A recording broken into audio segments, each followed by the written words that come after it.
Add astro. Thank you for add astro.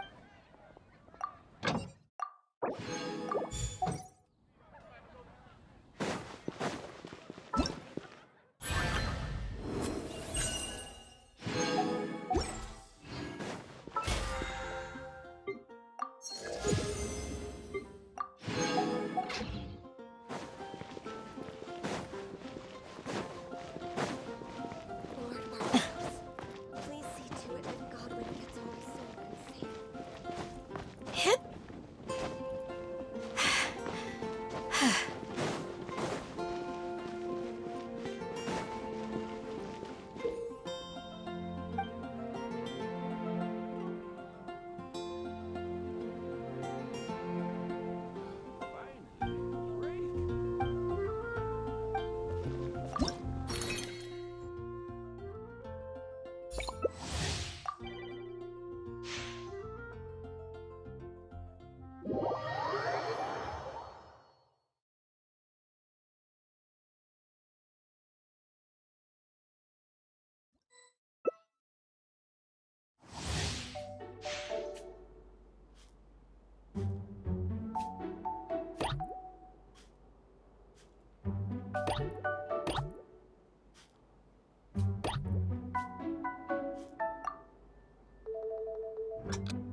I will always seek to protect the things that are most important.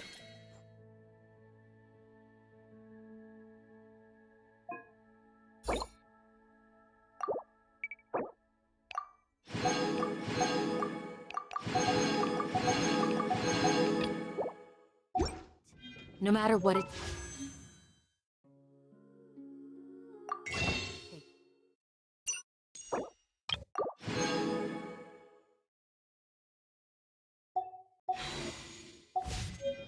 Even when it looks futile.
What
do we do?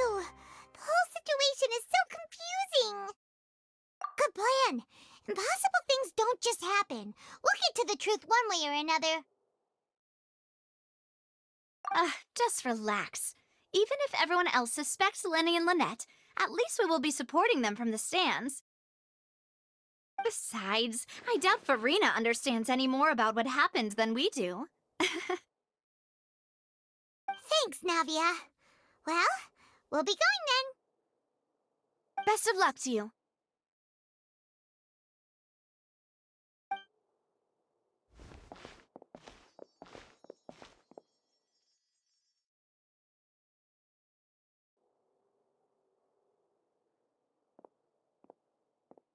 Ah, finally, you're back. Well, how did your investigation go? To be honest, you might be disappointed. No. We're already very grateful that you were willing to help. Well now, don't you all look disappointed. Don't tell me that your investigation came up empty-handed. That was to be expected, of course. The guilty can never produce proof of their innocence. But don't let that stop you. I shall be terribly disappointed should you, my most anticipated foe, concede so easily. Since both parties are present, I declare that the trial regarding the magic show incident is now in session. Firstly, in order for the audience to understand the causes and results of the incident, could we please have Mr. Linney explain the trick? Yes, of course. I will explain while Lynette demonstrates on stage. All the necessary items have been prepared.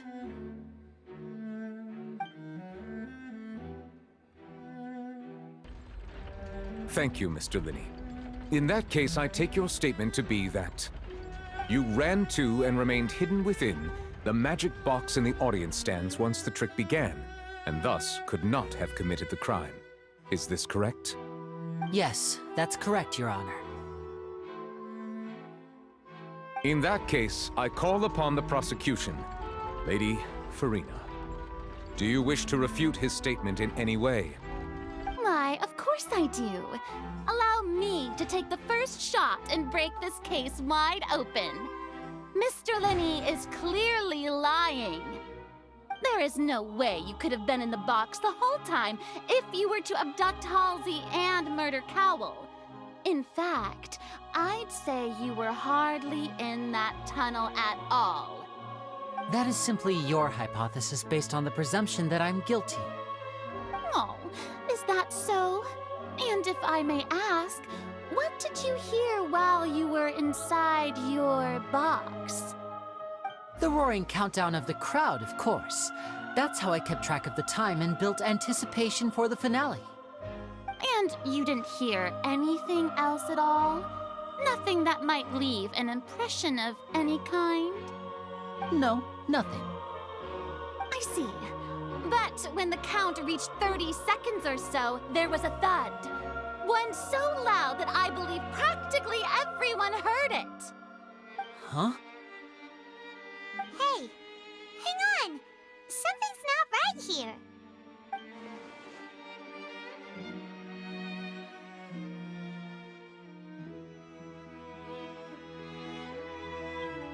Yeah, I'm sure he could have heard a noise that loud from inside the box. I was right by the box, and I definitely heard the thud. Look at those scales. Could those mean... Well then, ladies and gentlemen, allow me to use the words of the magician himself. You never know what can happen in the blink of an eye. Indeed, it seems his alibi can also collapse in the blink of an eye. Of course, I have armed myself to do far more than smash your alibi. Confidence cannot go unfounded, and my foundations are rock solid. Tell me, aren't you and Lynette actually from the House of the Hearth? The House of the Hearth? No wonder they did something like this. So the serial disappearances were the Fatsui's doing. Now it all makes sense. I've got a feeling that what happened on stage probably wasn't just an accident. That's irrelevant. Our identities have nothing to do with what happened. Indeed. Then perhaps you could tell us everything that happened during that 1 minute. Your first priority is to prove yourself innocent, after all. I'm sure there is little that needs to be kept secret now. Unless your script already has holes in it. The Outlander is speechless. My, oh my, don't they look flabbergasted? Now comes the infighting and discord, I suppose. This was almost too easy. Good thing I made all those preparations. Seems the all-nighter I pulled last night is really paying off. Hey, Linny! Why didn't you tell us this before?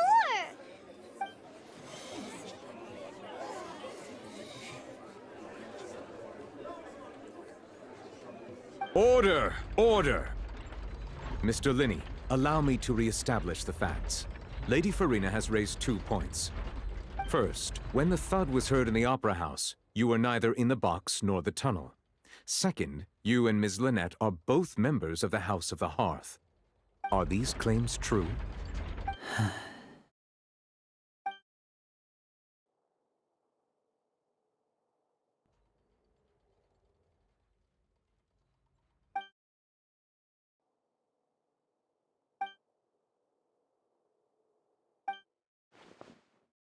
Please answer my question, Mr. Linney. I'm sorry. Yes, they're true, Your Honor.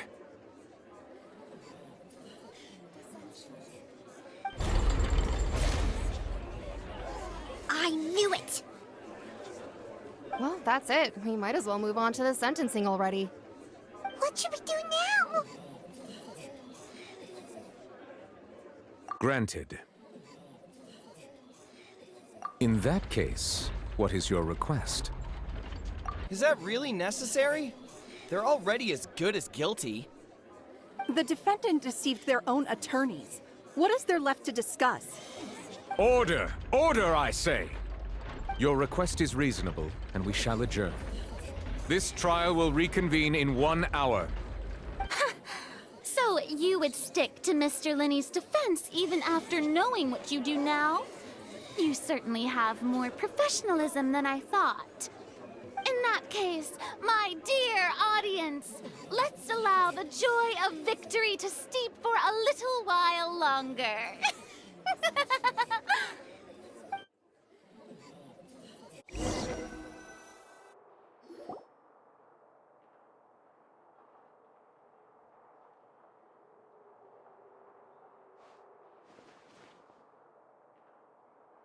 Well, this is awkward.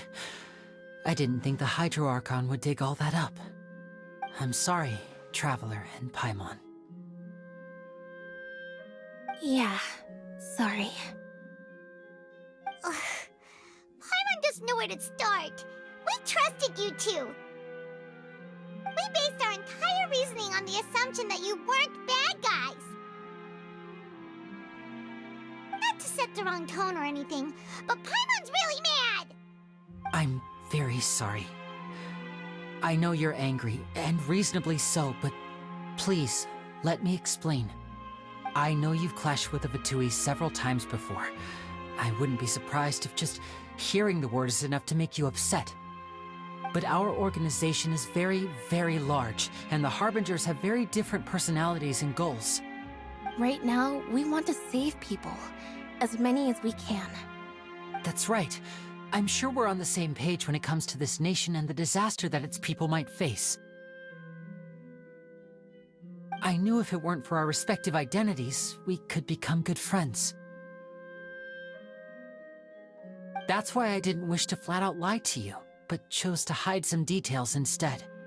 The truth is very important, but being completely transparent about everything would see us spending more effort than we need to. Right. So, you be the judge. Heck, if I were you, I fear that I'd even struggle to trust me at this point. You met a Fatus who works as a magician, a trickster by trade. All by coincidence, too. But still, I'm asking you to trust me. I am no criminal. At least, not in this case. Sorry. Please forgive us. Well, you both say that, but... Right, let's hear your answer first, and no lies now! Of course. I'll answer any question you ask. We've been trying to find out how the Oratrice operates. We want to know why it has a consciousness. Why can it deliver sentences accurately? During our investigations, we learned that the machine's core is beneath it. From that moment on, Lynette and I have been designing this box swap trick, with the objective of getting close to the core. Is that why you needed a whole minute? That's right. In truth, the audience would take about 75 seconds to count down from 60, while I would only need 15 to get to the opposite box. So, after jumping into the tunnel, I accessed the Opera House basement via the vent, and went to investigate the room in which the core is stored. That air vent was created during the construction of the tunnel specifically to execute this step. Well, nothing. As soon as I reached that room and was about to investigate, I heard someone's voice. Which should have been impossible, of course. I was quite certain that I was the only one in the room. That voice seemed to recognize me and tried to speak to me. I chose to err on the side of caution and retreated the way I came. On the way back, I saw the broken vase and the clothes on the ground, but the countdown was almost finished, so there wasn't time to give it any thought. After that, the homicide occurred just as you saw.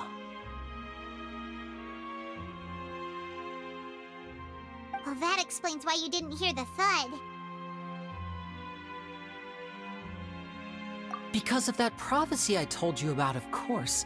We must know all we can about this nation's secrets in order to deal with that prophesized crisis. That's the only way we can save everyone. So, there you have it. The whole truth. I swear, I didn't hide anything from you this time. It was never my wish to proceed under this cloud of mistrust either. But like I said earlier, you can be the judge. If you want to leave because you don't trust the Fatui, there's nothing I can do to stop you. Well, Traveler, you decide. Paimon will follow your lead however you choose.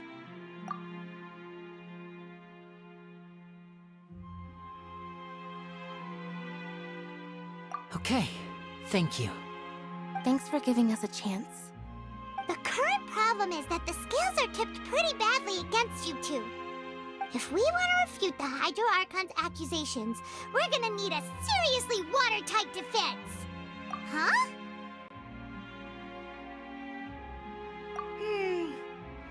Oh, Paimon thinks she gets what you mean.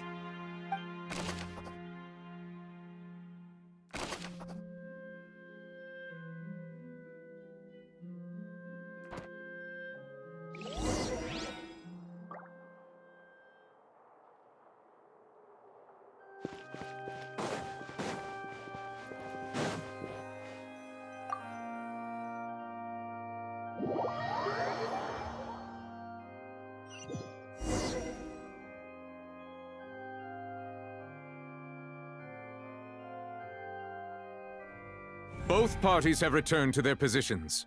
Let us continue the trial. When last we left off, Mr. Linney acknowledged the new evidence presented by Lady Farina as fact. Therefore, Lady Farina may continue stating her reconstruction of the events. Ugh, that took long enough. Now then, if everyone would lend me their attention. At this stage, let's revisit that scene from Linney's perspective.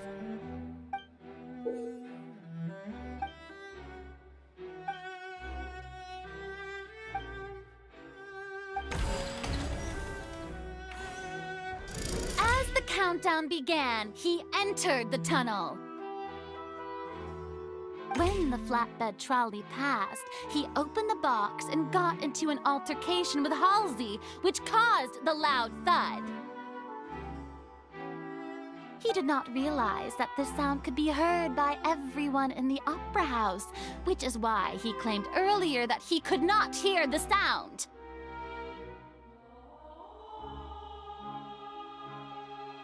Finally, he used the vase to knock her out, before making her change clothes to prevent others from recognizing her. At this time, Cowell arrived in the tunnel, having heard that strange noise, and caught Linney red-handed. So Linney proceeded to knock him out too before stuffing him into that box. Afterward, Linney passed the unconscious Halsey to his accomplice through the magic box in the audience stands, before operating the devices such that Cowell's death would be ruled an accident. And there you have it. That's the truth behind what happened. Does the defendant's side have any objections to Lady Farina's description of the events? The key to refuting Lady Farina is the order of events. What Linney experienced and what he saw.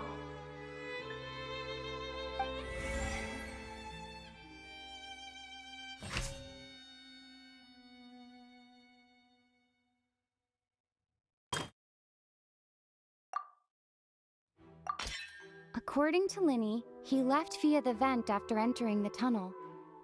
He couldn't have had that altercation with Halsey.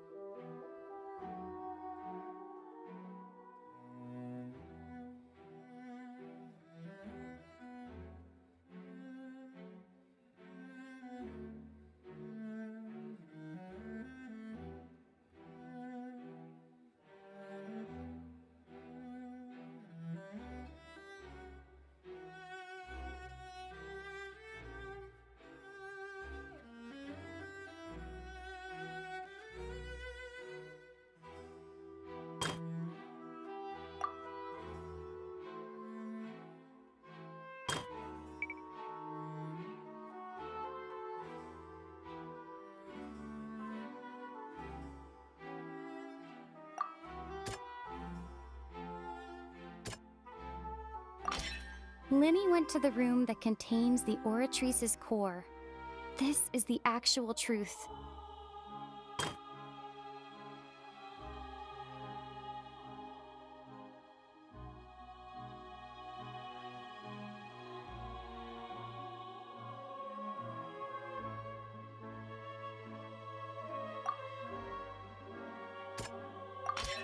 Lenny did not take part in the underground altercation. He only witnessed traces of the aftermath. Attention!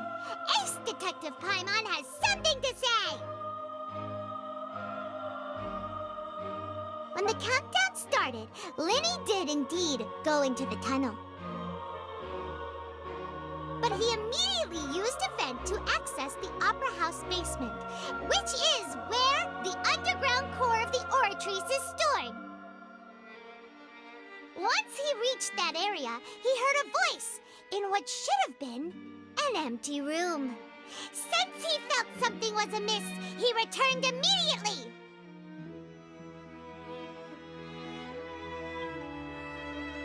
The crime scene had already developed by the time he reached the tunnel again, and in order to complete the magic trick, he did not remain there for any length of time.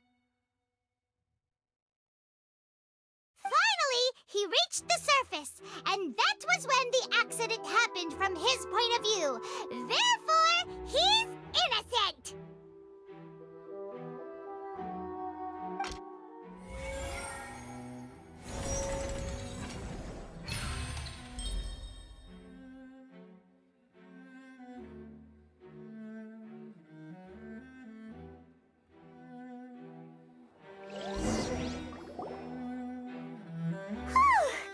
Paimon did it! Paimon actually managed to say all that! Wasn't it awesome? In other words, you believe that he knew nothing of the incident? That's right! My reasoning? If that's the case, then if Carol hadn't entered the tunnel, who was the entire setup meant to kill? Assuming that what you say is true, Lenny only needed to kidnap the young girl to cause a new disappearance case. What would the point of killing someone on stage be? Oh, they have a point. That's right, you tell him! And that's why they're partners of mine. They've managed to turn things around. Oh, well, your denial is very strident, I'll give you that. But what proof do you have to back your claims? Of course I do. If he had been in the magic box the whole time, how could he have not heard that sound? Why do you ask? You're saying that he wasn't?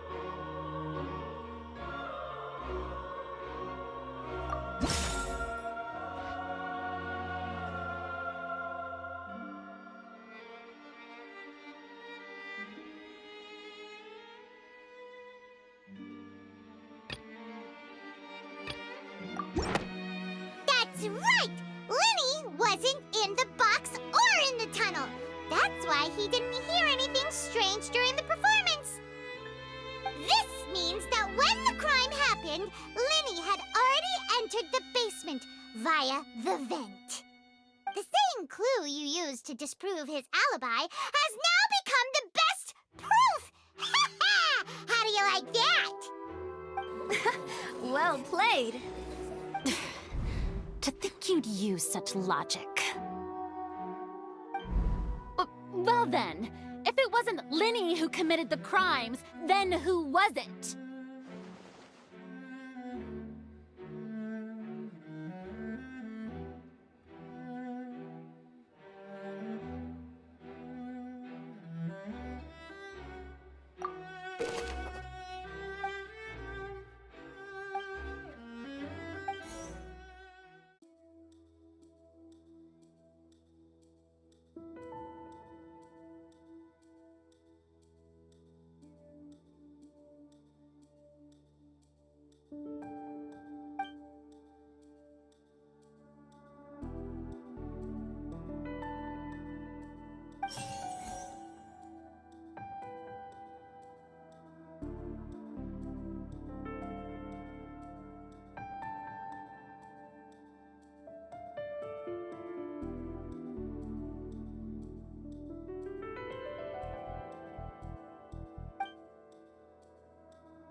Halsey is the missing person and an ordinary audience member.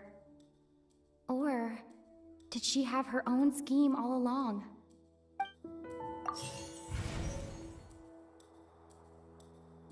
Could there have been a third person involved? Is that really a possibility? The deceased's name is Cowell, Linny's assistant. He would have been able to tamper with the equipment.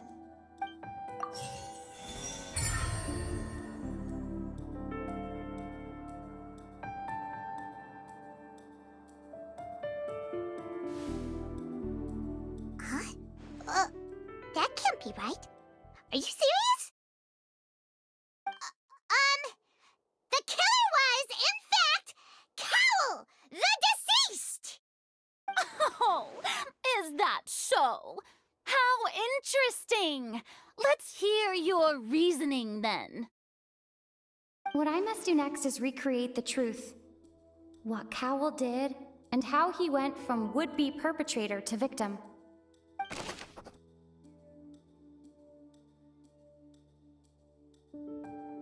No one entered or left the Opera House through its entrances.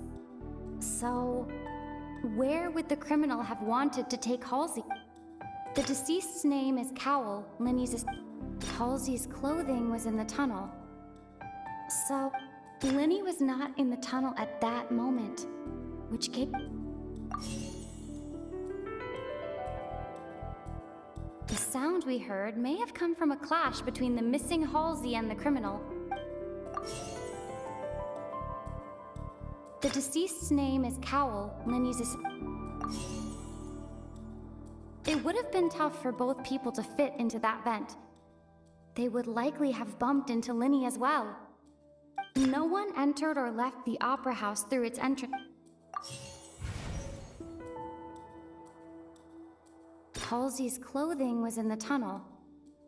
So, there must have been some fear that she would attract attention.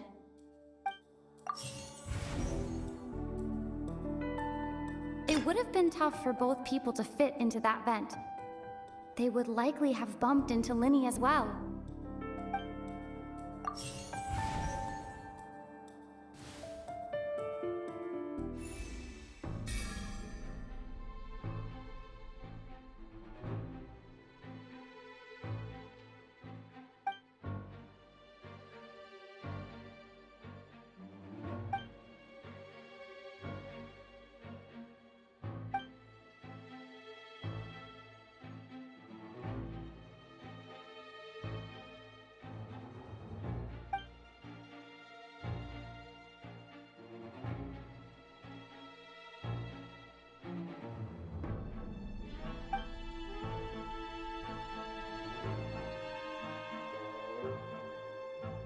What's wrong, Traveler?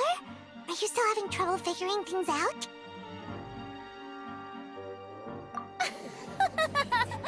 I see how it is. So this was all just a bluff. And here I thought you had something to show for it. But it seems you're still far from the truth. Look, since we're at a dead end, why not consider a different track? Just like the trick as it transpired, the end result must have been utterly different from the magician's initial design. If only we knew how Halsey disappeared. Well, that would be nice, but the tunnel only has 3 exits, and none of them seem very likely. And it's not like this is a magic trick where you can just make a real live person disappear. You know, like you did from that water tank, Lynette.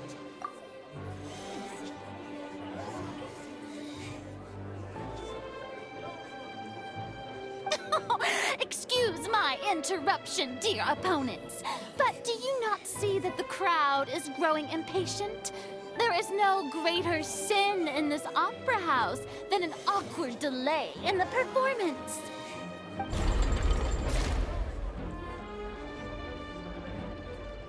If the defense is unable to make further effective arguments, we will move on to the next stage of the trial.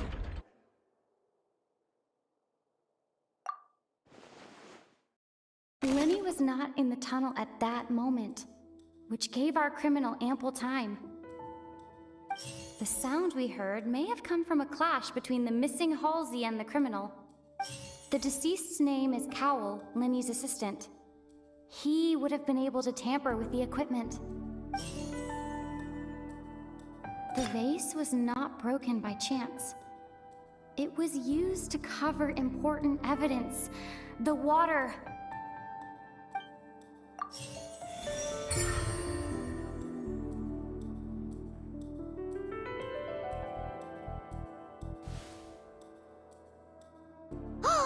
Paimon gets it! It all comes together if Halsey disappeared instead of being kidnapped. Lynette escaped from the water tank, vanishing gradually and leaving only clothes behind. If there's a similar method where a person could be transformed into water... Oh, just a moment, please. I do hope you know how preposterous you sound at the moment. How could a person ever be transformed into water? This is reality we're talking about here, not some magic trick.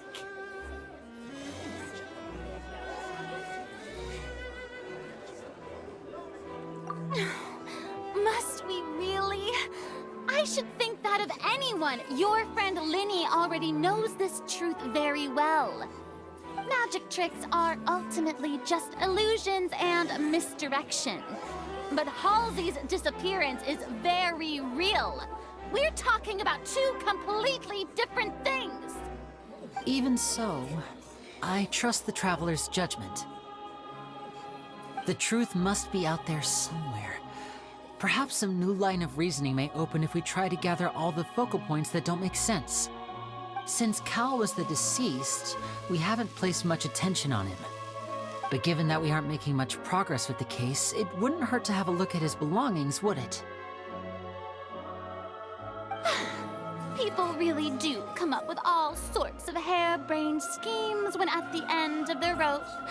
The way I see it, your suggestion that we broaden the scope of our investigation is nothing but a tactic for stalling the trial. Nevertheless, I believe that this is a reasonable request on the part of an attorney. Since the trial does indeed appear to be at an impasse, I believe that additional evidence may help us make more progress. Guards, please step into the lounge and examine the personal effects of the deceased Cowell.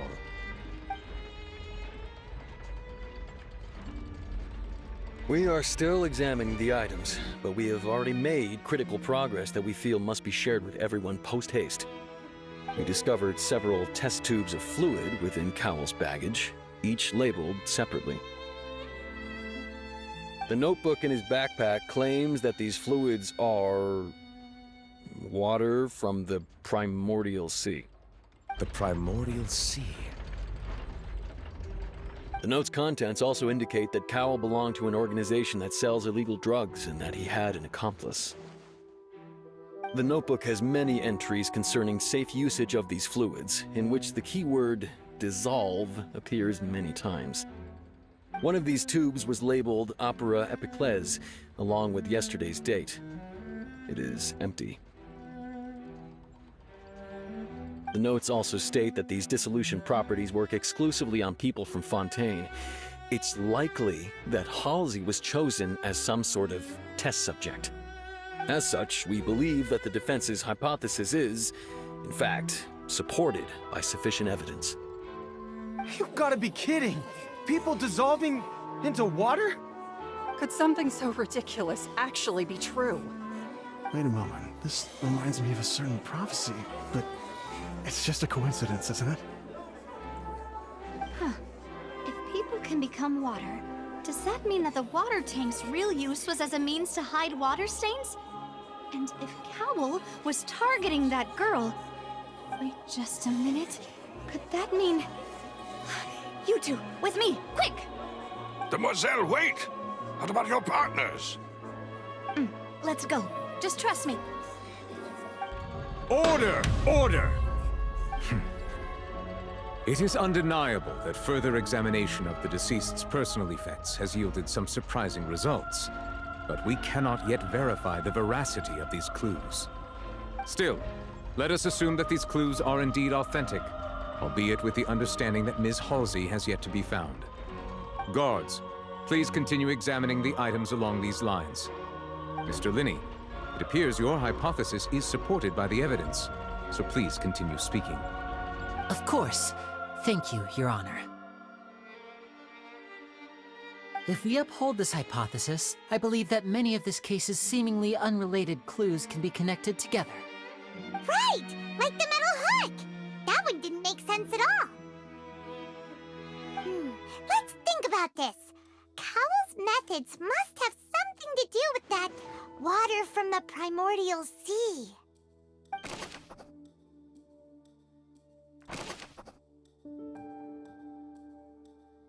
The deceased's name is Cowell.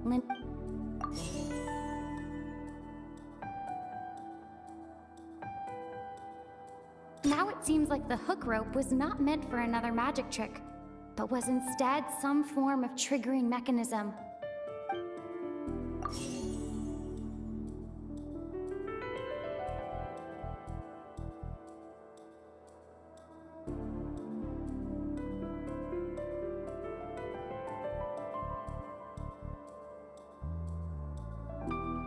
The water from the primordial sea should already have been prepped before Halsey entered the magic box.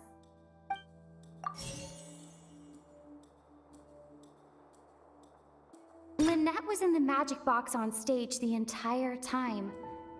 I remember there was something else within the inner layer of that box. The rope that strung the water tank up was lit by the fireworks and cut. As such, the focus here is on the water and not the tank.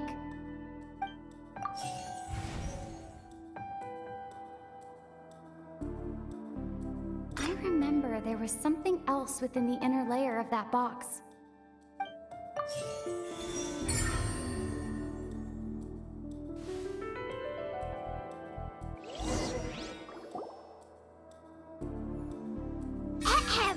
It's Ace Detective Paimon's time to shine again! In the original plan, Cowell would tamper with the water tank rope and the number selector securing his target. When the magic box containing Halsey was lowered, the metal hook would retract gradually and pierce the balloon at the top of the box. When the balloon attached to the box popped, the water from the primordial seed inside it would pour down and dissolve Halsey. Afterward, Cowell would enter the tunnel and break the flower vase to conceal the water inside the tunnel, with the remaining evidence being covered up by the water tank on stage. But he encountered something unexpected in the tunnel and wound up being fatally hit by the same water tank he meant to use to cover his tracks. Huh. That does make sense. That actually links together a lot of the more confusing pieces of evidence.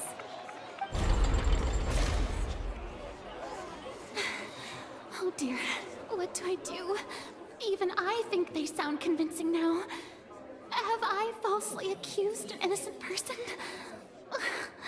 What a humiliation. Now, it seems like the only point of contention remaining is the exact circumstances that led to Cowell's death.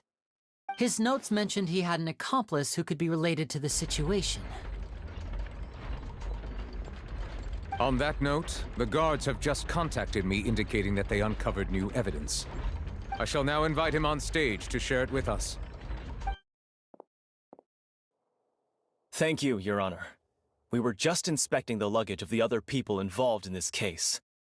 And we found an identical sample of the water from the primordial sea among Linny's personal effects. What? That can't be. Oh, I see. Well, how wonderfully comedic to have your own counterattack only to come back and wound you. Does this not clear all doubt? My dear citizens, my loyal audience, allow me to present my reasoning and bring this performance to a swift close. Linny did not need to take part in the dissolution of the young woman at all. Indeed, he did leave the scene via the vent. Having made modifications to the props beforehand. His accomplice Cowl then caused Halsey to vanish using the water from the primordial sea. But upon his return, in cruel avarice, Linny desired sole credit and prepared to do away with his partner in crime. Ultimately, he knocked Cowl out, and the tool meant to cover the crime up also became a murder weapon. Now, as much as I regret having come to such a viciously straightforward conclusion, it does seem that the famed Fatui is quite the cold-blooded and ruthless organization. Am I right, Mr. Linny? We've used up all the evidence we collected. There's no way for us to make a rebuttal here. Is this the end of the road?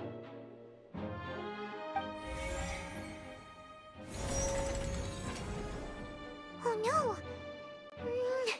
Paimon can't think of anything either. It doesn't look like there's any way around this. Seems using the water as new evidence was too good a move. Why did this have to happen now? I think we've all seen enough now, and we have ample witnesses to my flawless reasoning. I believe this is indeed the finale. Now then, my good, noble Chief Justice, should we not, in your view, Excuse me, everyone, but I must interject! Miss, I must ask you not to shout, and to respect the ongoing legal proceedings. Oh, come on, don't be hasty. I have a good reason for interrupting, you know. Now, would anyone here like to take a little break from all this debate and see a little magic?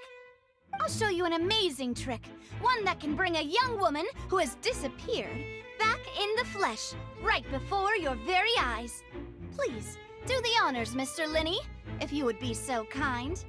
What in the world is she saying? No offense, miss, but miracles like that are beyond my scope as a magician. Come on now, don't be silly. Magic is all about misdirection, isn't it? It often conceals the truth while presenting a fascinating illusion. But once everyone believes the illusion, can't magic reveal the truth to them once again? And wouldn't such a trick be the most marvelous finale to today's performance? Come on, Lenny and Lynette, give it another go. Don't worry, Spina di Rasula has made the necessary arrangements on your behalf. But as the magic makers and stars of the show, I think I should leave the final performance to you. I understand.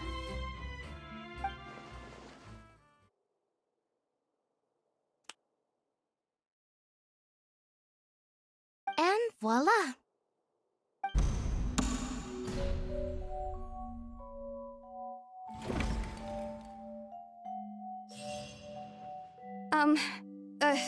Sorry for the interruption.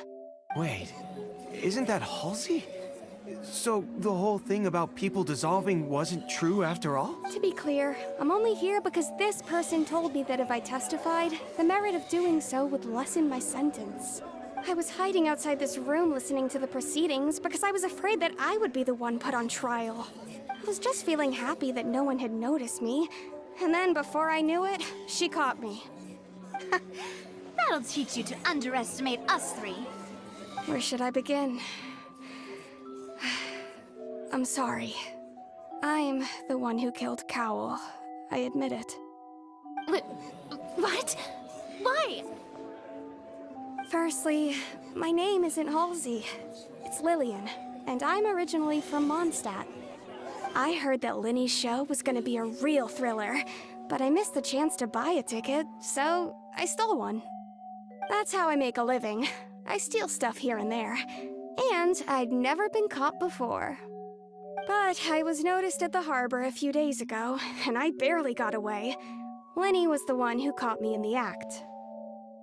Hey, no wonder you look familiar. So you were the thief! Liddy even mentioned that you were pretty skilled. Well, and I thought that would have been the end of it, but then the number selector chose me. He even mentioned the Fortress of Meripede. That's a prison, isn't it? So you can imagine how shocked I was. I thought he was onto me for sure. So I played along with the show while looking for an opening to flee, but then I got water poured on me for no reason, and then someone jumped into the tunnel to nab me. I wasn't going to take that lying down, so I knocked him out and stuffed him into the box. There was nowhere to run from there, though, so I had to change my clothes and hide in a box containing performance costumes. I slipped out after the first guard arrived at the scene and continued hiding inside the opera house. Can a person even hide in there? But I swear, I didn't know that the water tank would fall down. Really, I swear it. Had I known that, I wouldn't have put him in the magic box. I may be a thief, but I'm no killer.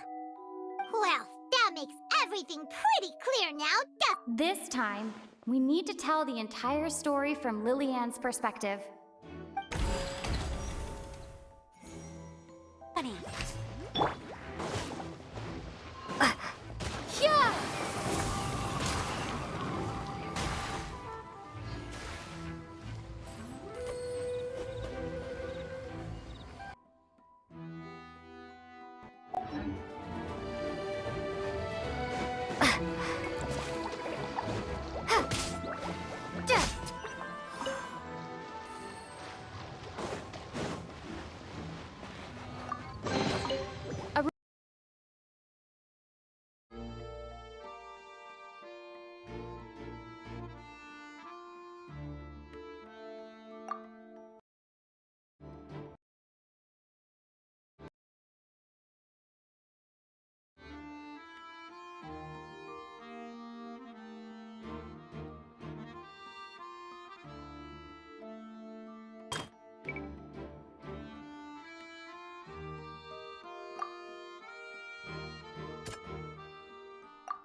The strange sound wasn't from a fight. It was Lillian's attempt to break out when she was frightened.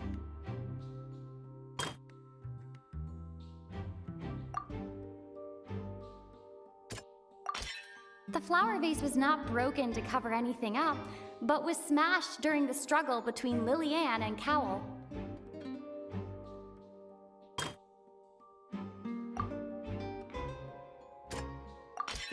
Lillian was afraid that she would be recognized if she left, so she changed clothes and hid, biding her time. Just what one might expect of an experienced thief.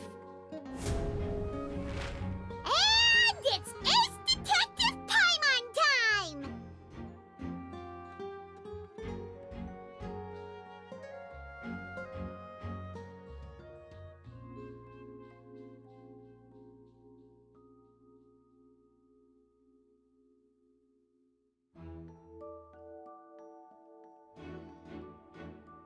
Having been selected out of the blue, Lillian panicked.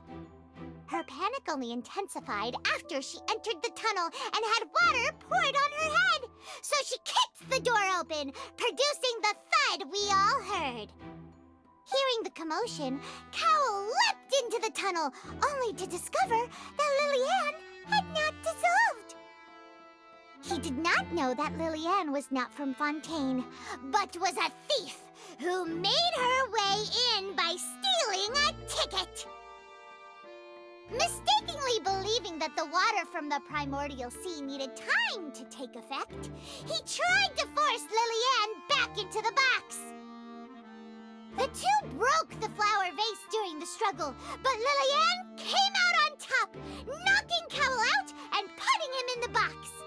With no way of escaping, she changed her clothes and hid in the costume trunk until the performance ended.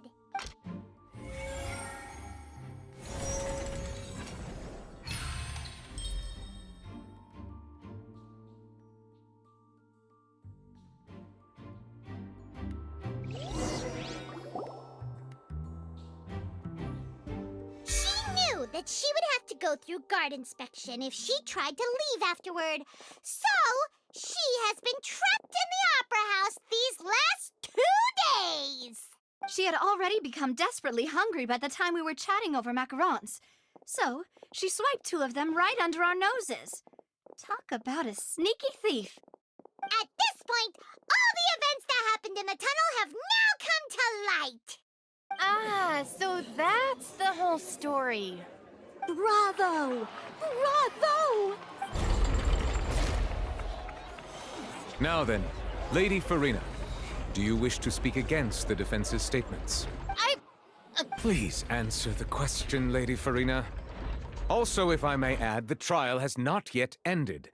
As such, I request that the prosecution not leave the room before the proceedings have concluded. What? Are you reading my mind now? No, I have no further arguments. I admit defeat.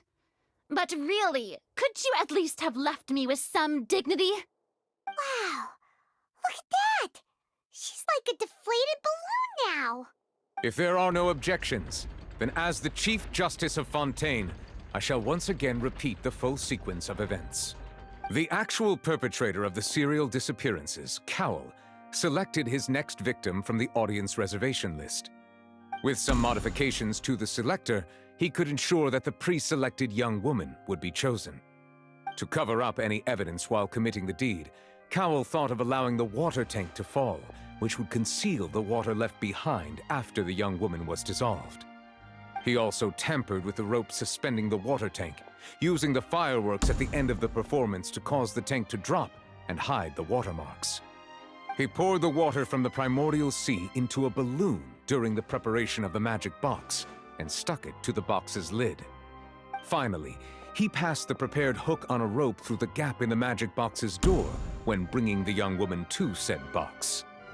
When the magic trick officially began, the box containing the woman was lowered into the tunnel, tightening the hook rope and bursting the balloon containing the water. If all had gone to plan, the young woman would be dissolved at this time. However, Lillian was not from Fontaine and thus fled the box with a loud noise. Realizing that there was trouble, Cowell entered the tunnel and met Lillian. Thinking that the waters had not yet taken effect, he decided to proceed. However, his opponent was more capable than he thought, and he was overcome, knocked unconscious, and placed into the magic box, and thus became his own final victim. Lillian, according to her own statements, then changed clothes and hid until the performance ended, before hiding in other parts of the opera house. As for Linny, he was in the underground structures within the opera house, and was thus ignorant of these happenings. From this reconstruction of events, we can conclude that Linny, the accused, is in fact innocent. While there is much in Linny and Lillian's conduct that should still be investigated separately, this case, at least, can be handed over to the Oratrice to make the final decision.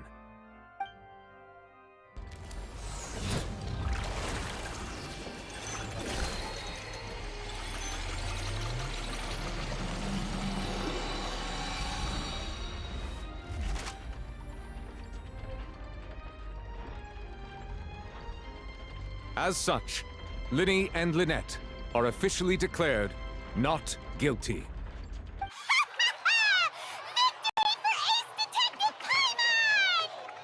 Great work, partners. Thank you all. Thank you so much. Next, I think we deserve an explanation, Guard Vaughn. How did you find the water from the primordial sea in Linny's baggage? Right! Your discovery caused me to make a serious mistake, you know. Or was that not a discovery, but false evidence that you dare to bring before this court? I suspect that the accomplice mentioned in Cowell's notes was not Linny, but you, yes?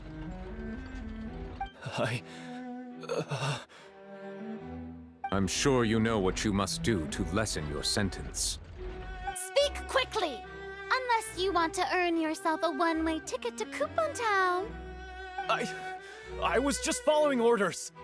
We were supposed to place blame for the serial disappearances onto Linny, and thus cause suspicion to fall on the Fatui. The higher-ups said this was the best opportunity to do so. And now that your plan has fallen through, and the secrets of the water have been revealed, you have become a liability to said higher-ups, yes? Therefore, you would be wise to tell everything you know, and seek the protection of the guards. Yes, I'll tell you everything I know. Our boss discovered that the water can cause people to dissolve. It can also be made into a potion, which when extremely diluted, can cause people to experience unforgettable exhilaration. We've been in this business for a while now, and have made decent more off it.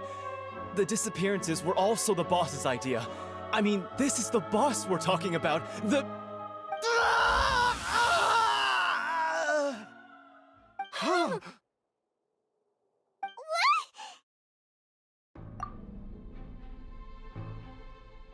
And now he can no longer talk. Such ruthlessness. I shouldn't have expected any less of them. An outrageous act. All present, please submit to inspection immediately.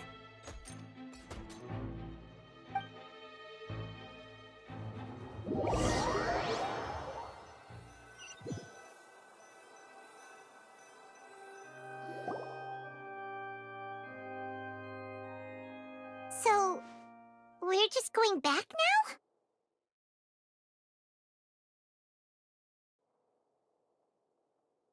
That's true, but... Traveler, Paimon! Please wait.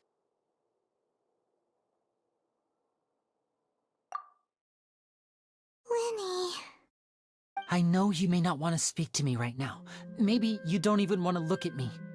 But still, let me thank you again for defending me to the end. Even after, I guess. But regardless, I'd like the opportunity to set things straight. I didn't approach you with any ulterior motives or ill intent. I've spoken to you as myself, just plain Linny this entire time. As for why I'm a Fatus, it's because the goals of the House of the Hearth align with those of an orphan like me. That's all. That was how Father, who you might know as the Knave, approached recruiting us back then too. The Knave? The one who controls the House of the Hearth? She's your father? That's right. And since we're here, I was wondering, would you mind hearing a story? It's back when our parents first died. Lynette and I were left wandering the streets. To survive, I took to surreptitiously observing an older street performer who did magic. It took me several days to figure out how he pulled off his amazing tricks. I took my sister through several streets until we found a crowded corner, and we began to perform magic tricks there. To my surprise, we proved to be pretty popular, and we could at least stop worrying about where our next meal would come from for a time. But I didn't want my sister to remain a street rat together with me forever. Before long, an aristocrat came to me and claimed that he wished to take us in after watching my performances. So you went from orphans to nobility just like that? That was how we felt at first too. As if fate was on our side and we could say goodbye to those painful days. But I gradually discovered that while we were called foster children, he was really after my talent for magic tricks.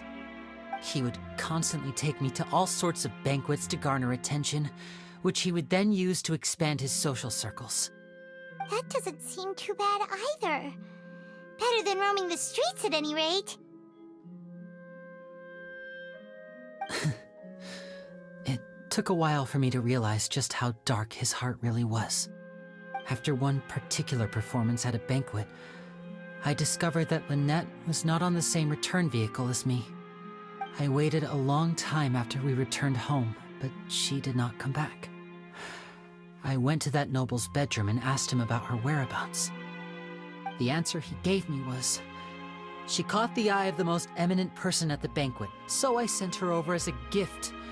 I mean, you'll be able to perform your magic regardless of who your assistant is, yes? Oh no. So he was gonna... But wouldn't Fontaine's laws deal with such people?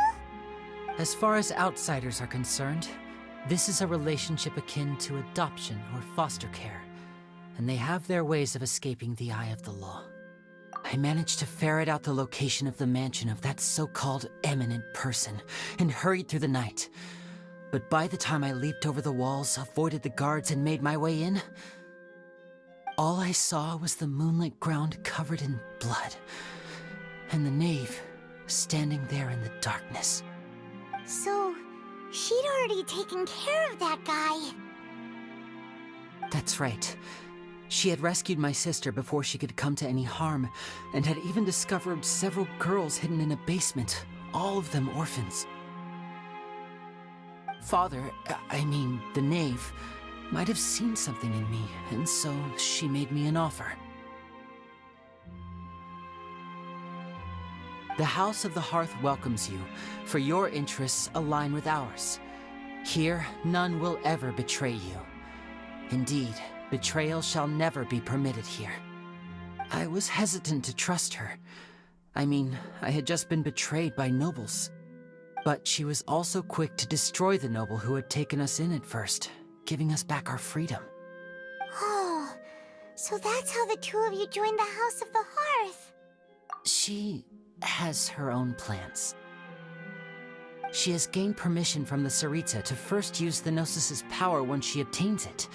She plans to use it to find a way to break the prophecy and save Fontaine. So, she believes in that prophecy too? That's right. The whole House of the Hearth is currently working to combat that crisis. Today's case has also proven that people from Fontaine can indeed dissolve into some sort of water, thus further supporting the prophecy. Everyone at Hotel Bouffe d'été, including the knave, has their roots in Fontaine, and we will always defend our homeland. To us orphans, the only connection we have left to this world, apart from our family, is our homeland. So, from small deeds like distributing magic pockets to huge schemes like stealing a Gnosis, everything is aimed at dealing with that prophecy. It's all right. I understand. The only thing I can do is relate all this to you.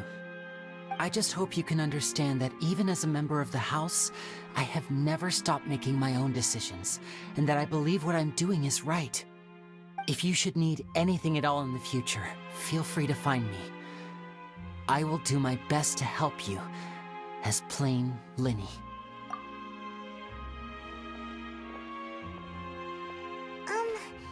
Bye, Linny!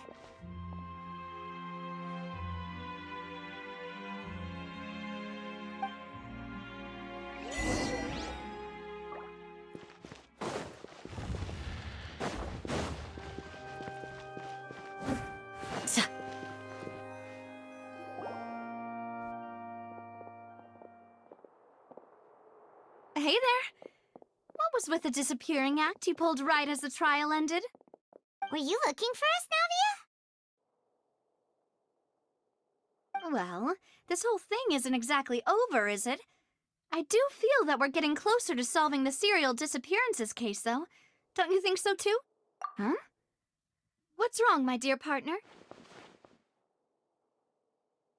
Besides, are you sure we're the ones who can crack a case that's been cold for decades now? And given that there's new evidence from the trial, there should be a trail of breadcrumbs for the Hydro Archon's people to follow now, right? Ah. I see. Well, I won't lie. I'm a little shocked to hear that from you. But I suppose you are just travelers who have only arrived in Fontaine after all. Sorry. I might have been too presumptuous. Don't say that, Navia. Ah, and we were having so much fun investigating with you, too. It was like having new waters flowing into a stagnant mire, causing new hope to spring forth, and the reflection in the murk to become clearer.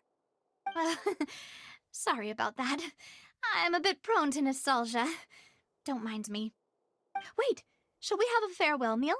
You know, to commemorate our time as partners? Huh?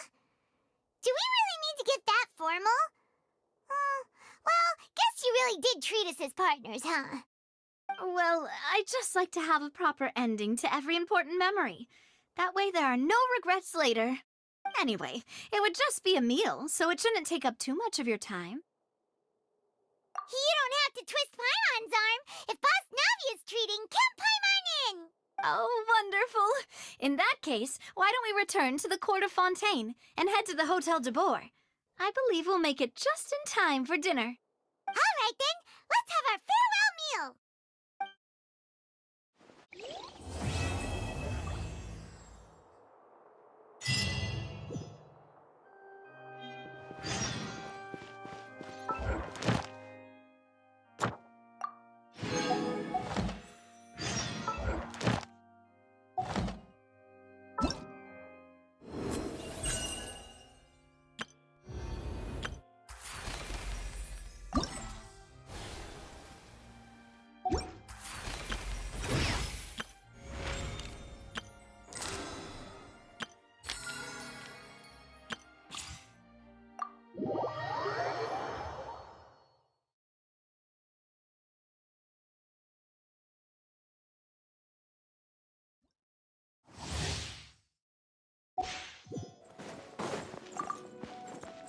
Observe.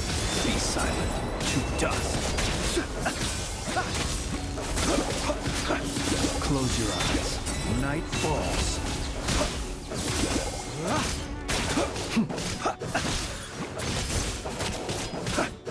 Observe. Be silent.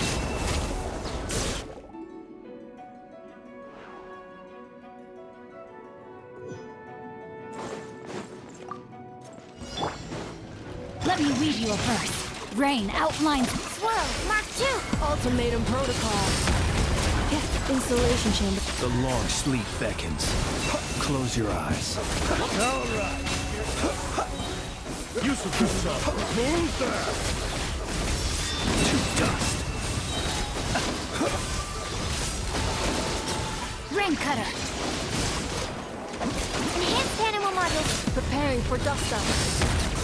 Yeah.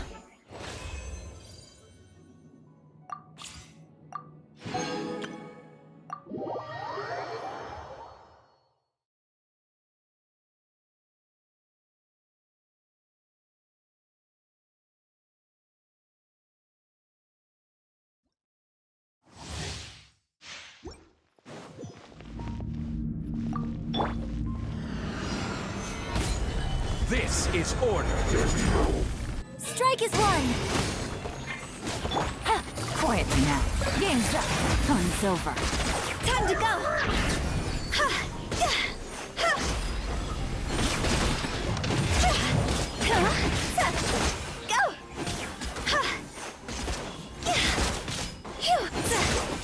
Your grand finale! I will have order. Gotcha. Things are about to get dicey. Higher, higher, pants on fire!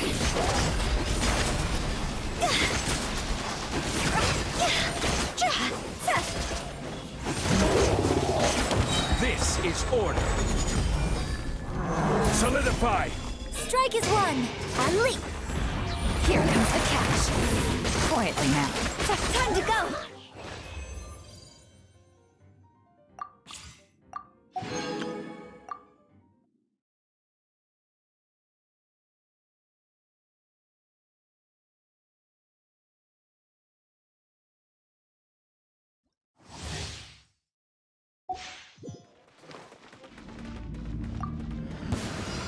Wing done!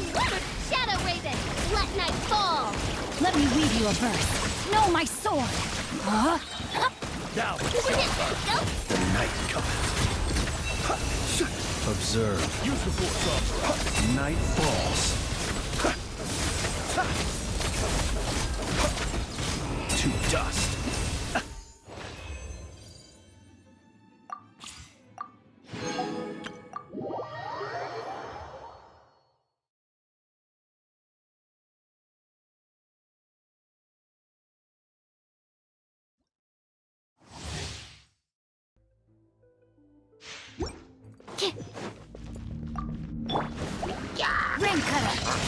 outlines your fate. To ashes! Animal hypostasis, wings of darkness! Come, sever night from day! Stand clear! I summon thee!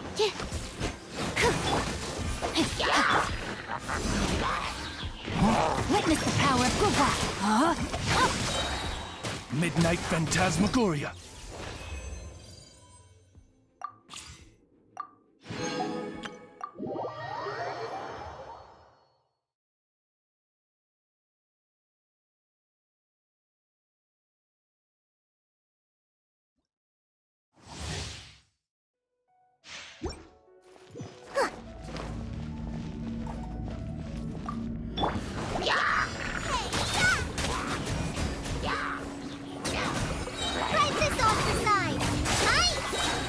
Surrender and be gentle. You're in for a little.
I came here several times with my father when I was little, but stopped eating here as often after growing up. I hope the food here will be to your taste. Oh, don't worry. We haven't eaten at a hotel like this in a while. Paimon's getting excited already. In that case, I'll go order for us first. Please wait here a moment.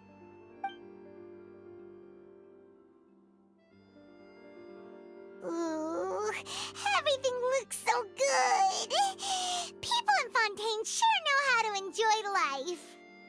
Why, of course. Go ahead, try whatever you like. If the food's good, I'll make a group reservation for the rest of Spina di Rosula next time. And if it's not? Well, then I'll still bring everyone. Albeit with only one dish per table. You, sure have your own way of doing things. Oh, we called this a farewell meal, but we could also treat it like a victory feast, right? We did just win that case after all. Oh, true. Very true. In that case, boss, we'll have another 2 dishes. Huh? Paimon didn't mean that you had to order even more food.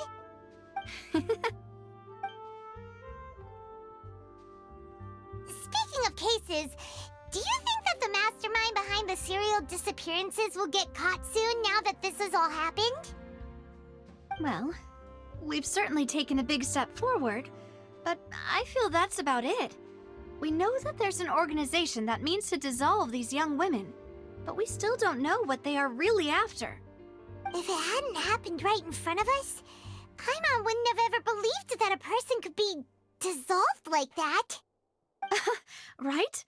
Yet it was because this was such a preposterous notion that the investigation could never really move forward before. Ugh. If only that guy could have finished speaking! We were so close to hearing who was behind it. In such investigations, even the smallest step can seem like a yawning chasm if the trail of clues is cut off. To be honest, I don't have high hopes for any follow-up that the authorities might conduct. It's not that I don't have faith in their ability, it's just that a different perspective is required in some matters. It's easy to guard against and deceive a single narrow perspective. A shift in thinking is required at such times in order to produce a breakthrough. Which is exactly why the Spina di Rosula exists. Those highfalutin folk are not all-knowing. That's why we exist. To seep into the cracks where filth falls through, where their watch fails them. That's the kind of problems we solve. Seems Paimon thought things were simpler than they actually are. It's all right. Well, this was supposed to be a farewell meal, so I doubt you have further interest in this business, right? Let's talk about something else. Like, what are your future plans? That's true. We didn't have a chance to speak to her after the trial ended. It didn't really seem like the right time or place to do it anyway. I see. So, your primary objective, which has been foiled so far, was to have a chat with the Hydro Archon. I've heard that there's a long line of people waiting to meet Lady Farina. I suspect you'll be waiting for quite a while, considering that you missed your chance today. Yeah, we've heard that she's super popular here in Fontaine, and that it'll be tough getting any of her time. Well, would you consider some more, unique ways? Perhaps even methods of, let's say, questionable legality? Guess that's Spina di Rosula's boss for you. Chock full of sketchy ideas. Well, what did you have in mind?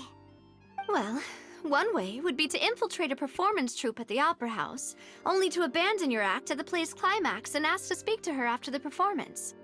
I'm sure Lady Farina would be eager to see the ending, and would agree in order to finish watching the play, don't you think? Could you suggest something a little more practical? This plan seems pretty hard to pull off. We'd have to go learn how to act, and acting's really hard. All right, here's another. Find a way to conceal yourselves under her bed, then wake her up in the dead of night and demand answers. Don't let her go back to sleep until she answers all your questions. I can personally testify that this one works. When I'm sleepy, I'll do anything as long as I can finally get some sleep. That might work, but that's not really the problem. The problem is we don't want to get ourselves arrested. Valid point. I overlooked that part. I was just thinking about leveraging a person's desire for sleep.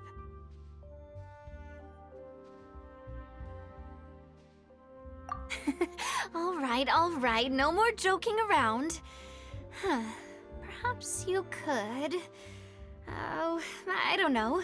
Cut the line when she's on a break. You did defeat her in court, clearing citizens of hers from false accusations. False accusations she had nearly upheld personally. I imagine that she feels quite ashamed about the whole thing. You mean that if we catch her while she's on a break, she might be too embarrassed to refuse? Oh, that does make some sense. Why don't we give it a try after this meal? You know, strike while the iron is hot and all. Huh? Paimon, did you drink my Fanta? Was this your drink?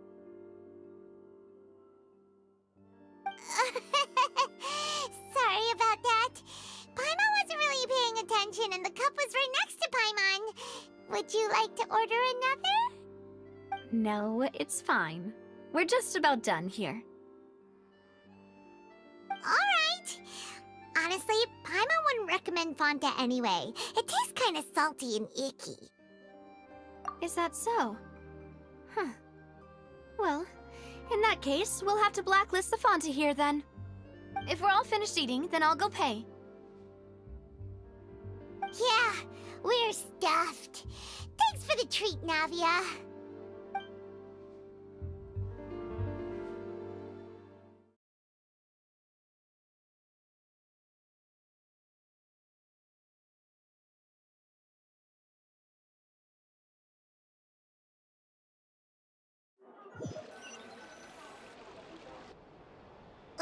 Oh, so full. Paimon can barely float anymore.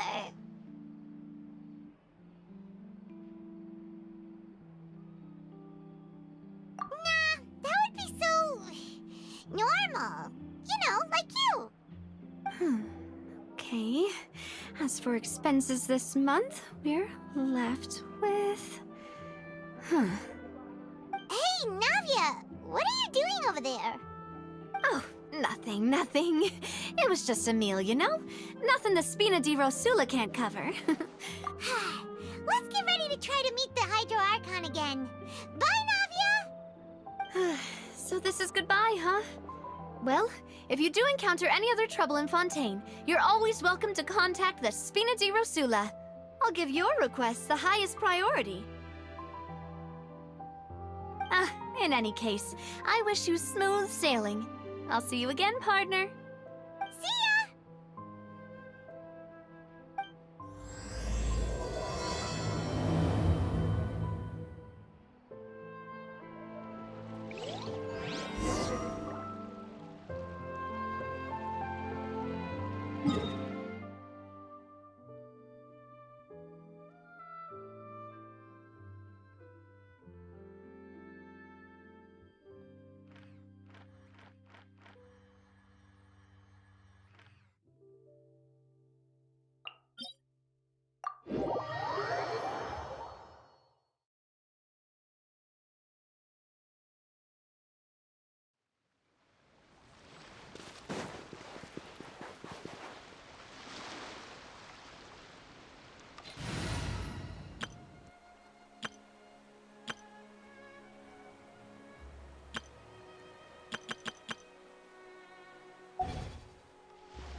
Come on, traveler, let's go!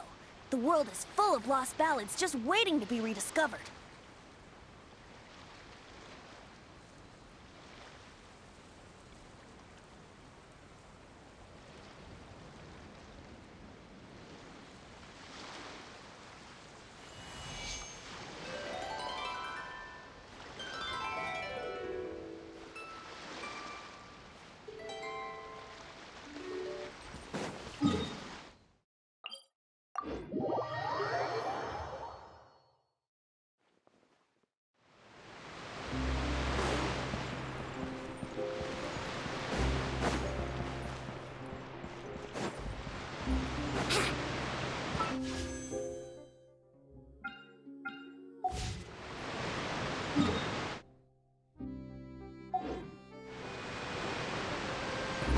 Wouldn't gliding be faster? It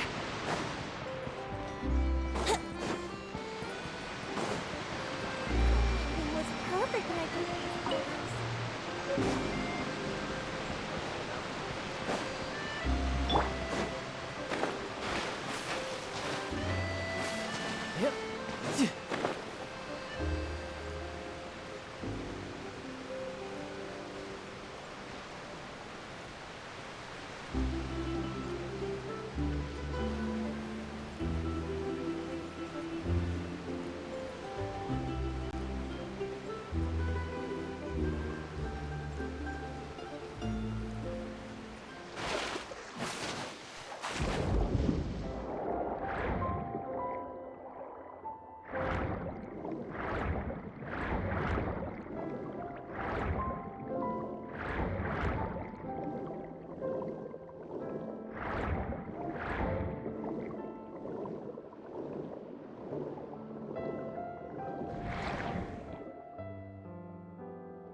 Adventure time! I'm going in! Huh? Think you can get away? Yahoo! No time to lose.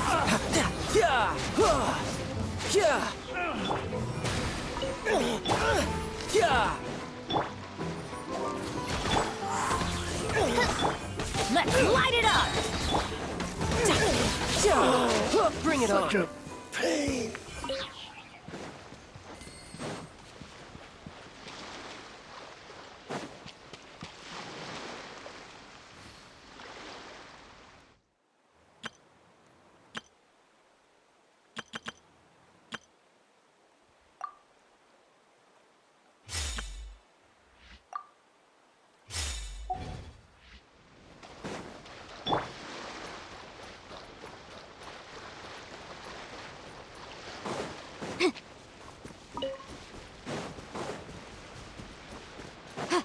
Boom!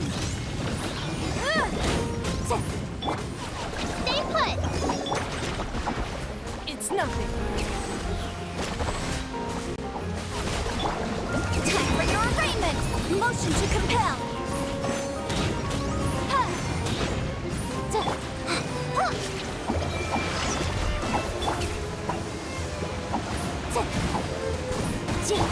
Don't waste my time.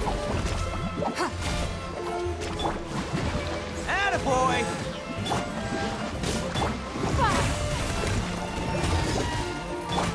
Incinerate!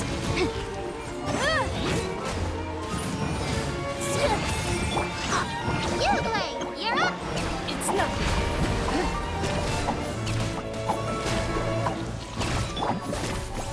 There! Who wants some of this?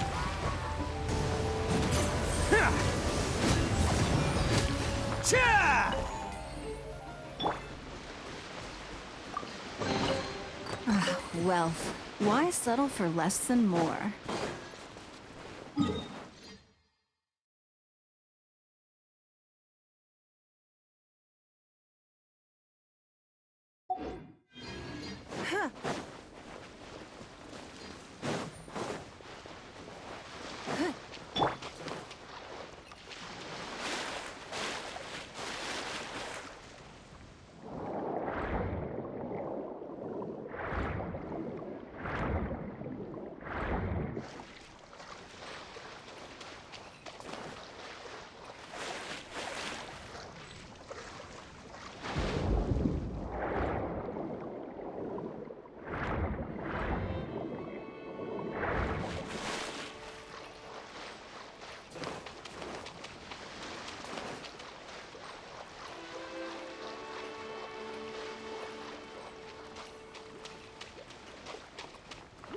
Stay put!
Ready, go!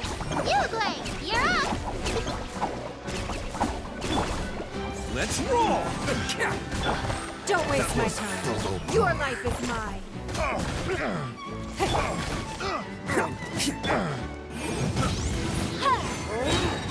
Inadmissible evidence!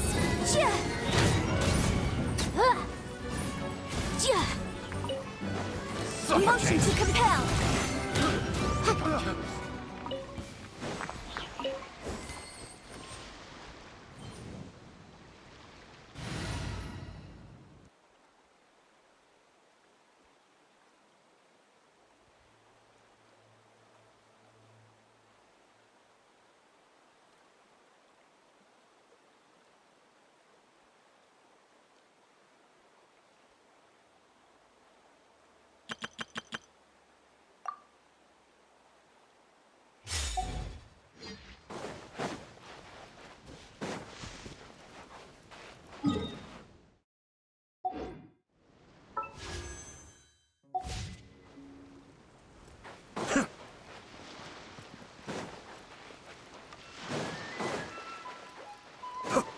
escape.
Oz, reveal by Animal Test 6308. Midnight Phantasmagoria. No rest for the wicked. Done.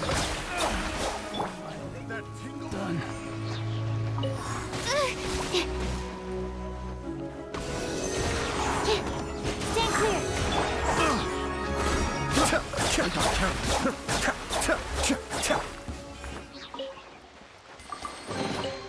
Destiny has brought me hither.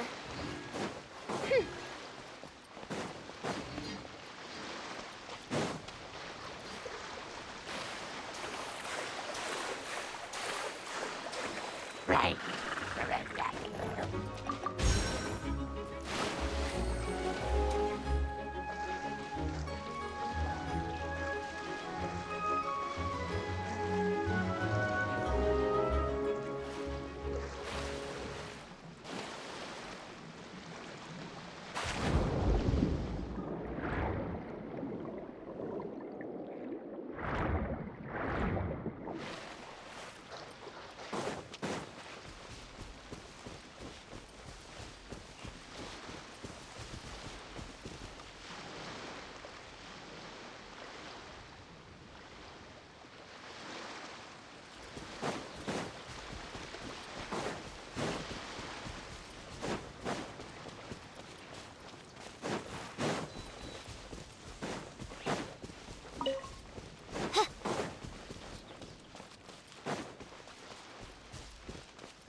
I created another universe and founded paradise. For I, Fischl, and the Prinzessin der Verirrt.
May the glory of the Prinzessin bring light to this world.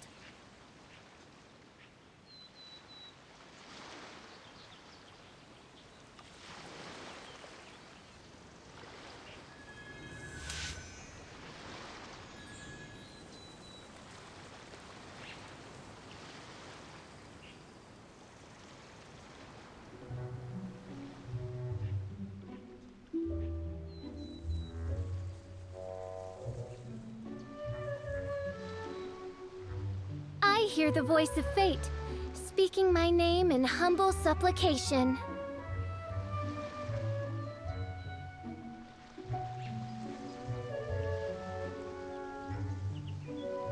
I created another universe and founded paradise. For I, Fischl, and the Prinzessin der Verirrt.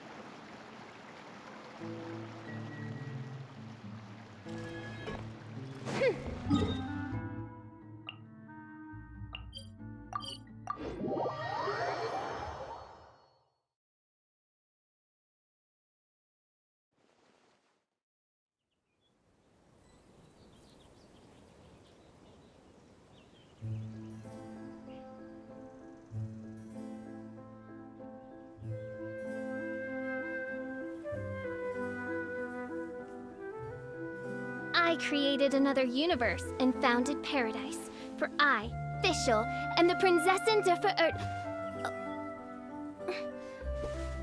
Seems like the stories here never have a happy ending.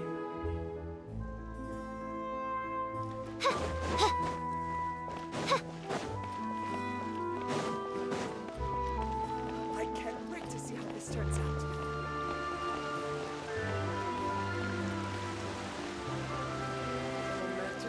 There aren't many people around anymore.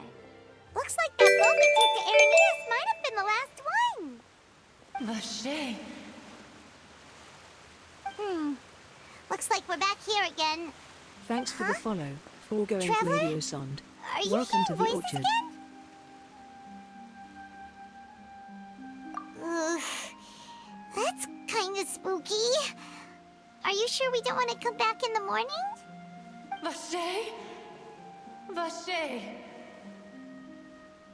Hey, why are you still walking towards it? There might be something nasty in the water. Huh? Hang on. Paimon can kind of hear a voice.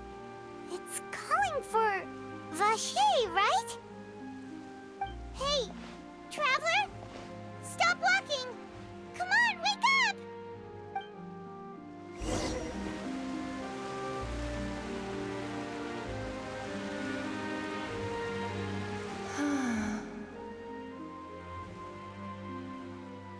Vacher, are you my dear Vacher? No, wait. You seem to be someone else. Do you know Vache? Do you know where my love is? Wait. Who am I? I'm very sorry. I fear I do not know. My memories feel like they have been washed away like a flood. So many fragments dissolved amidst the tide, never to be recovered. How much have I lost? How many things that I once held dear while on land have I since forgotten? Yes, that is what I was once. But now, I am but the consciousness of one who is lost, therefore. I do not know how I came to be like this either. I only vaguely remember being covered in light blue water, and then all grew dim. I also remember going to many places. I loved adventure, loved exploring places of peril. No matter where I went, Vache would go with me. I knew how dearly he loved me, and I also loved him equally as much. But now, we can no longer go back. The pain of such parting. I never knew how heavy it could be. No, our reunion no longer has any meaning. There is no way for us to create any new memories. The thought of me gives him no succor. So let it lie forgotten beneath the waters.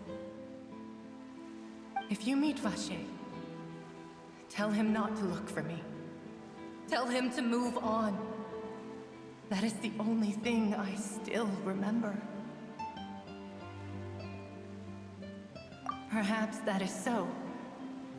As I was submerged in the waters, losing consciousness, I saw Vache above the surface. His eyes were filled with such sorrow, such longing. If only I could have comforted him, told him that I did not suffer. Indeed, I had felt a great warmth. Is that what you call it? Dissolving? If anything, I consider it a form of release. It was a state of neither fear nor frenzy, with only an endless peace, like the water's still surface. I could also liken it to being a thirsty person who drinks water for the first time, and only then sees how they have lived for so long in a world of endless want and anxiety.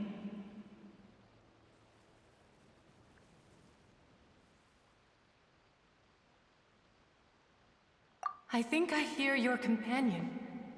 It's time for you to go, I think.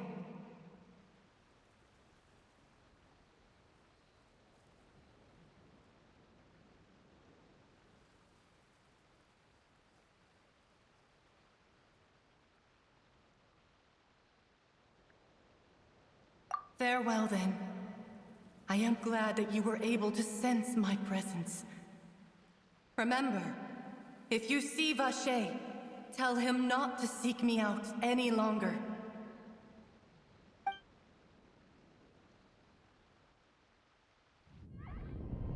Wake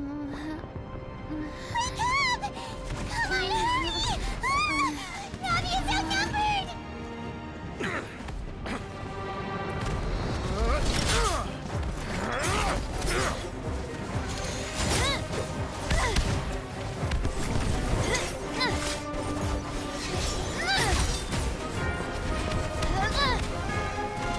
Demoiselle, look out!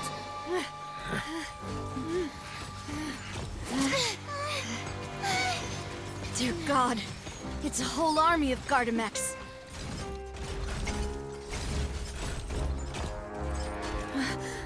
Chlorand?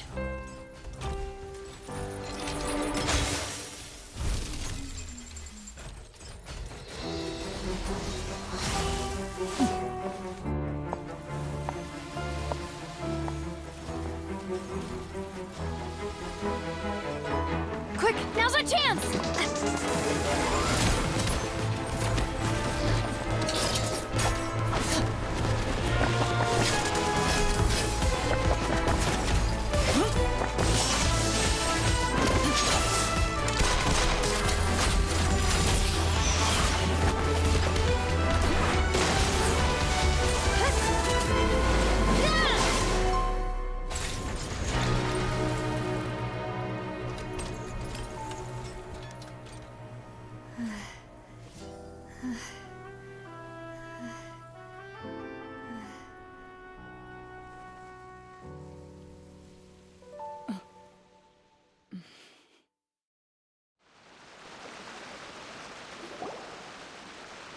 I should thank you for lending us your sword there, Clorand. But before I do so, could you explain how you managed to show up here? I followed you. It seemed to me that danger has followed you more closely as of late.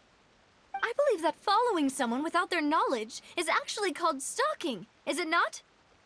Mr. Callus's last wish was for me to ensure your safety, and I will not betray his trust. He would do the same, were he alive today. Do not speak of my father! Sorry, demoiselle.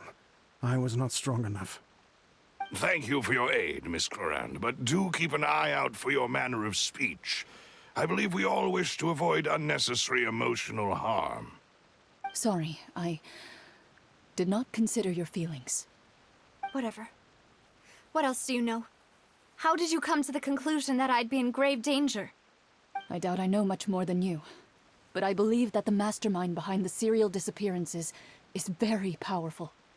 Your performance tonight will almost certainly attract their attention. Huh. I'm sure they've known about me. To be honest, I'm shocked it's taken them this long to act against me. And what about these Gardamex? I thought only those associated with the Maison Gardiennage could control them. None of these mecha have serial numbers. I was sure to check a moment ago. They are not the ones used by the authorities to enforce the law.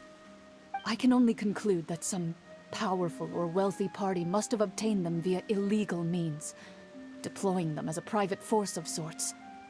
What? Your point being that they're out of Spina di Rosula's league, then? Yes. Be careful, and do not act rashly. I will continue investigating no matter what. We will bring the truth to light. That's my father's true last wish. Regardless, thank you for your help today, Clorand. But if you get any ideas, tell me first. I don't much appreciate being followed. I do not think that they'll strike again anytime soon. So I shall stop following you. Good day, all.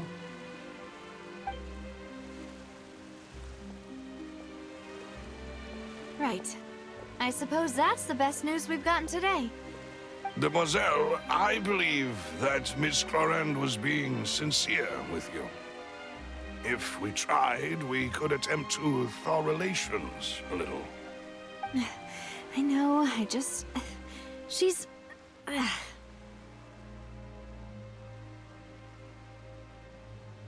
thank goodness! Paimon thought we were done for! Those Gardamex came out of nowhere while you were unconscious, and Nadia and her gang saved us!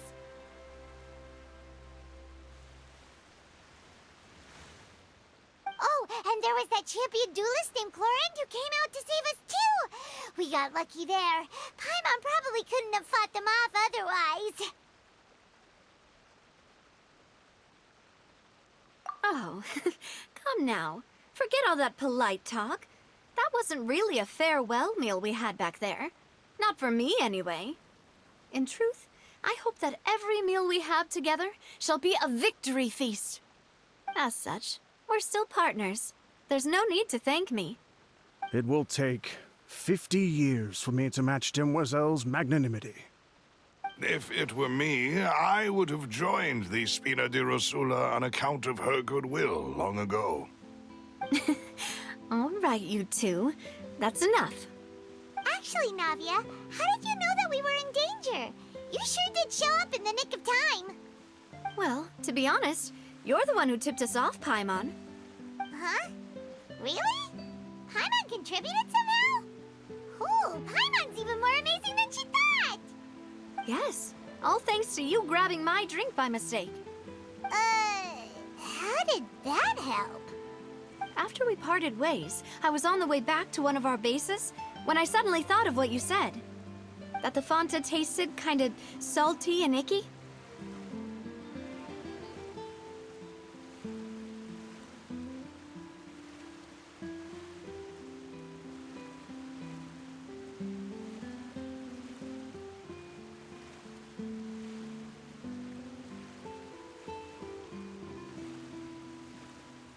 Fanta only comes in sweet flavors, so how could it have tasted salty? The color of the drink, if I recall, had also been a bit off. So the Fanta had been spiked with water from the primordial sea? Yes. So if you hadn't drunk that cup for me...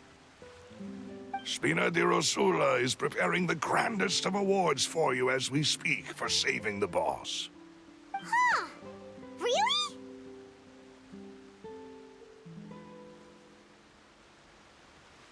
I sent people to Hotel de Boer to investigate, but whoever did this left no trace at all.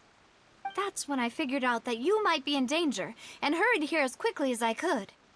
But why would they go after us too? All we did was defend Linny in court and help clear his name. Ugh, now we're caught up in this mess too, aren't we? Well, you did foil a plan that they were probably pretty proud of, and almost got their name in the process. Speaking of which, did anything strange happen when you drank the primordial seawater? Well, it can't be a coincidence that the traveler fainted just now. She said that she heard that voice calling for Vache again. Oh, and this time Paimon heard it too, but it was real faint. Does this situation have to do with the primordial seawater then? Does that mean the primordial seawater raises someone's sensitivity to hydro when it's used on people who are not from Fontaine? That doesn't sound like too much of a bad thing, to be honest. New intel? While you were out cold? Well, let's hear it, shall we? Oh, that is important. Vache. That name doesn't ring a bell. I suppose he hasn't stepped forward as a witness in court lately. Since he saw that young woman dissolve, he was at least at the crime scene. But he never gave testimony or any information regarding people dissolving in the primordial seawater. Could he have been threatened? Yes, thank you. This is very important information indeed. We will continue to investigate. Oh, you mean you'll help us investigate? Well, you did say that our farewell meal didn't really count. That means we're still partners, right? And besides, we're in this now whether we like it or not. You're not gonna let those people who targeted us get off the hook so easily, are you, Traveler?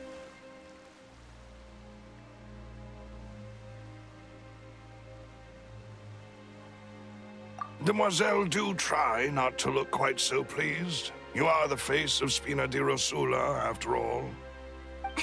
You talk too much. Well, in that case, let's head back to one of our bases, shall we? I'll arrange accommodations for you. We also have some plans to go over, and hopefully we can deepen our bonds as partners. But we'll take that one step at a time, I guess. Don't worry, you two. With us around, our base is definitely secure.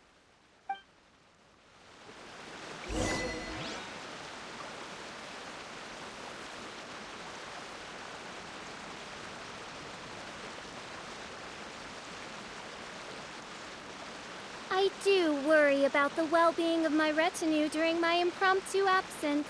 I'm sure the good people of the Adventurers Guild are absolutely fine.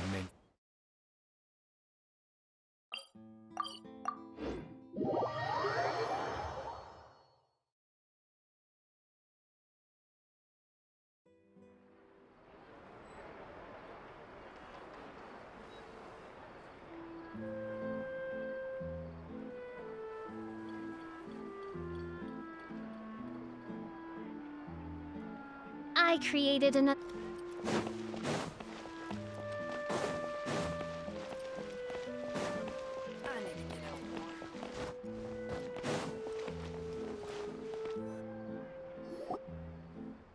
It's right up ahead, but let's make sure we weren't followed first.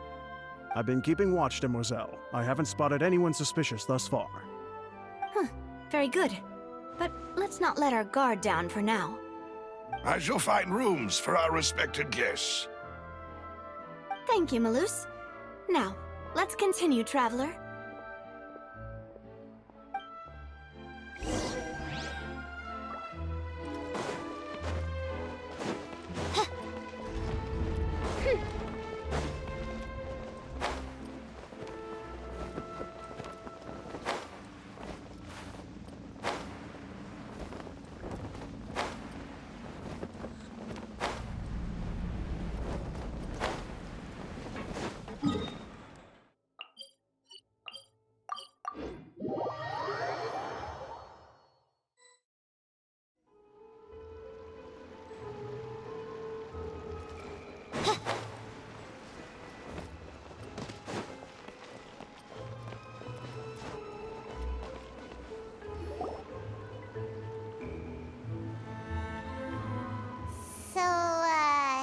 This is your base? It's not quite what Paimon imagined. Your accommodations have been arranged. Under the present circumstances, I can confidently say it's the best we have. Well, our funds have been a little tight lately. After all, we don't allow illegal or unethical profiteering. In fact, our funds often come from citizenry who support us. Seems like it's tough times for everyone. But if you have the support of the people, that does sound like it's worth it. To be honest, our financial situation was a lot better back when my father was in charge a few years ago. I'm afraid I'm not quite his equal. Your father... he was the previous boss of Spina di Rosula, right? How did he...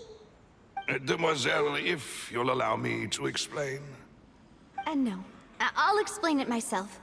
I suppose I couldn't run from this topic forever. And as partners, this is something I hope they can understand. My father's name is Callus.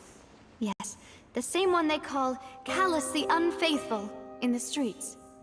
3 years ago, he was accused of murdering his own friend. But he chose a duel to defend his honor instead of standing trial. He died in the duelist's ring. Oh no. But I do not believe my father was a murderer. I'm sure he was set up. At the time, I believed that if he only stood trial and was duly investigated, something amiss would crop up and prove his innocence. But strangely, he not only requested the duel himself, but rumor has it that even after being seriously injured, to the point where he could be deemed as having lost the duel, he refused to surrender, determined to die in the arena. 3 years later, I still don't understand why he did that. How could he protect his honor if he's dead? If anything, he gave up his chance to defend himself. The closest piece of info I have is that my father had been investigating the serial disappearances case at the time of his death. Ah, so that's why you're so determined to get to the bottom of that case. That's right. I've also tried to investigate the murder my father was implicated in, but I haven't found a single new clue in my countless reviews of the investigation records. However, I believe that if the murder case is related to those behind the disappearances, they must know something. I must know what really happened. Was my father coerced? Framed? Even if he really did kill his friend, I must get to the truth. If only he'd been more open with me when he was still alive. He even hid the fact that my mother died due to complications when giving birth to me. And now, here I am investigating his death.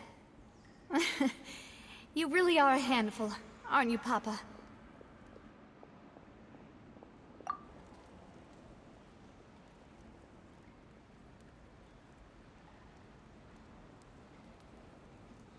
Demoiselle, please, if there is anything I can do, anything at all.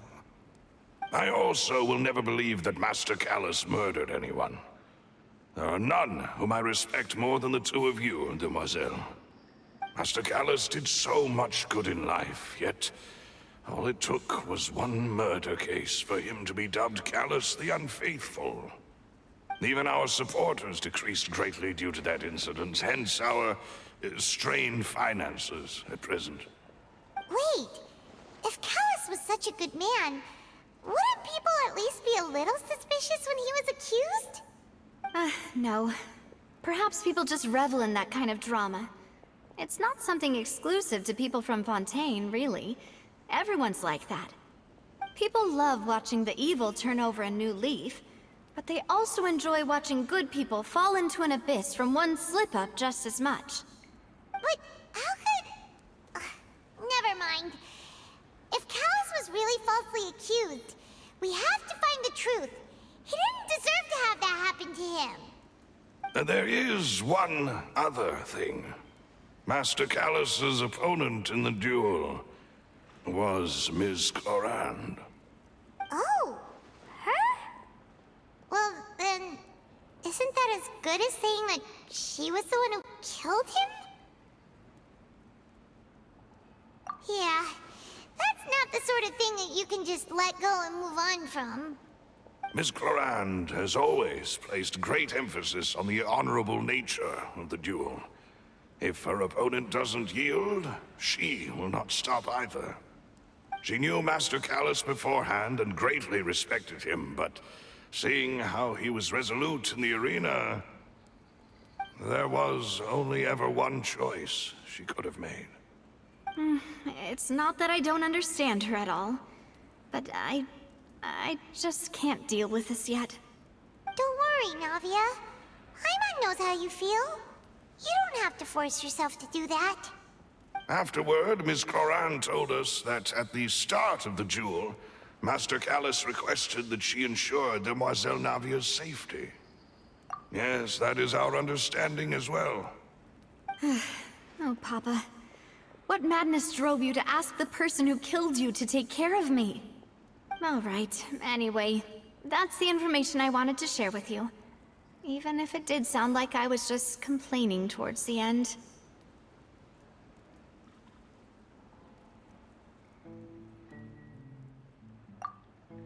Thanks. You two should go and rest. This was quite a day after all. Yeah, Paimon's beat. Please, relax and get some sleep. We will ensure you rest soundly.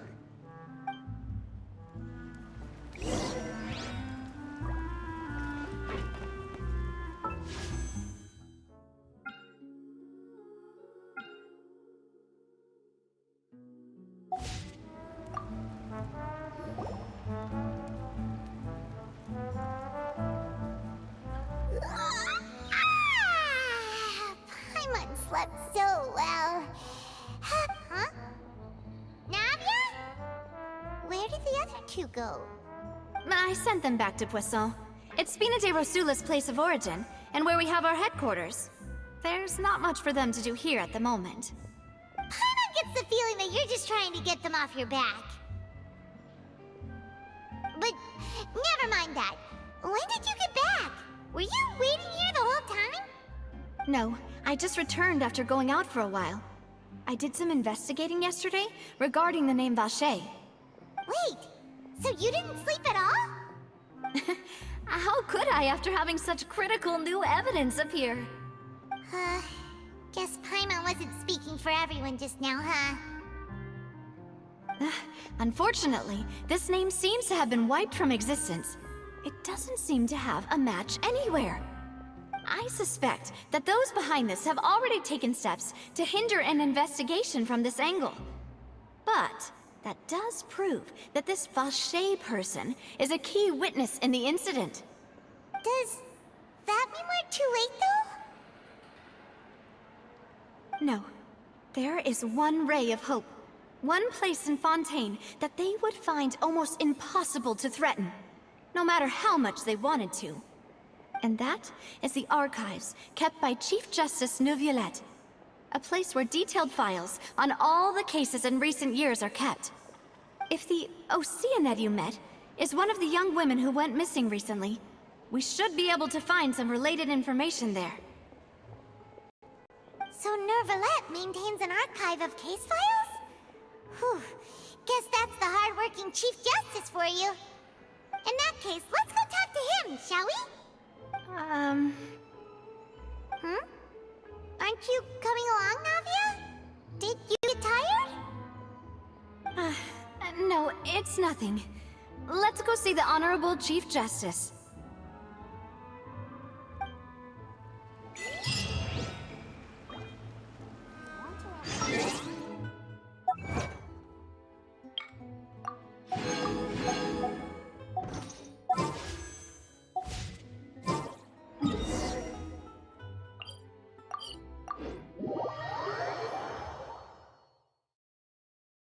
The palais is right up ahead. Come on.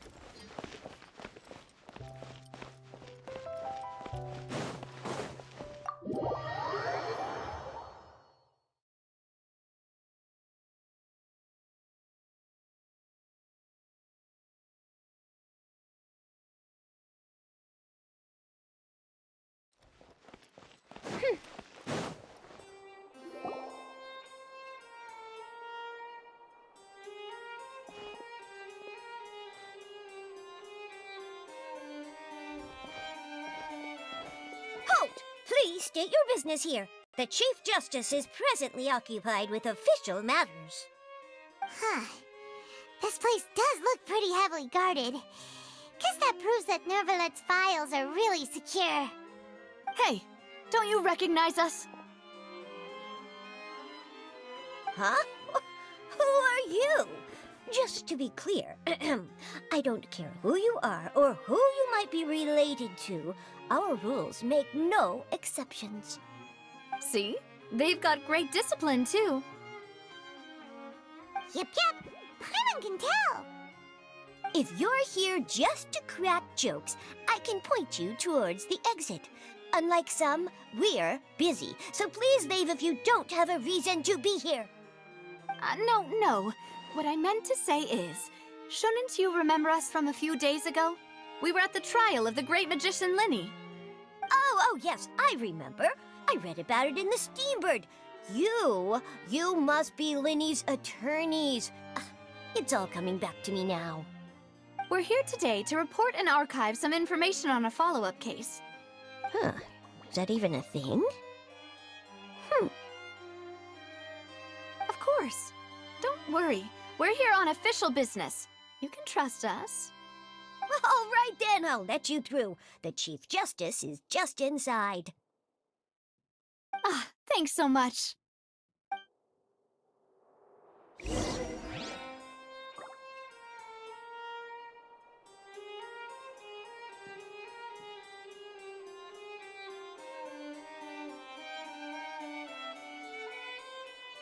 I created another universe and founded Paradise.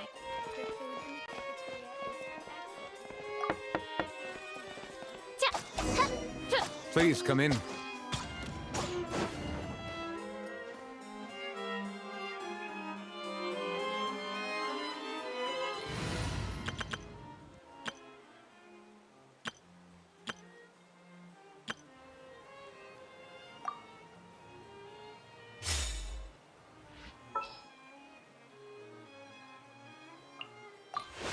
Thank you for inviting me to join you.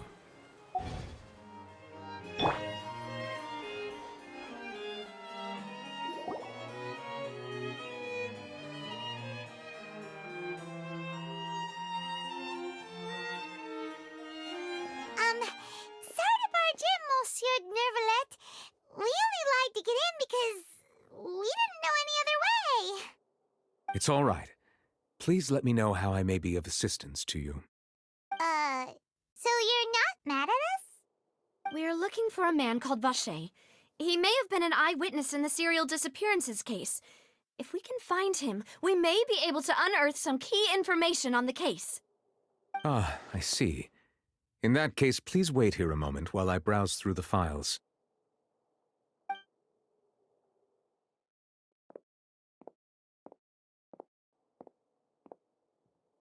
Who knew that Neuvillette would be so easy to talk to?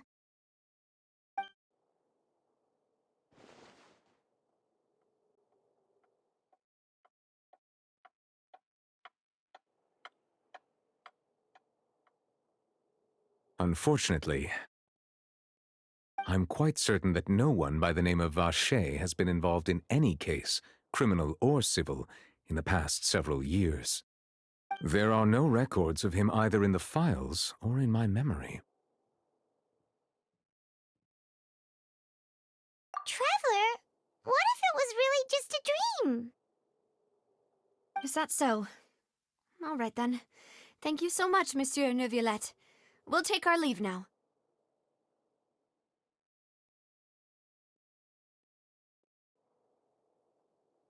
Ahem.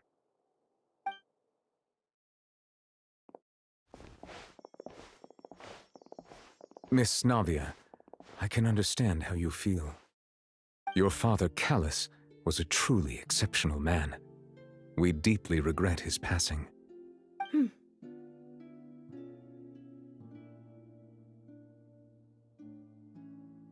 And what are you trying to say, Monsieur Neuvillette? Are you trying to console me? Extend your sympathy? Or just express some tendril of regret? No. You are not trying to do any of that. I can hear it in your voice.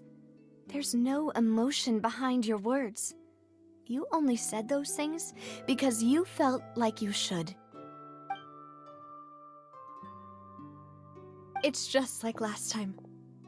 After my father took his place in the duelist ring, I pushed through the guards to talk to you as a last resort. You even told me then that you thought there was something fishy with the case, yet you still allowed the duel to go ahead. In your eyes, the value of a human life is nothing compared to those cold laws you hold so dear.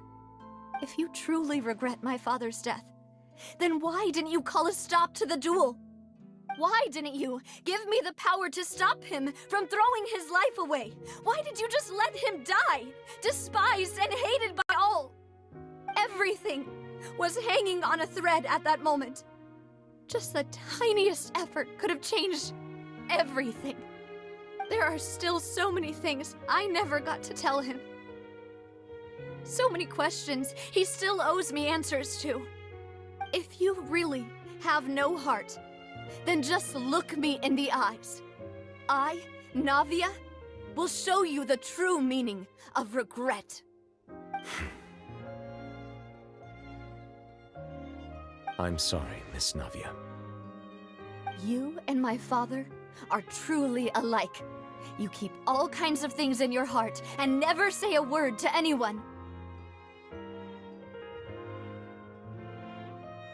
It's not so much that you can't feel, but that you would never express anything. Oh well. In any case, everyone already knows full well the apathy of the Chief Justice. My apologies for taking my emotions out on you, Monsieur Chief Justice. Let's go, Traveler and Paimon.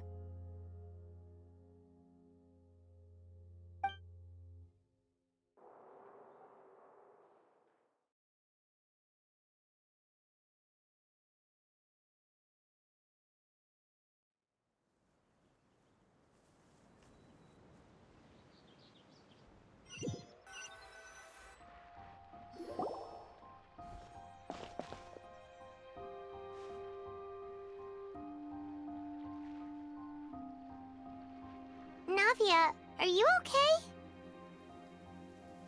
I'm fine. Rain. It's raining. You're right. Wasn't it still sunny when we went into the building? And there shouldn't be any active trials today. How strange. Now that I think of it, on the day my father was convicted of murder, it was also raining. What is it? Did you think of something? Yeah, he was outside. It was uncovered and the rain could fall there. Why? Do you think the rain could have affected the crime scene? That thought has occurred to us before. We've even expanded the search area to try to account for that, but didn't find anything of value. Oh? Wait. You don't mean...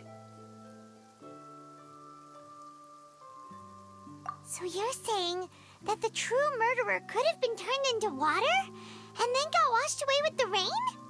Yeah, and if that's what had happened, then no one would have believed your dad, even if he explained what he saw to the authorities.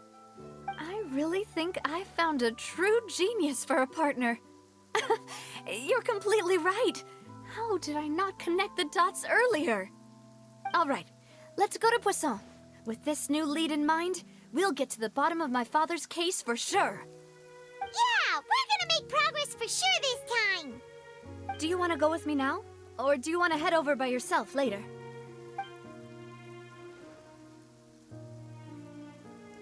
Great, let's go then.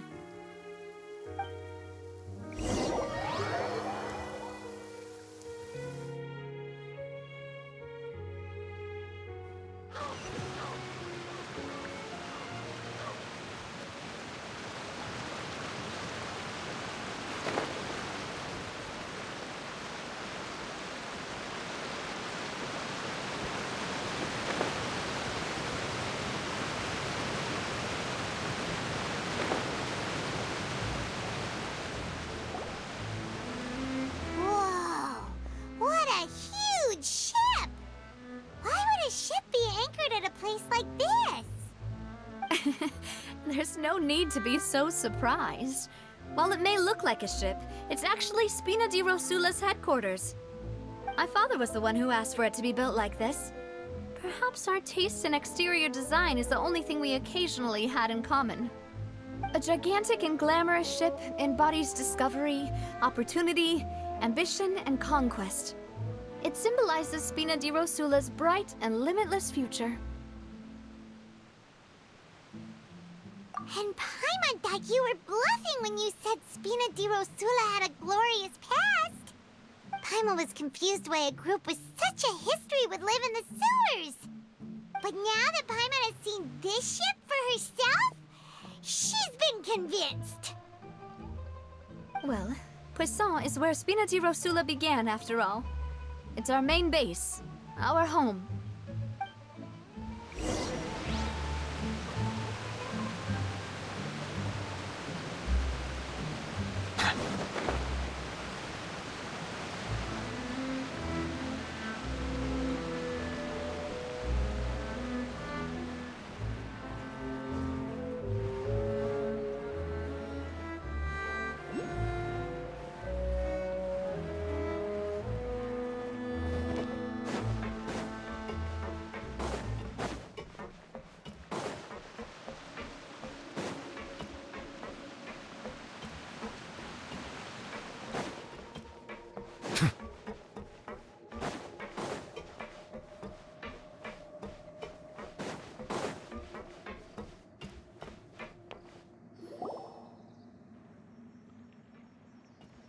Melus, we're back!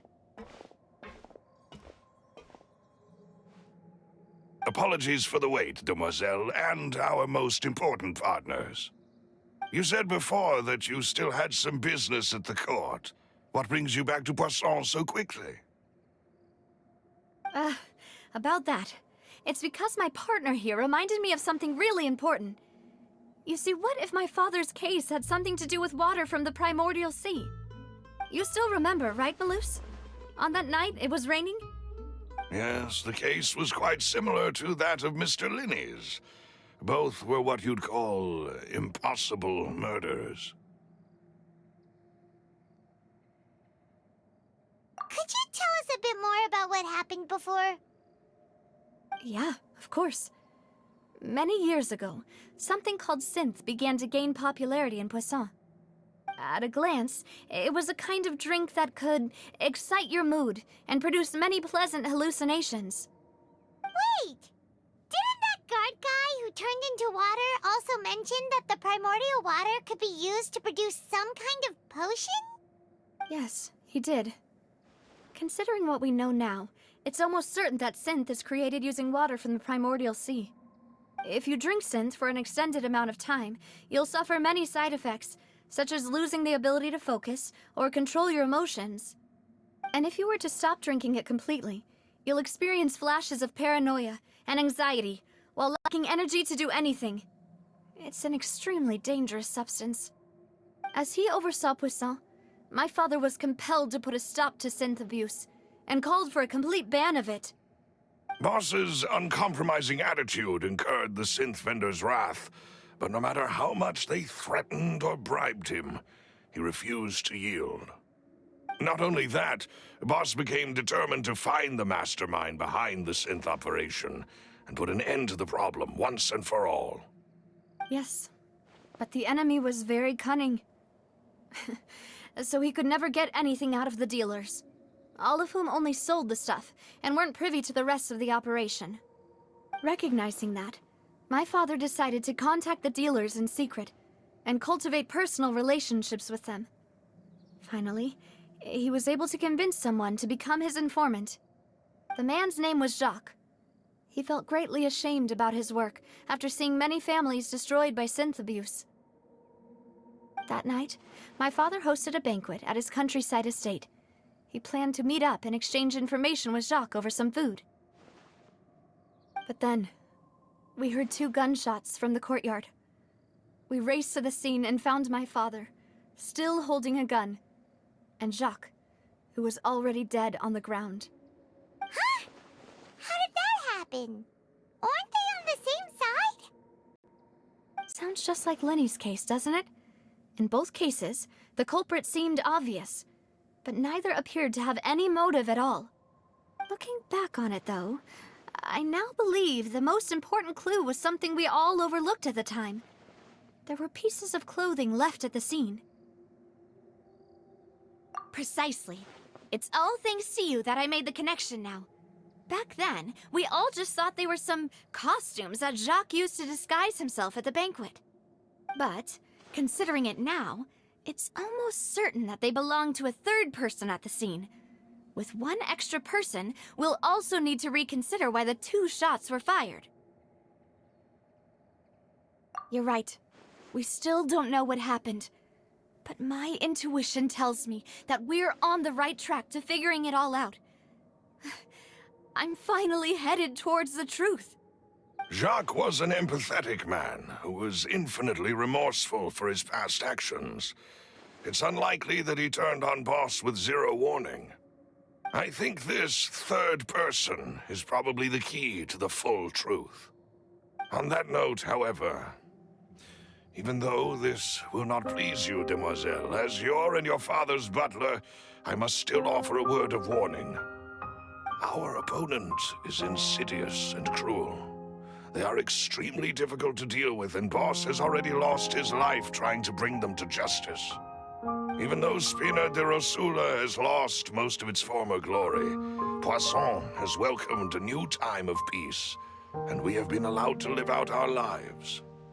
There is no need to follow your father's path. It would be both wise and in line with Boss's wishes to step back and give up on the case. If that's indeed what he wished for, then he should have told me that himself. Was I not the closest person to him? And yet, I was the one most kept in the dark.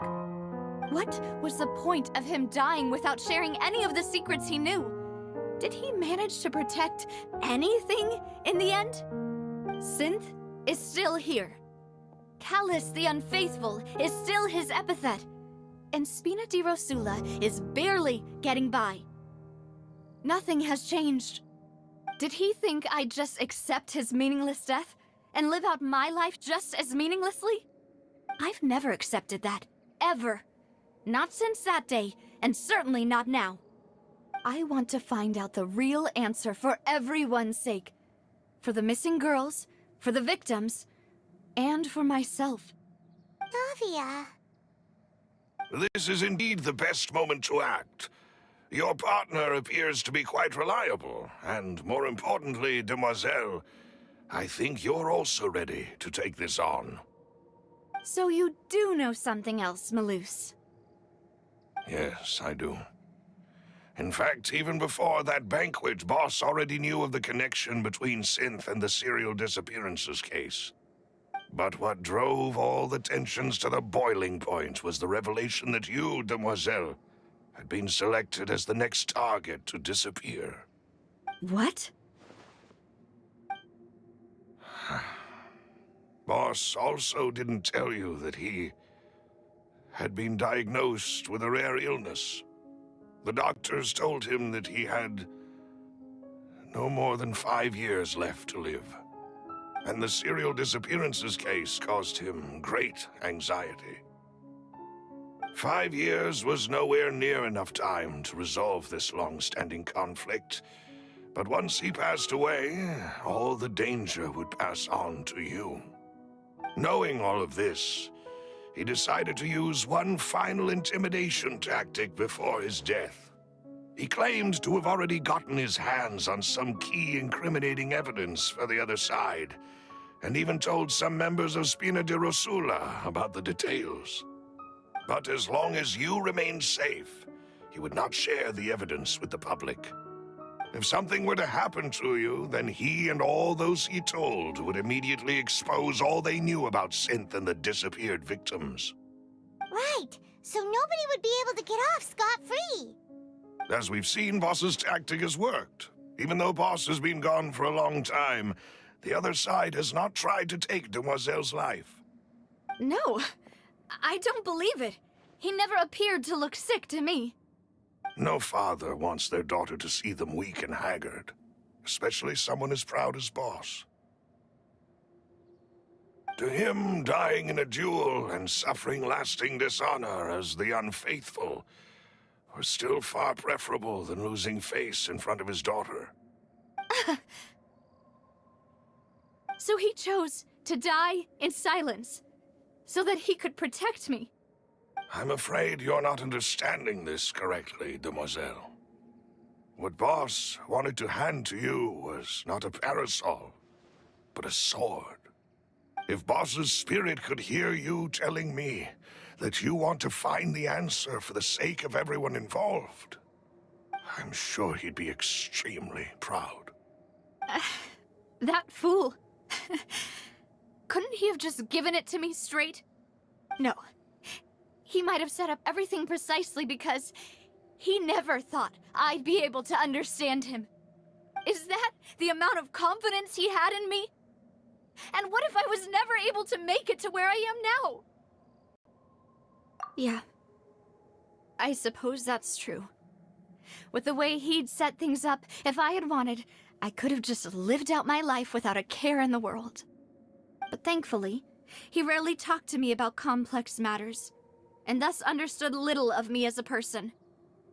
In this case, he really didn't need to give me an easy way out. Malus, what was the key evidence that he shared with you? It's the location where Synth is produced.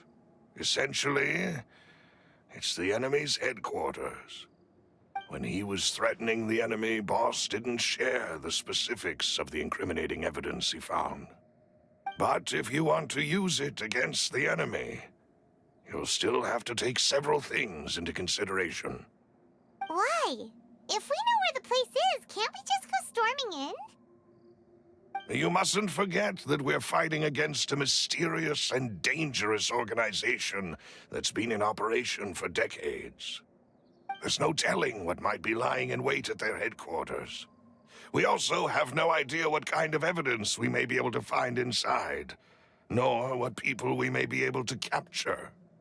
But a single visit to their headquarters would be tantamount to a formal declaration of war.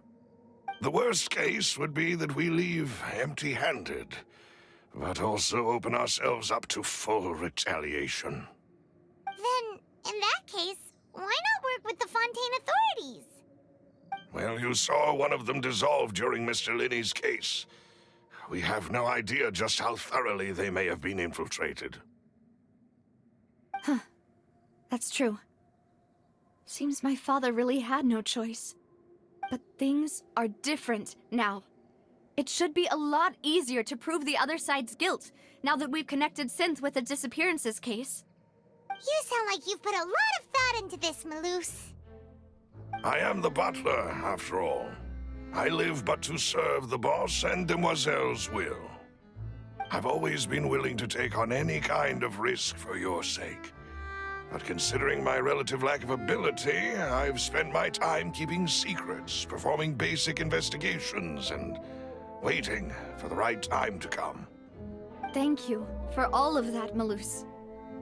Have you discovered anything new in the past few years? Let me think. One conclusion I came to is that the enemy must be quite familiar with Spina di Rosula, or at least have an informant planted here. When I announced orders to the organization's members on Demoiselle's behalf, I used to deliberately keep a few people in the dark and observe the reactions of the synth vendors. If the vendors didn't change their plans, then the individuals informed of our orders must be innocent. If the vendors packed up and fled, however, then someone must have given them the news. After several rounds of testing and investigative tracing, I've narrowed the suspect list down to 3 people. The first is Florent, Spina di Rosula's senior advisor. Huh? Florent? Yes, surprising, isn't it? He was one of the people Boss trusted the most, which also means that he was someone who understood Boss really well. Thanks to his position within Boss's innermost circle, he always knew our upcoming plans and could thus avoid capture this whole time. There's someone else like him too. Marcel, the head of Confrérie of Cabrières. Uncle Marcel. It's a guild in Poisson. Boss helped it to grow to its current size and prominence. In the beginning, they were only reselling some daily goods, but now they're one of the richest guilds around, with a lot of business connections in the city. So, they're like a sister organization of Spina di Rosula? Yes, you can say that. When we were fighting against the synth dealers, they provided us with plenty of support. It's a bit difficult to imagine someone using their own money to hunt down themselves. The final suspect is Thierry, the man responsible for coordinating information between Spina di Rosula and the guards. Although the guards mostly leave us to our own devices, there are still many activities we have to report to the local authorities. Since Thierry is always in the know about our current activities, he could theoretically always plan one step ahead. I see. These are all people who I communicate with quite regularly. To think that the enemy we've been fighting against has been right next to me all along, among those I trust the most. It's almost too hard to believe. If you want to investigate them, please take every precaution to not alert the quarry. Judging from our experience, the enemy is extremely cautious. Of course. And thank you, Maloose. You've provided us with a lot of great information. You're too kind, my lady. I'm just doing my duty. And before I forget, proving Boss's innocence would also mean clearing him of blame in Jacques' death. After that incident, Jacques' wife and daughter were taken into the Spina's care. They still live in Poisson today. If it might help, you could also pay them a visit. I can make the necessary arrangements. Aw, thank you so much, Maloose. You really are the best. A new case awaits, my dear partner. I hope we can work together to uncover the truth and end this case once and for all.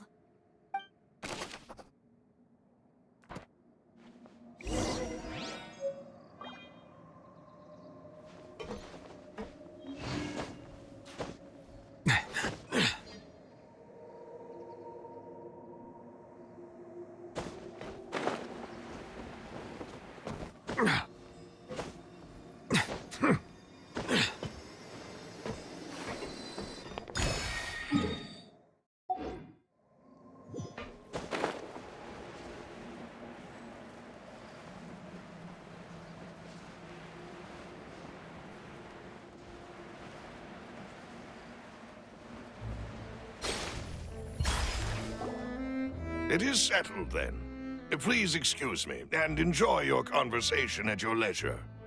Thank you for arranging everything for us, Malus. Excuse me, miss. Do you need anything from us? Oh. Hey, Navia's all quiet. This isn't like her at all. I'm sorry that I only came to visit after all this time. After what happened, I didn't know how I was supposed to face the two of you. Ah, if it's about that, there's no need to apologize. After my husband died, Spina di Rosula sent us a lot of mora and support. I understood your guilt and apology to be genuine. But aren't all of those things nothing compared to the loss of Jacques? I can understand the kind of pain that comes with losing a father so needlessly. You don't understand at all. I didn't know how to face you, because I didn't know what I could possibly bring as a consolation gift. I know only the full truth could bring closure to you, and to all of us. I'm sorry. I appreciate the sentiment, but you don't have to carry all that guilt. On the matter regarding my husband, my daughter and I have more or less found our answer already. Would you mind sharing it with me? I really can't believe that my father could ever bring himself to shoot Jacques. I always knew that my husband's money was earned through others' suffering. He told me countless times that if he could turn back the clock, he would never go into the synth business again. He had many regrets, and felt that he took the idea of providing for his family too literally. For the longest time, he thought Mora was everything. So when Mr. Callis came to him with a proposal, he accepted it almost immediately. He tried to be as careful as he could, but even so, he was still found out by the higher-ups. They found out about his betrayal? Papa didn't say that exactly, but Papa did tell me that I should never be ungrateful. Before he left that day, he told me that he had no choice. It was only later that I realized it was his final farewell to the two of us. I don't know that for sure, but you could say that's the conclusion I eventually came to. Which is why I'm the one who should feel guilty. Callis had always taken great care of us, both when he was still alive and after he passed away. Even if he fired the shot that killed my husband, it was likely in self-defense. It is impossible for me to hate him for what he had done. But Mama, why is Papa still the bad guy if he did the right thing? Papa always wanted to be a good man, so why did he have to do a bad thing in the end? Well, things aren't always as they seem. You still feel like your papa was a good man, right? Yeah, Papa was a really good man. The best in the whole world. Then you should hold on to that. If a good man had to do a bad thing, then he must have had his reasons. Regardless of whether he left you a parasol or a sword. He must have done so to give you a better life. Oh. Thank you for everything you've told me. I will definitely find the truth. The current state of things is not something I'm willing to just sit back and accept. Thank you. I'm very grateful to hear this from you. Even though your personality is quite different from your father's, your determination when you speak is really similar. You really think so? That's the first time anyone said that to me.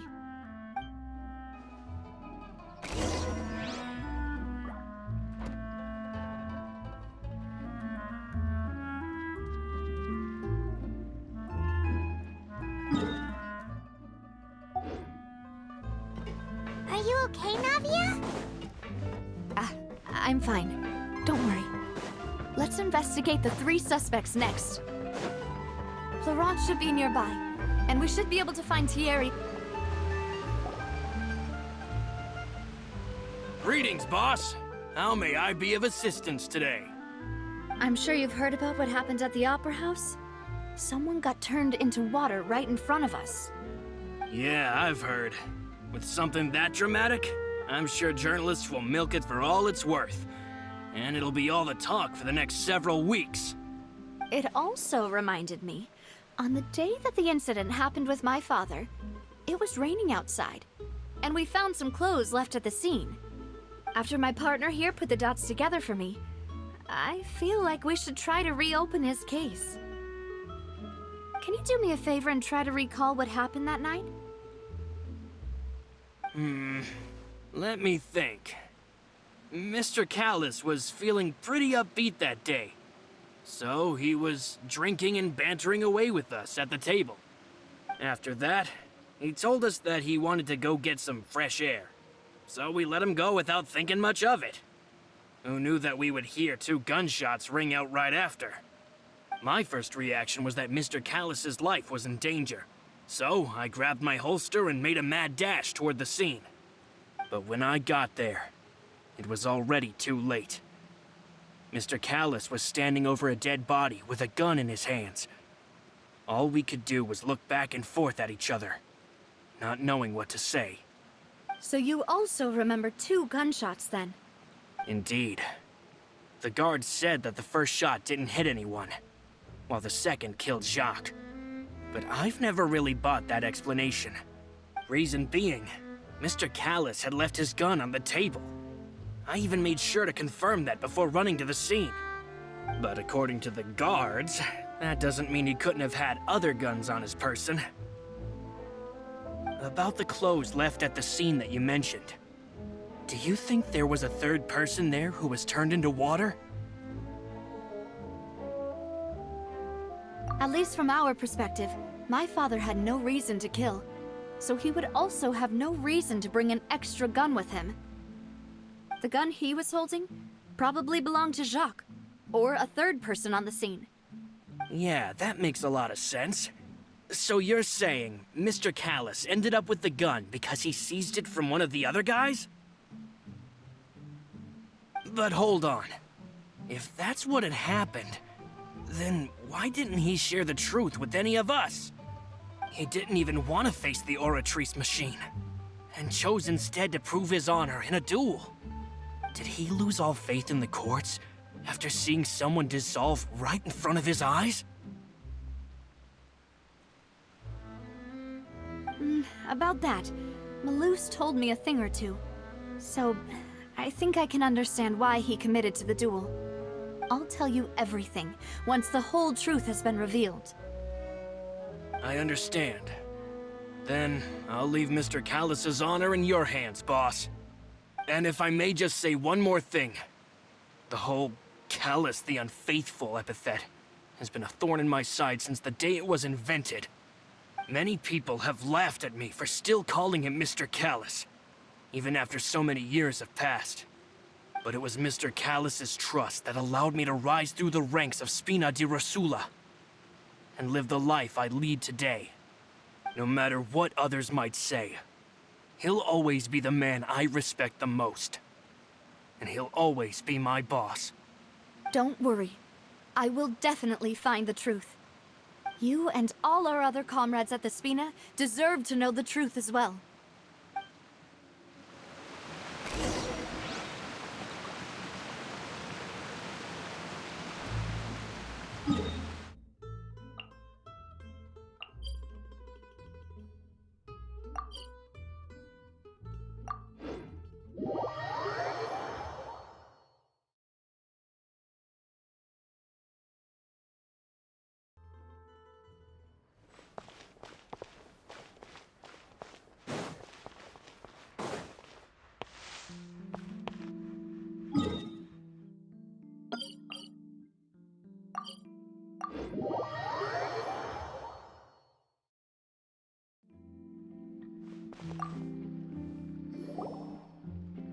Hey, Thierry, it's me. Oh, now, what brings you here, Miss Navia? I've heard that you made quite the name for yourself at the Opera House. Oh, so you've got news of that already. Oh, okay. Hey, I'm also a member of the Guards, you know. The way you make it sound, people would think I was sent off to Poisson because I had done something wrong. Are you sure there isn't a little bit of truth in that? Under normal circumstances, shouldn't you have been called back to the city already? I mean, where I work is really up to me. Let's just say I enjoy the ambiance of Poisson. Callis did a fantastic job running the town, building Spina di Rosula from the ground up and clearing many obstructions in my way. It would be next to impossible for me to find a similarly easy but high-paying job in the city. Anyway, enough chit-chat. Are these two friends of yours? You, here for some formal business? Yes. These two are my partners. What happened at the Opera House made us realize that Linny's case and my father's may be related. We're trying to reinvestigate the details of my father's old case. Ah, I get it. You think there might be more to the case now that we know people can be dissolved into water, right? I was also flabbergasted when I first heard of it. If you want to go through the original files from your father's case, I can help you look for them. That'd be much appreciated. Thank you. Actually, I have another question. Do you have the authority to dispatch Gardamex? Of course. Without them, I couldn't possibly handle Poisson on my own. Why do you ask? We definitely can't use them to forcefully get more evidence for your father's case. Well, you see, just recently, we were attacked by a horde of unnumbered Gardamex in the city. So, if you hypothetically wanted to do something against me, all you would need to do is get rid of the mecha serial numbers and send them after me. Then you think too highly of my abilities. Dispatching mecha is very different from controlling them. If I had to make an analogy, when you order a dish, the chef will make it for you. You can ask the chef to cook, but not to massage your shoulders or carry your baggage. If you try to make unreasonable demands, the chef would just think you're out of your mind and ignore you completely. The same goes for me and my Gardamex. Removing a serial number is also not as easy as you might think. There are a lot of complex steps to it, and it's almost impossible to keep it a secret. So I can promise you, those mecha were definitely private units. They're certainly not cheap. So, whoever their owner is must be super rich, powerful, or both. Now that you mention it, though, being in the synth business would definitely be profitable enough to afford this. Oh, then you're officially in the clear, Thierry. Oh, well, thank you for the vote of confidence, Navia. Jokes aside, I'd like to wish you all the best with your investigation. I'll be staying in the city for a little while, so just come find me if you need any support from the guards.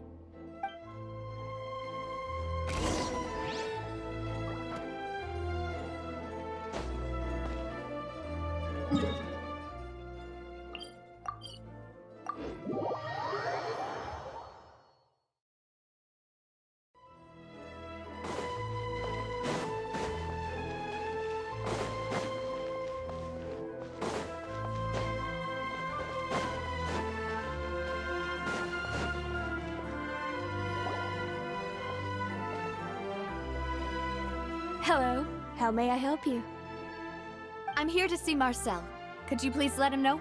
You can just say Navia's looking for him. Sure. I will let him know right away.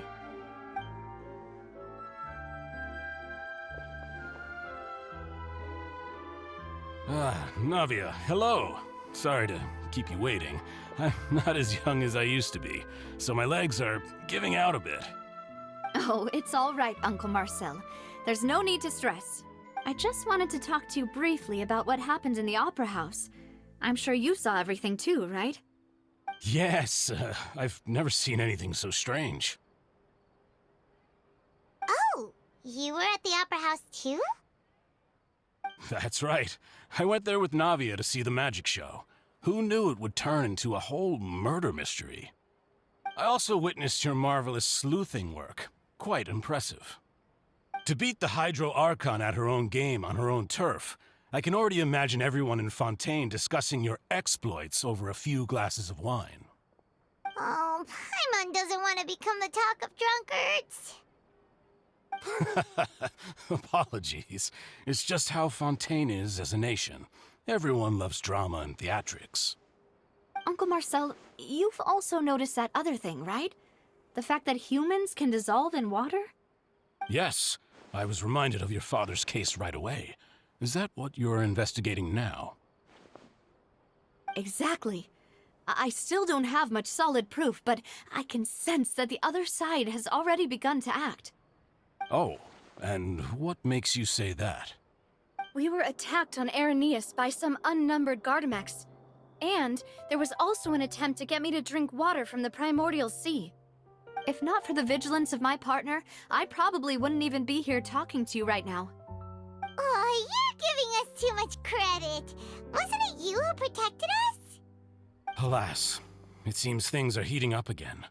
The peace that Callus sought so dearly will soon become a thing of the past. But rest assured, Navia, Poisson will always remain a safe haven for you. If you're scared, you can always return there. If anyone dares to lay their hands on you there, the Confrérie of Cabrières will use its funds to the last Mora to bring them to justice. Thank you, Uncle Marcel. But I don't intend to go into hiding. I'm going to strike while the iron's hot. Do you have any new thoughts on my father's case? About that. Sorry, my age is catching up with me, so it'll take me a while to recall my memory.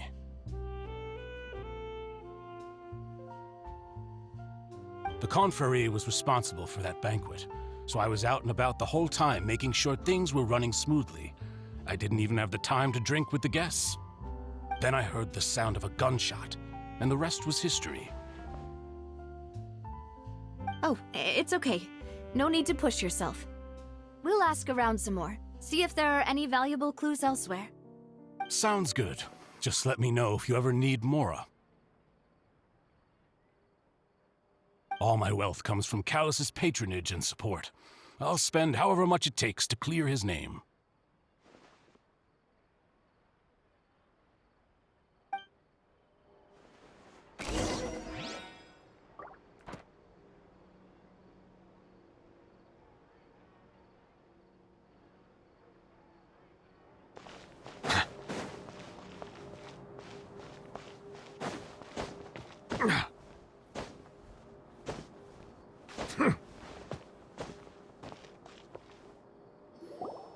We've talked to all three suspects, purely based on their conversations with me.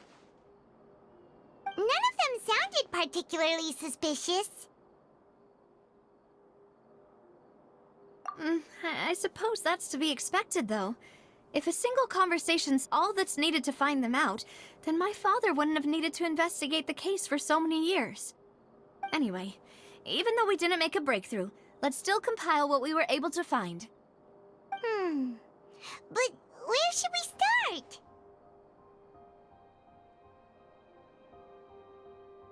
Ah, you're right! Flora mentioned that Callus probably only ended up with the gun because of circumstance. That makes sense. According to Jacques' family members, he already told them that he had been discovered, and that he had no choice before he left home that day. If I had to guess, he probably received an order from the synth boss to kill my father. Had he refused, he and his family's lives would have been forfeit. So, Jacques fired the first shot? Oh? And why is that? Ooh, that's a good point. Jacques probably already knew that he was just being used as a tool for murder. And once he had completed his mission, he'd be of no more use to his boss. So, what would make more sense from his perspective would be to turn his back on the Order and... Makes sense. But without evidence, that's still just a theory. Besides Jacques, the attack from the Gardamex has been bothering me quite a bit as well. It's obvious that our enemy has become more antsy after the secret of the primordial seawater was revealed. Do you think he knew, even then, that we'd follow this lead to the end? Given everything that's happened since, it's quite possible. But who among the 3 suspects would have the ability to control privately owned Gardamex? Uncle Marcel? My father did really trust him. And they worked together on a large number of projects. Maybe that's how he got to know Jacques. And with funds from the Confrérie, he could also afford a large number of Gardamex. It's still really hard for me to imagine, though. After all, Uncle Marcel has been around since I was just a child. Also, wouldn't this mean he has been spending a whole lot of mora and energy to fight his own synth business?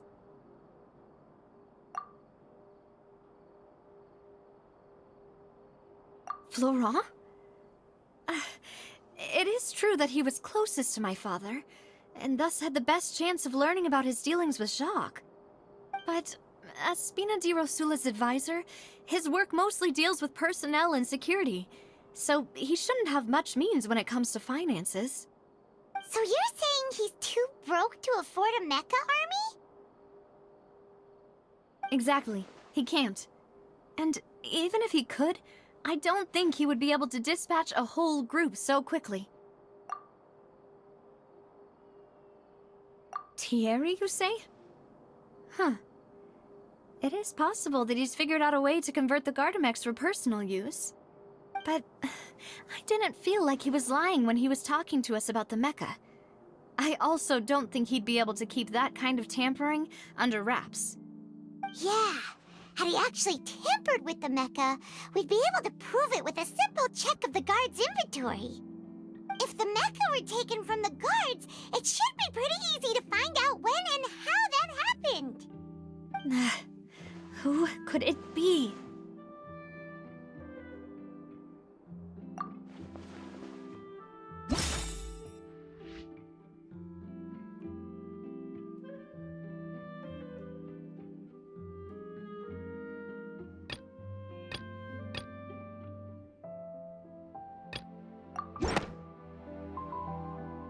You know, if you think everything through, Uncle Marcel is indeed the most suspicious of them all. Could we be missing other suspects? Malus didn't know about the people turning into water thing when he narrowed it down to these 3, did he? Malus has always been very reliable, and his judgment of others' trustworthiness has been fair and well considered. When he laid out his case for the 3, the rationale he gave me made a lot of sense as well. The suspect is knowledgeable about the Spina's internal affairs, has the means to dispatch mecha to assassinate us, and possesses significant intellect and foresight. Even if I don't want to believe it, I'm starting to see how things could all tie back to Uncle Marcel. Well, we still have another trump card on top of all the theorizing and speculating. Yes, Malus did say that charging straight in there would be extremely risky, but we don't have any other options right now. We need far more solid proof before we can hope to go charging in on our enemy. Navia, here you are. Oh, I've been looking for you. Huh? Aren't you the guy from the guards? Did something happen? Yeah. News came from Irenaeus just after you left. We've got another trial on our hands. Wasn't that place built specifically for holding trials? What's so newsworthy about this one? I know. But they said the person they're putting on trial is a Fatui harbinger called Tartaglia. What? Is that someone you know? Yeah, we know him. Maybe even a little too well. Well, he's been accused of being the true culprit behind the serial disappearances case. It's absurd, don't you think? Wait, how? None of our investigations have had anything to do with him. That's what I thought was strange about it, so I came to tell you the news right away. If the charge against him stands, then it'll be next to impossible to get the guards to support any of our planned investigations. Right. Because they'll think they've already found the culprit. Yeah. And it'll be a lot harder then to clear Mr. Callus's name. I understand. Well, partner, what do you think we should do? We still haven't found any conclusive evidence. Huh? Split up? What do you mean? Just as expected of my partner.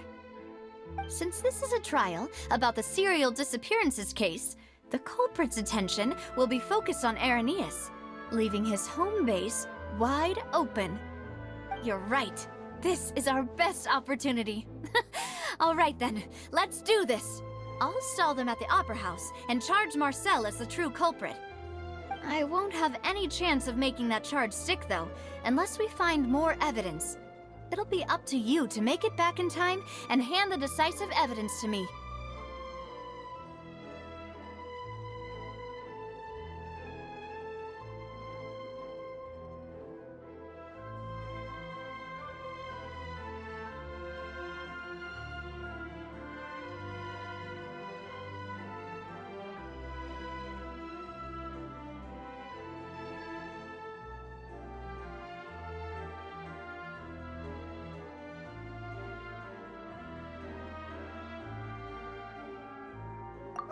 You, just like you helped us in Linny's trial. Demoiselle, please allow us to accompany you. I'm ready. Ah, Malou, Silver, when did you two get here? We heard that you'll be leaving Poisson and figured that you might require our assistance. It's our hope that your confidence will be bolstered with the two of us by your side. Thank you so much. Then, let's make haste for Irenaeus. Paimon? See you then!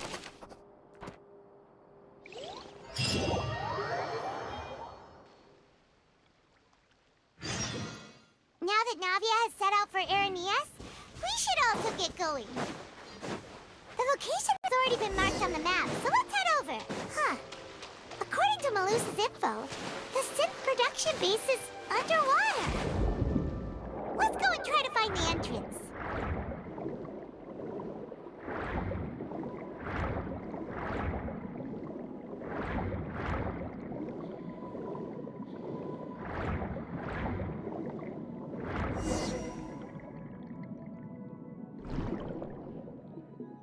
Finally found it!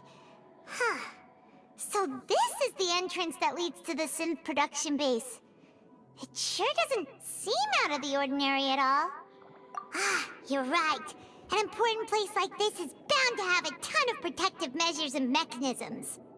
Navia's probably arguing up a storm right now to stall for us.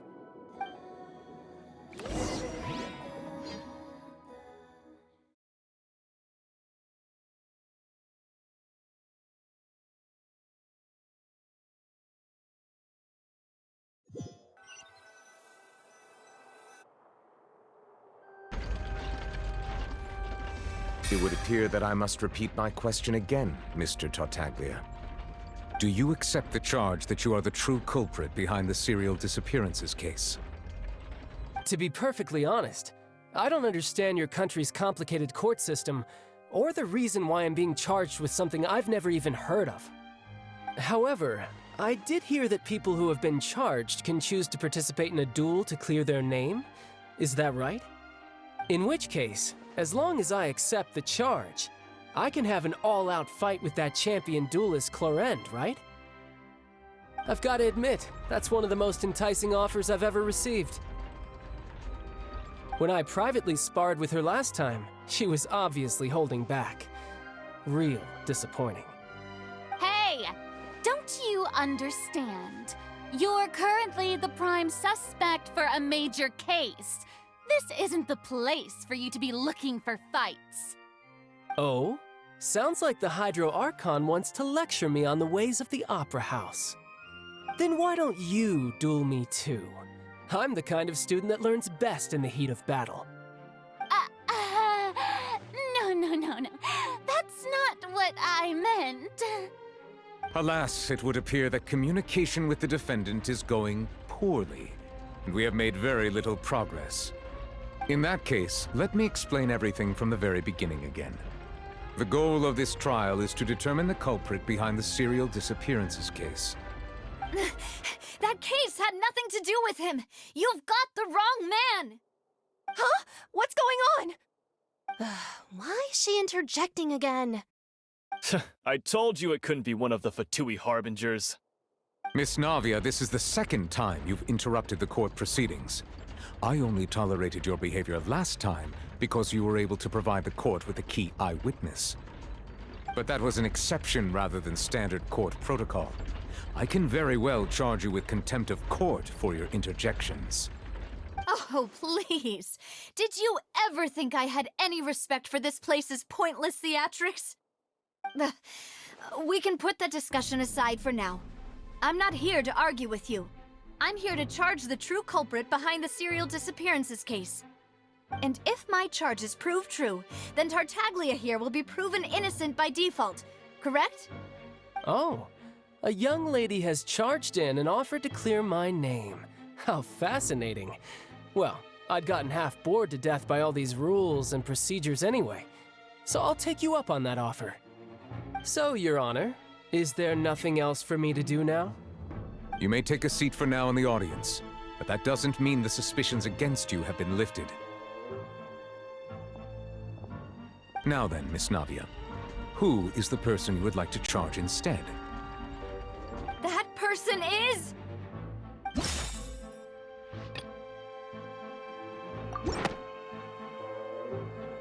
Marcel, the head of Confrérie of Cabrières. Huh? What confrérie? Never heard of them in my life. I've heard of them, but weren't they Spina di Rosula's sister organization? Oh, is this going to be a friends to enemies type situation?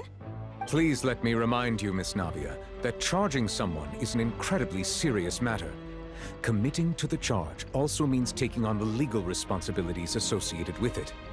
And if the charge fails, depending on the circumstances, you may also be charged with the crime of making a false accusation. Yes, I do. In that case, I declare the charge to be valid. Miss Navia and attorneys, please take your places on the court. Members of the guards, please contact Mr. Marcel right away so that he may stand trial.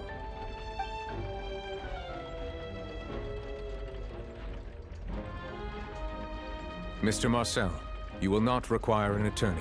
Is that correct? Apologies. It all just happened so quickly. I still haven't figured out what's going on. I think an attorney won't be necessary. This is probably just a misunderstanding between me and Navia. Very well. In that case, since both sides have now arrived, Miss Navia, please present your charges. I would like to take everyone back to 3 years ago, to the case of Callus the Unfaithful. Only through elucidating what really happened in that case can we connect all the dots for the serial disappearances case. Navia, do you really think that I was the one who killed your father? Come on, why would I do that? Callus was my benefactor, and remember, both you and I only ran to the scene when we heard the sound of a gun. If that's enough to make me a suspect, wouldn't that make everyone at that banquet a suspect as well? I think there's no point in getting into the specifics right now. The audience doesn't even have the big picture yet. Even I'm struggling to remember some details of that case. Exactly correct, Your Honor. I must refresh everyone's memory about that case before I can explain my charge and reasoning. I see. In which case, I will recount the findings about that case as originally recorded by Maison Gardiennage.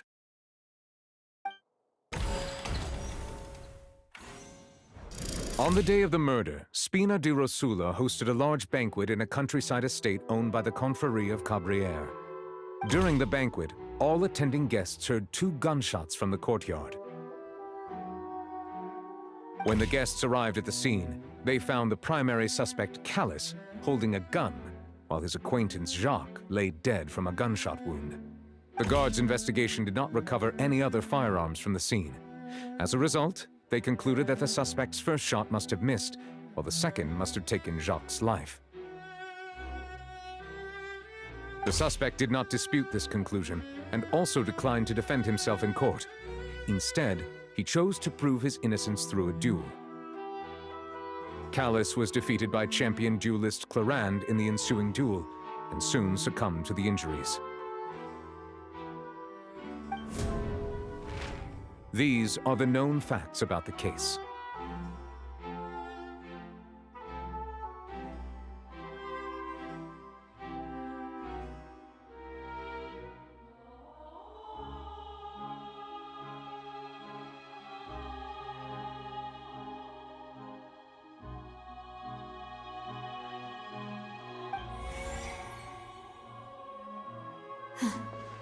The one with the motive to kill was Jacques, not my father.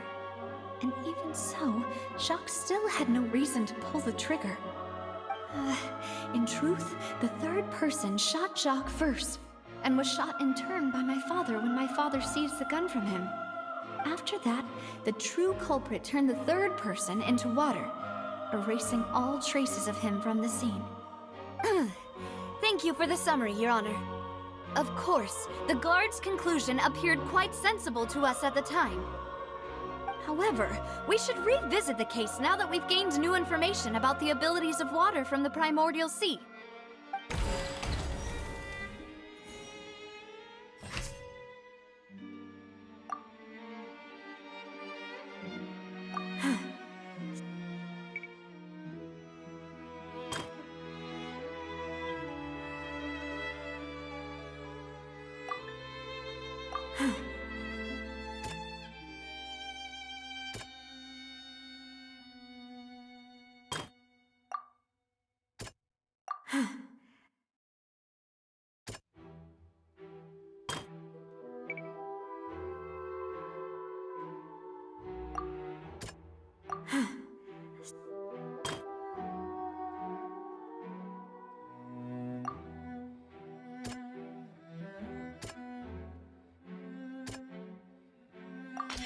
The testimony of the victim's family confirms that Jacques had thoughts of assassinating Callus when he set out for the banquet. However, in the end, he reconsidered, and instead shared everything with Callus, hoping to seek the latter's protection. Unfortunately for Jacques, the true culprit had already considered this possibility, and had sent out another assassin.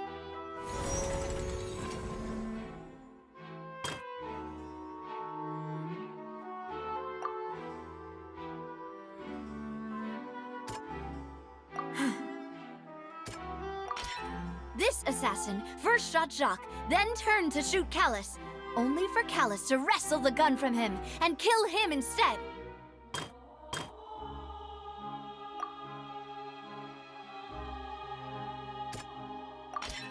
A pile of clothing was found at the scene. The guards once believed they were used by Jacques as a costume to disguise himself. But now, it is clear that the clothes were proof that there was a third person at the scene, and that they were turned into water after committing the murder. Since it was raining that day, the culprit was confident that they could use the rain to wash away all traces of their dissolved accomplice.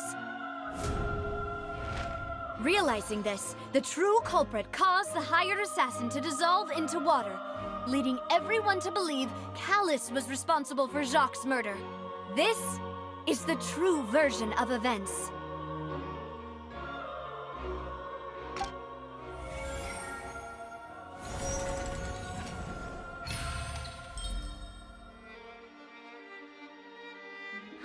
So that's what happened.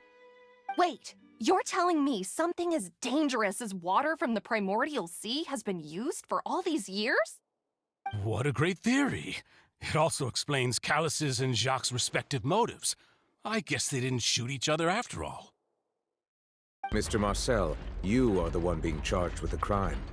You should provide a rebuttal if you wish to prove your innocence. Ah, but I think I agree with everything Navia just said. In fact, there was nothing in her speech that directly implicated me. Then, may I ask some questions? In In my opinion, we primarily need to determine two things. One, do you have the evidence to back up your claims? I'm afraid not. At least not at this very moment. Boo! If you don't have any evidence, you should just go home! I may not have the evidence with me, but I know where I could go to collect it. If we look up the deserted clothes against a record of people who went missing around the same time, we should be able to find a match. Considering the serial disappearances case, the guards probably kept careful records of all missing persons from around that time, regardless of age or gender. That makes sense to me. Monsieur Neuvillette, I would consider this to be a reasonable investigative direction. Why do I feel like Farina's acting a little differently today? Maybe she's scared of embarrassing herself again? Alternatively, she's become more diligent after charging an innocent citizen in the last trial. My second question has to do with the ensuing duel. If the truth is indeed as you described, then why didn't Mr. Callis explain himself in court? If he had testified that a person had been dissolved, he could have at least mounted a defense. I've thought about this too, and the answer is actually pretty simple. He felt there were things that were more important to him. The dissolving power of water from the primordial sea is an important secret for the true culprit of the serial disappearances case. My father could have exposed it for all to see, but he chose to take it to the grave. At that time, Spina di Rosula was in dire straits, and his reputation had already been shattered. He had no guarantee that going forward with the truth would allow the culprit to be brought to justice. What was certain, however, was that it would paint a gigantic target on my back. Boss once told me that Demoiselle had already been selected as the next target of the serial disappearances case. What? If the secret had gotten out, the culprit would have fought an all-out war with Espina right there and then. I wouldn't have been the only one in danger. All of us would have stood to lose our lives. Of course, the guards might eventually figure out the truth of the matter and determine that we were in the right. But what good would that do? How can a hollow verdict protect anyone? Had this opera house ever given my father any kind of confidence in its brand of justice, Spina di Rosula would have had no reason to exist. But by staying silent, we retain the ability to deter our opponents and continue the stalemate. I was able to become Spina di Rosula's president, which made me harder to target, as well as giving me more time to grow and learn. And once I have figured out the truth and stepped up to the challenge, I will do what this opera house cannot, and restore my father's truth and honor back to him.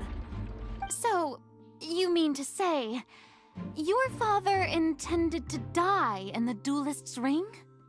That's right. Do you have any proof? Of course. All you need is to ask his opponent, Clarand.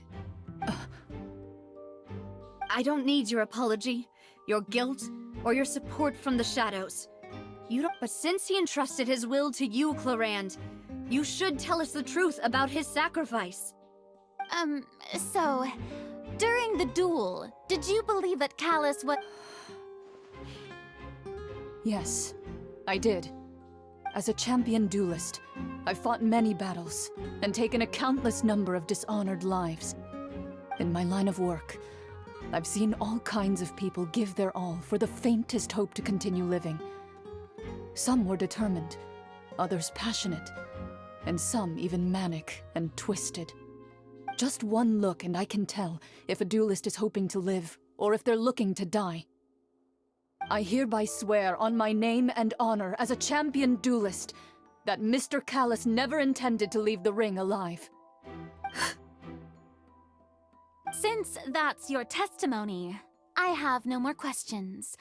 It appears there really are good grounds to reopen this case. I concur. However, Miss Navia, you still have not explained the link between your father's case and the serial disappearances case.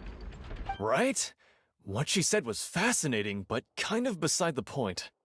Wait, Weren't they just talking about the serial disappearances case? Of course, Your Honor. The two cases are connected via a matter of timing.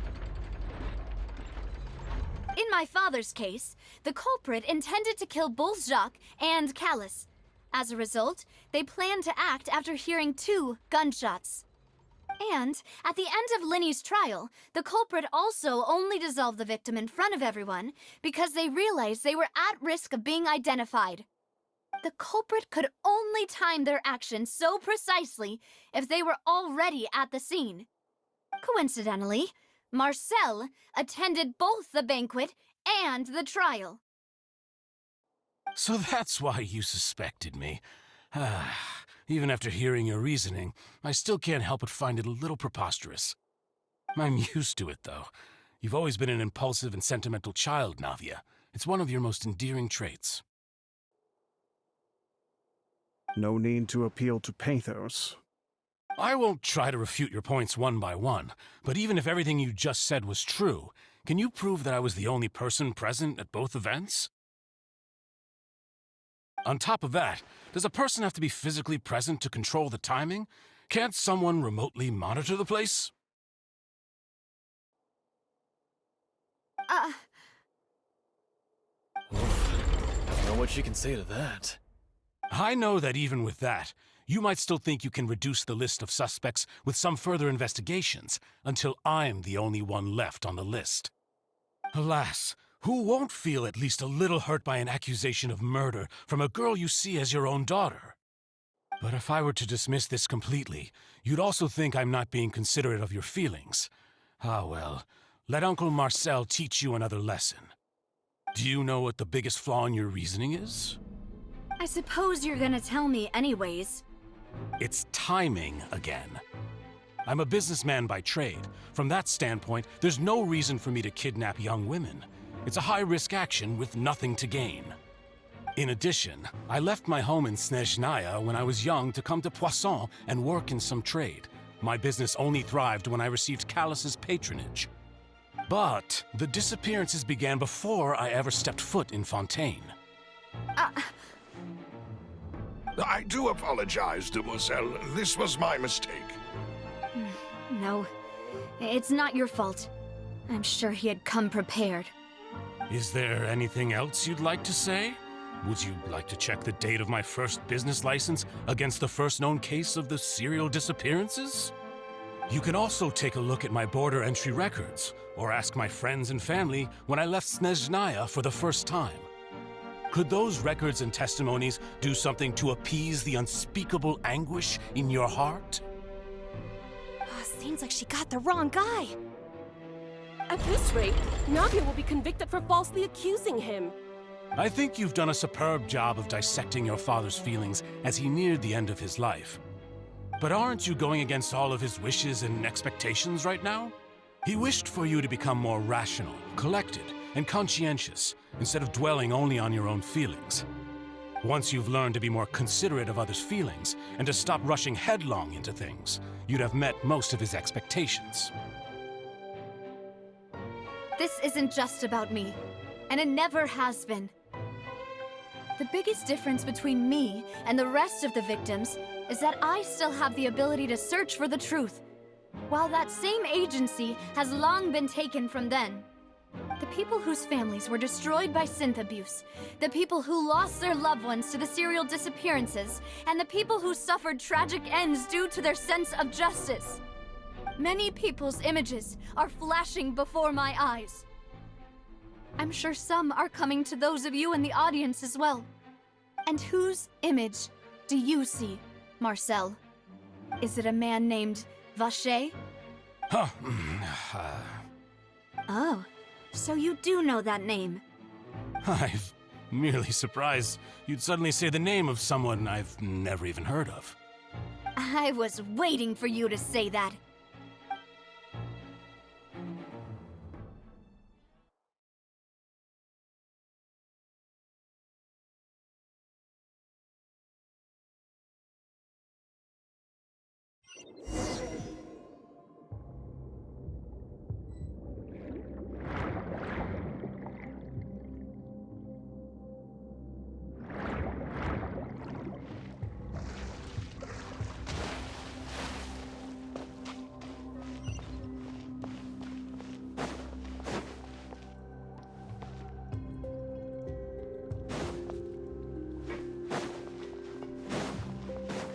Settle down!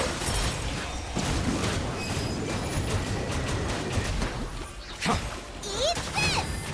At the frying pan, it's boom boom!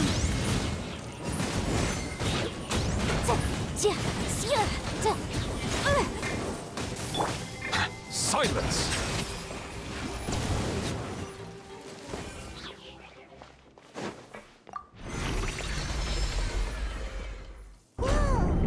The floor is going up! Is it because of this mechanism in the middle? That guy really prepared a lot of stuff for this place.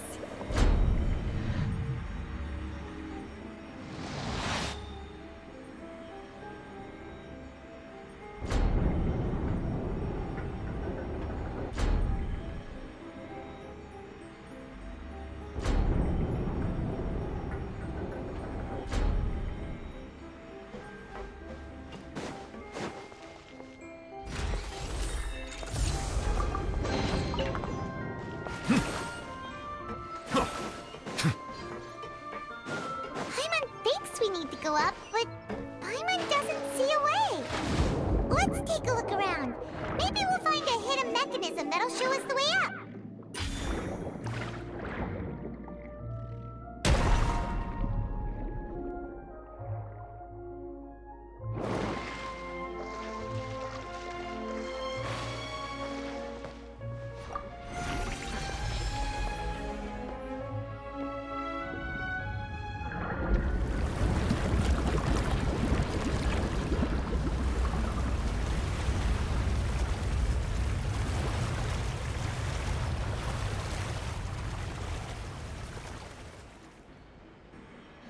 The water level is rising!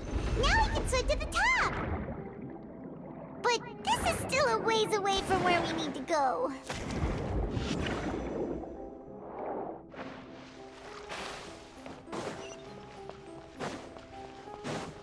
Settle down! Time for takeoff. Motion to compel! Wrap up our flame! Let the mighty be humbled!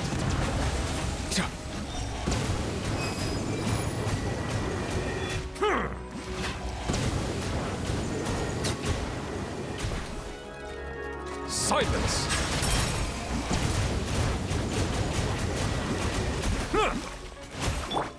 Boom boom!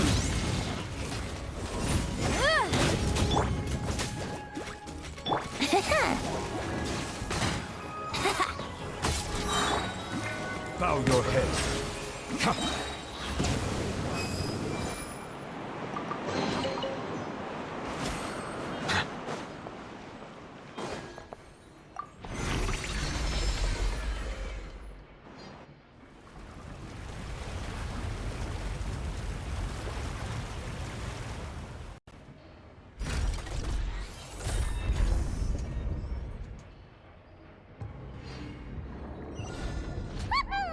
Now the path is clear! Let's go!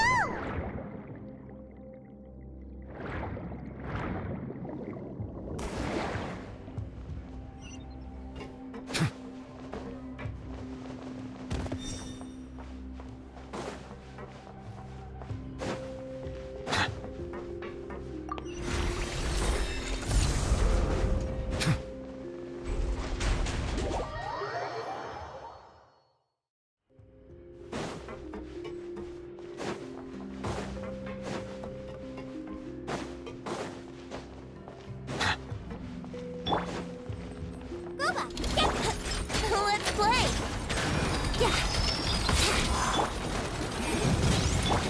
Settle down!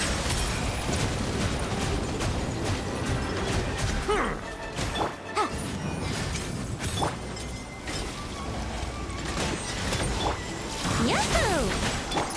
Motion to compel!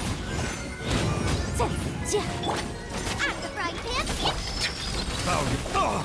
I see the temperate waters of eons past.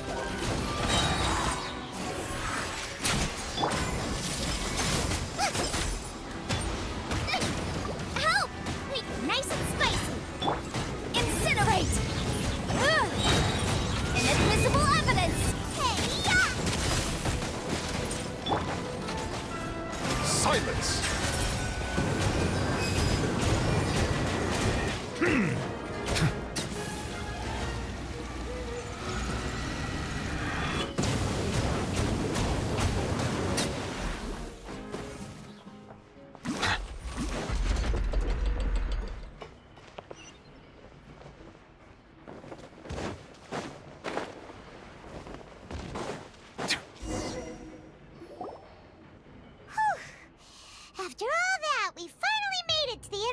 sanctum. Though, as expected, the mastermind isn't here. That's right.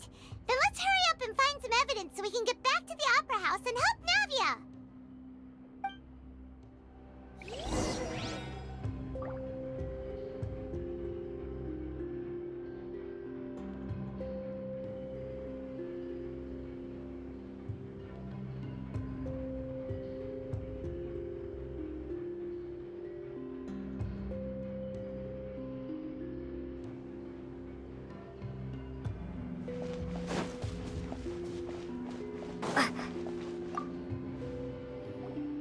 Whoa! There's so much synth here! And so many bottles of ingredients that probably just contain the waters of the primordial sea. Mixing in progress. Ready to drink? Stock sample? Huh. They've also got all the synth pretty clearly labeled. Whoa! There's even fruit-flavored synth? Yep, it's super obvious.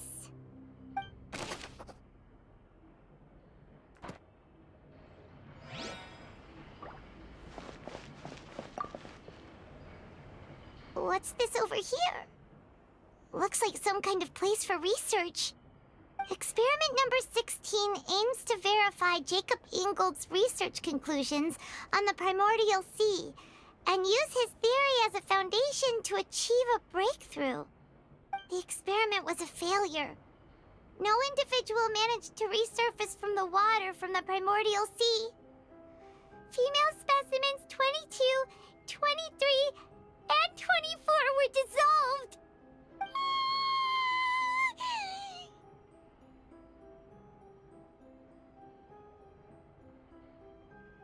Sorry, Traveler. Paimon will try her best. It's just that Paimon's never read something so scary before. How can someone write something that terrible in such a matter-of-fact tone? You read the rest. Paimon's too scared to keep going.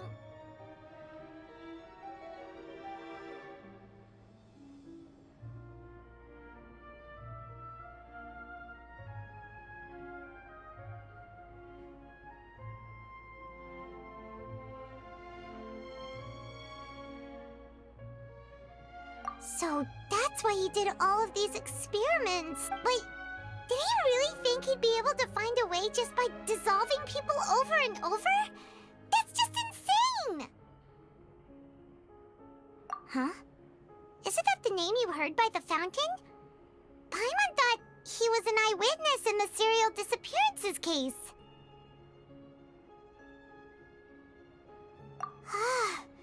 You mean Vache is the one who did all of these... experiments?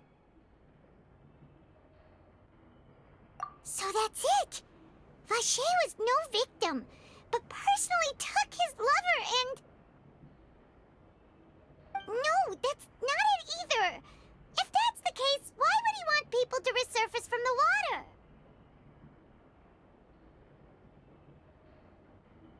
In any case, Paimon will write it all down.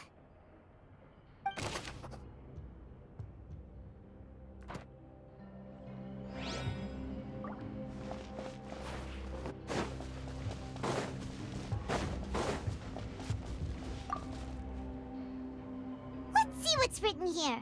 Nothing escapes Detective Paimon's eyes. Callus. Navia's father. Oh, this seems to be an investigation report on him.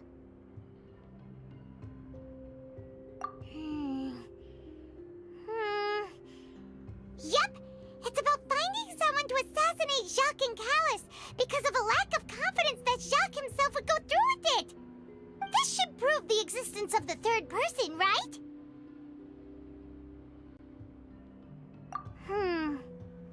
We still have not determined the exact content of the key information Callus has passed on to certain members of his organization. The old dog's a real menace to deal with. Even if he abides by the promise he's made to us, he will still have the upper hand. He can act whenever he wants to make our lives miserable. The only option left is to remove him from the picture entirely. I concur. Let's send someone to kill him. He won't declare war as long as we don't touch Navia. Oh, seems like we've got a bunch of correspondence between the higher-ups.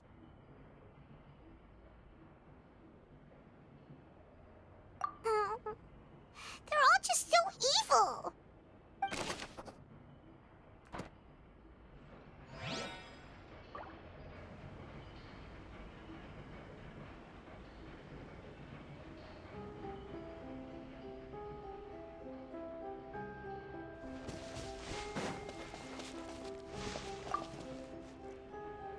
Oh, look!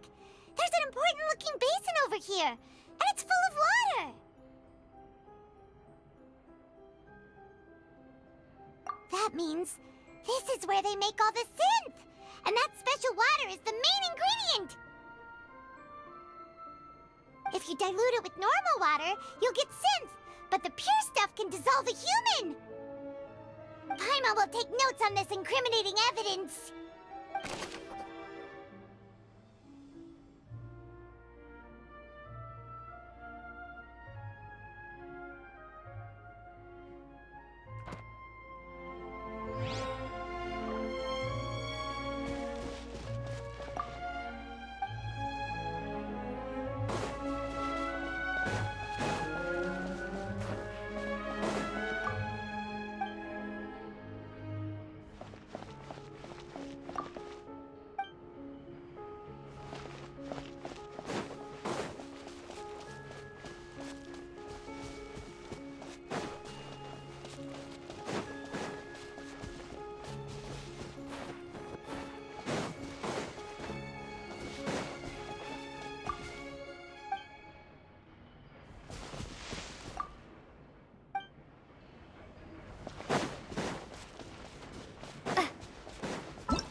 What's all this? Aw, it's a bunch of really cute things! Pink accessories, a hair tie, a necklace, even a makeup box. Oh, Paimon sees it too, but why are all these cute things labeled with different girls' names? Huh? You mean the girls from the serial disappearances? They were brought here? And then they were turned into water. And all the boxes of things, these names. That means... Oh, this is terrible!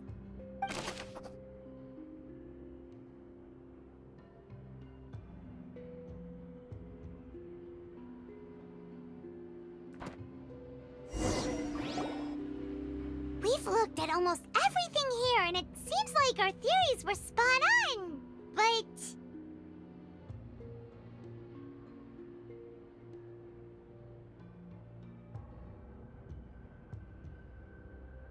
Yeah, we haven't found anything that reveals his true identity. No wonder even Nervalette wasn't able to find anything. Whoever it is probably destroyed everything to do with that name a long time ago. That way, even if we bring all this back to the opera, we won't be able to identify the true culprit. Sure thing. Paimon won't admit defeat to this guy either.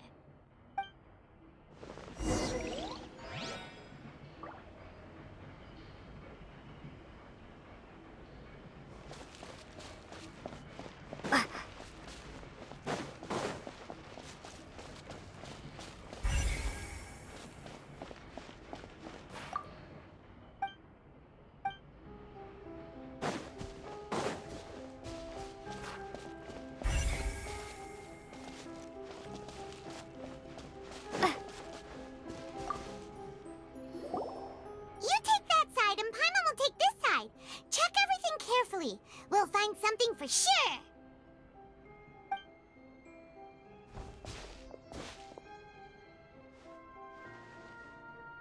Ugh. Nothing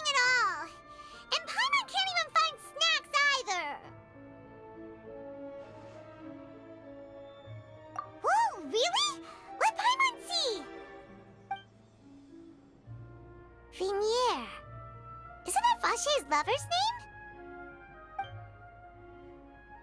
Then you found her diary. Let's see! Aw, it's just a normal diary chronicling their love story. She was so sweet, too. Oh, Paimon feels even worse for her now.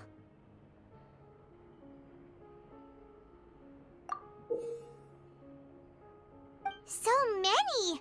A whole page's worth! But they're all crossed out. Was she unhappy with all of them? The final name she decided on was Marcel. Wait, but Marcel's pretty old. Has this case been going on for so long that he's Vacher and Venier's grown son? Hey! Paimon still hasn't figured it out yet.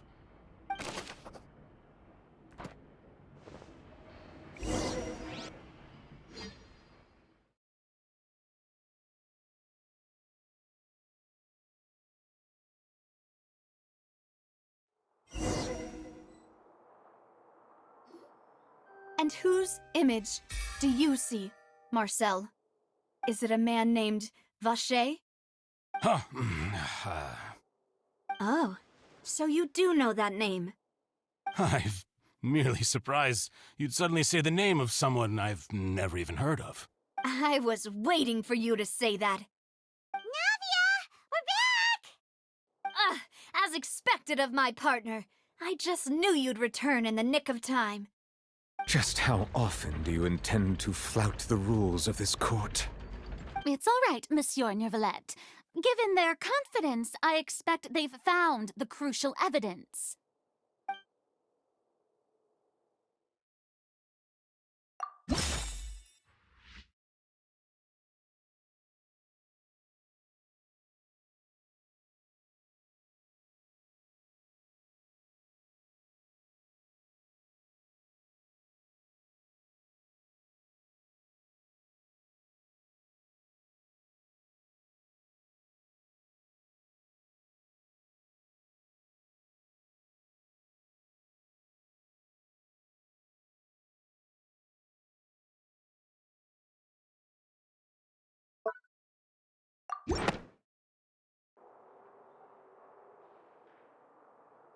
But the truth of it, Marcel, is that you've always been Vacher. Huh? We've investigated your lair and we already know everything! After your lover, Venier, was dissolved, you kept abducting young women to experiment on the hopes of bringing her back to you! You even created Marcel as a new identity and destroyed all records of your past as Vacher! So that's it. Even the villains in opera performances rarely go that far. And with that, Marcel's motive has now been established. This information regarding your past also dismantles your prior timing defense. Well, Marcel, do you know where you went wrong? You fixated your gaze on the lover that passed away, instead of paying attention to the living people around you. So, you never noticed how we changed, or how we grew as individuals. You also never understood Boss's real expectations for his daughter. Or our determination to see things through. Your determination. Mr. Marcel, please speak up now if you would like to defend yourself. Otherwise, the trial will move on to the next stage. Do you really think I wanted to do any of this? Pay attention to you? What for? Have you ever paid attention to me? Ever empathized with my pain? Ever known how it feels to watch the love of your life dissolve right in front of your eyes? No one helped me. No one even believed me. All those decades ago, even the officers from the Maison Gardiennage were laughing at me. They said there's no way a human being can turn into water. So I must have gone mad from grief. Vinier's death was brushed away by all of you as if it didn't matter at all. Well, now you know, don't you? Ha! Well, it's too late now. All those who were dissolved are gone forever. You only have yourselves to blame. You set up this ornate opera house in pursuit of your so-called justice, your beloved drama, while turning a blind eye to the suffering of the people. Vignier is dead. We promised each other that we would always be together. Wherever she goes, I will follow. But I'm not from this blasted place, so I can't be dissolved, no matter what I do.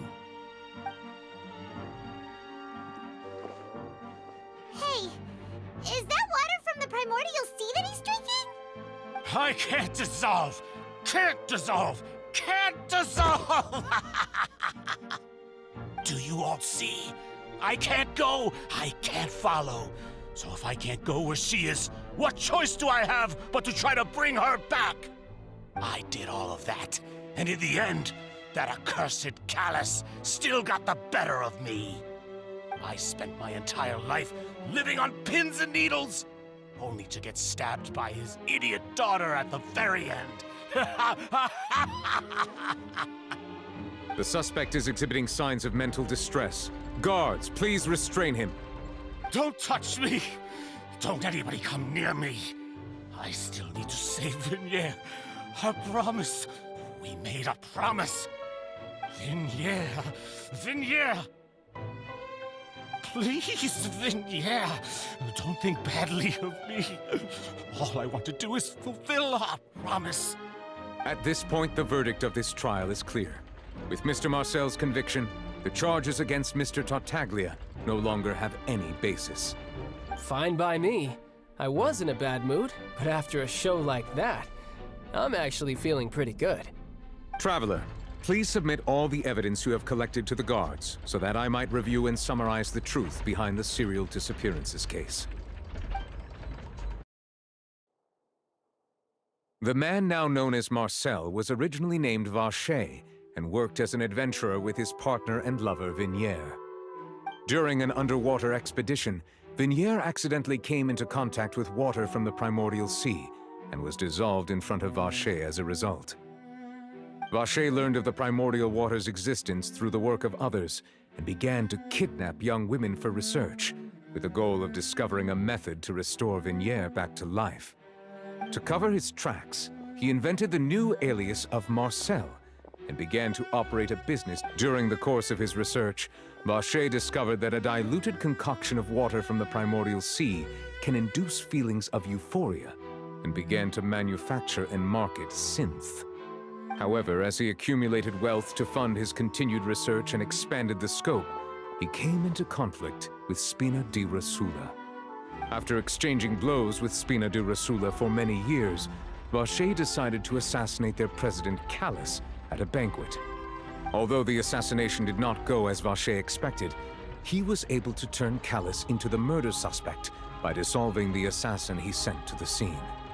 And just recently, Vacher attempted to frame Linny as the culprit of the serial disappearances case, using a similar method. However, his attempt to frame Linny failed, and the power of water from the primordial sea became public knowledge. This case also exposed enough of Vacher's machinations that he was eventually successfully charged in court. Thus concludes the enigmatic history of the serial disappearances case, with the truth revealed to all.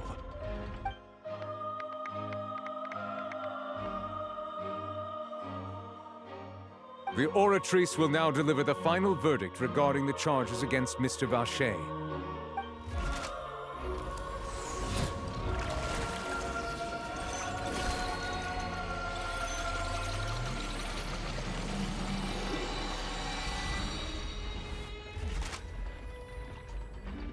According to the judgment of the Oratrice Mécanique d'Analyse Cardinale, Mr. Vacher is guilty. Guards! Take Vacher away. Good. It's what he deserves. With that, the serial disappearances case is over now.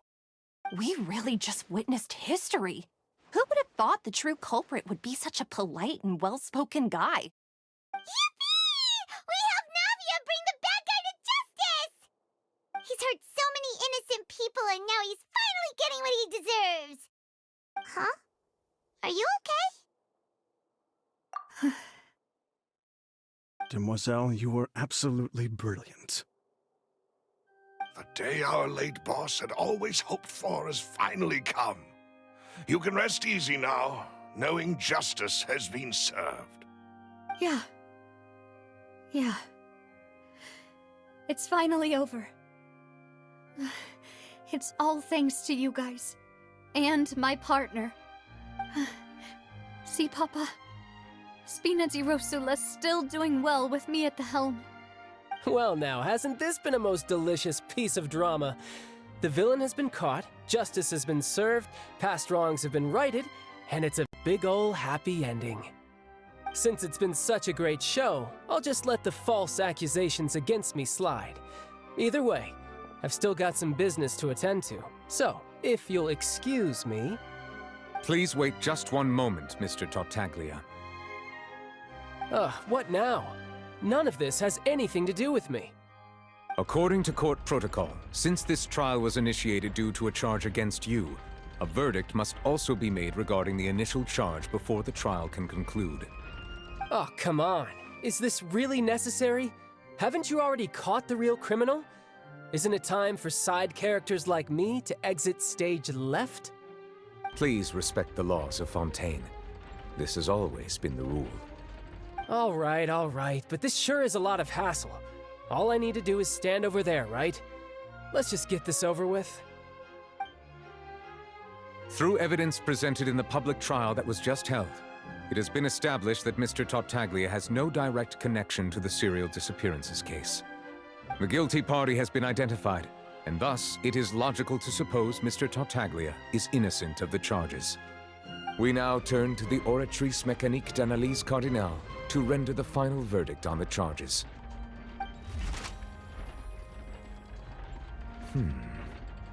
According to the judgment of the Oratrice Mécanique d'Analyse Cardinale, Mr. Tartaglia is guilty. What? Hey! That's not funny! Didn't you just say I'm supposed to be innocent? What's with this verdict? Is your justice machine malfunctioning? Huh? This has never happened before. The Oratrice actually returned a different verdict from the Chief Justice. I mean, have you ever heard of an innocent Fatui Harbinger? Do you think the Oratrice might have just convicted him on general principle? But weren't the charges about the serial disappearances case? No matter what else he's guilty of, it shouldn't affect the verdict in this case, right? The judgment of the Oratrice Mécanique d'Analyse Cardinale is, by law, the final verdict of the court. We must accept the guilty verdict. Guards, please take the suspect into custody per court protocol.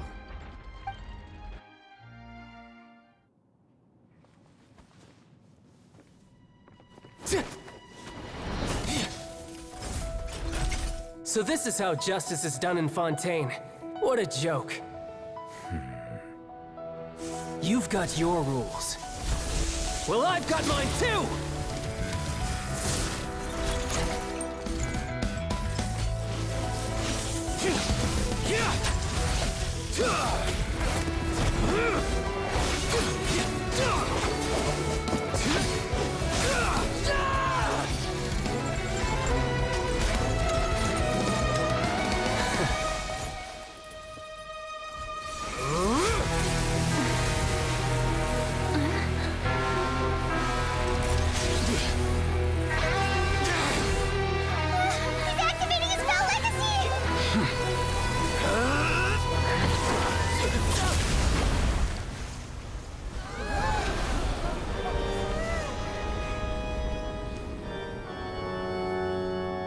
I am sorry.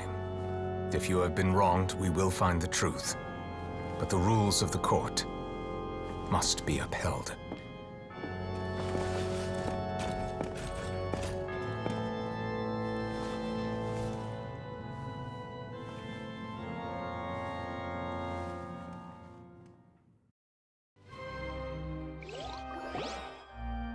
Hey, Monsieur Nouvelette,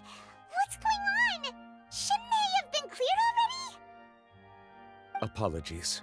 This is also the first time I've encountered such a situation. However, according to the rules established at the conception of Fontaine's court system, the Oratrice's judgment is the final verdict of the court. All I do is follow court procedure. As for why the Oratrice arrived at the conclusion it did, you should probably ask someone more knowledgeable than me. Why are you looking at me? I had nothing to do with it! I don't know what happened there either! Hey, stop staring at me! What does Lady Farina mean by that? She says she has no idea either? But that's impossible. Didn't she create the Oratrice herself? Yeah, so are the verdicts reliable or not? Can results like this really be called justice?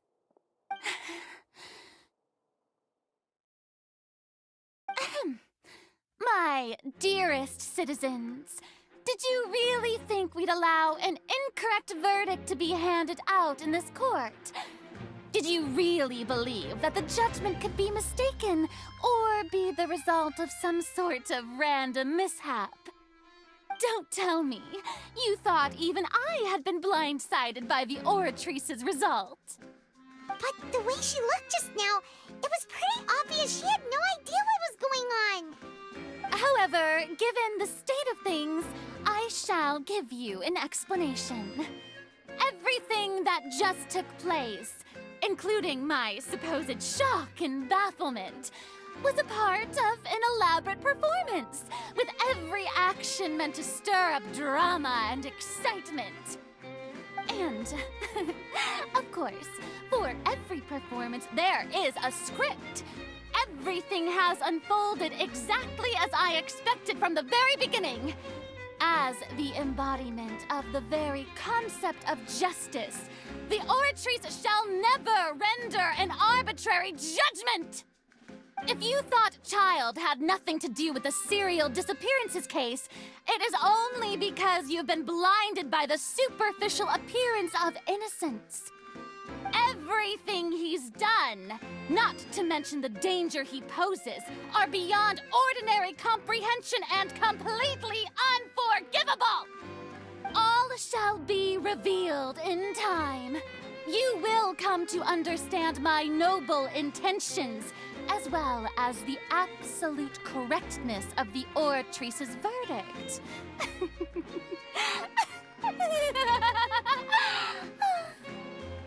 Now, having said that, although I hate to leave things hanging in suspense, it is now time for this performance to end. As the lead actress, I shall be the first to take my leave. Toodaloo! So she chose to make her escape after all, did she? So you're saying we shouldn't put much stock into what she just said? She probably just put on that performance to save face. As for the truth, it's unlikely that she actually has any idea.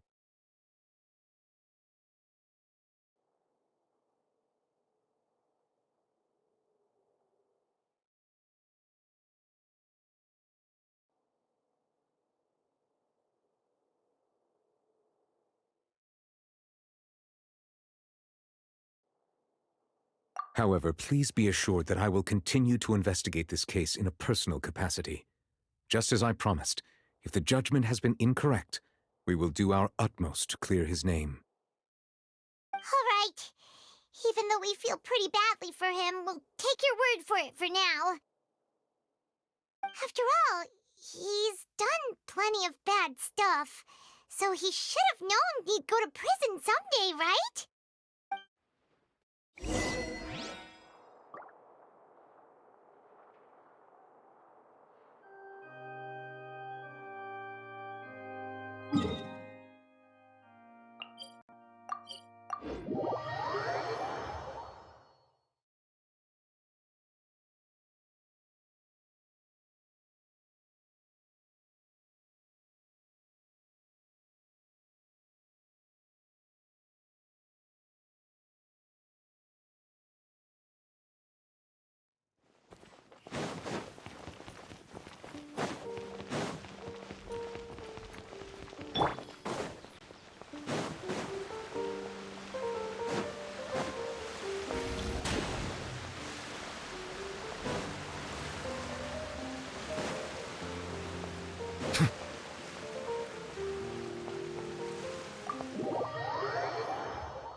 Hey, what are you doing? Quick, stop him!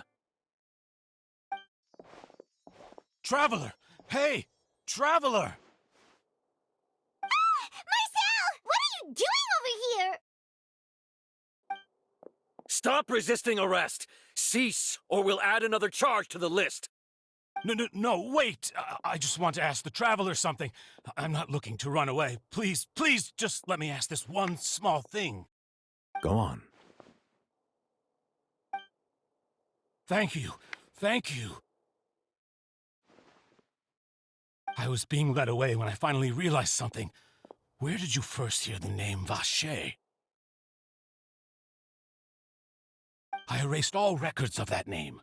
So, unless... Are you still trying to prove your innocence? Give it up. You've already been convicted.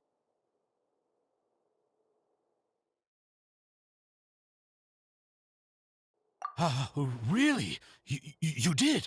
You're sure? You met her? But how could that be? How did you manage to do it? The Fountain of Lucine? Then she's been so close to me all along. And I just never... Please give me a chance to talk to her again. Just let the Traveler take me to the fountain to see her one last time. This is the last request I'll ever make in my life. You can do whatever you want to me afterwards. I don't care. What? Give an inch and you want to take a mile? Do you think serial killers get to make requests like that? Paimon agrees. Why should we give him what he wants when he's only done a ton of super terrible things? This request, is it worth as much to you as your life? Of course! Wait, no. It's worth even more than my life. Humans. Will they betray the instinct to live just to satisfy spiritual needs? Very well. I will grant your request. Your Honor, I fear that... I will go with him. You do not need to worry about any escape. In that case, I shall leave him in your most capable hands, Chief Justice. Thank you, Your Honor.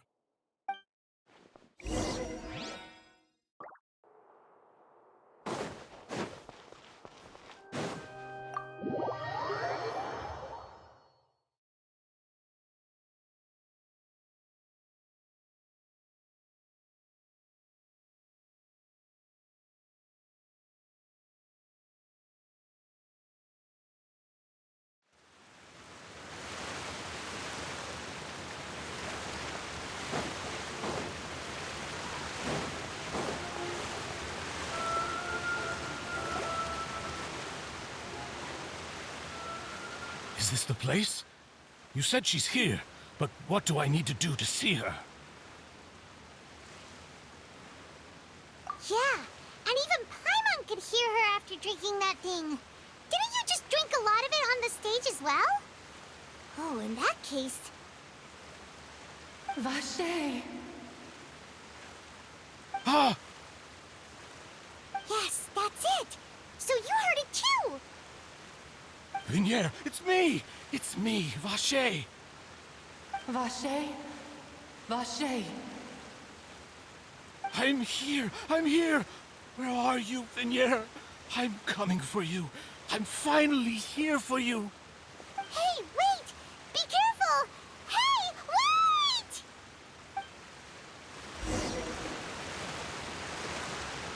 Vignier, is that you? It's me, Vacher! Vignier! Vacher, why did you come?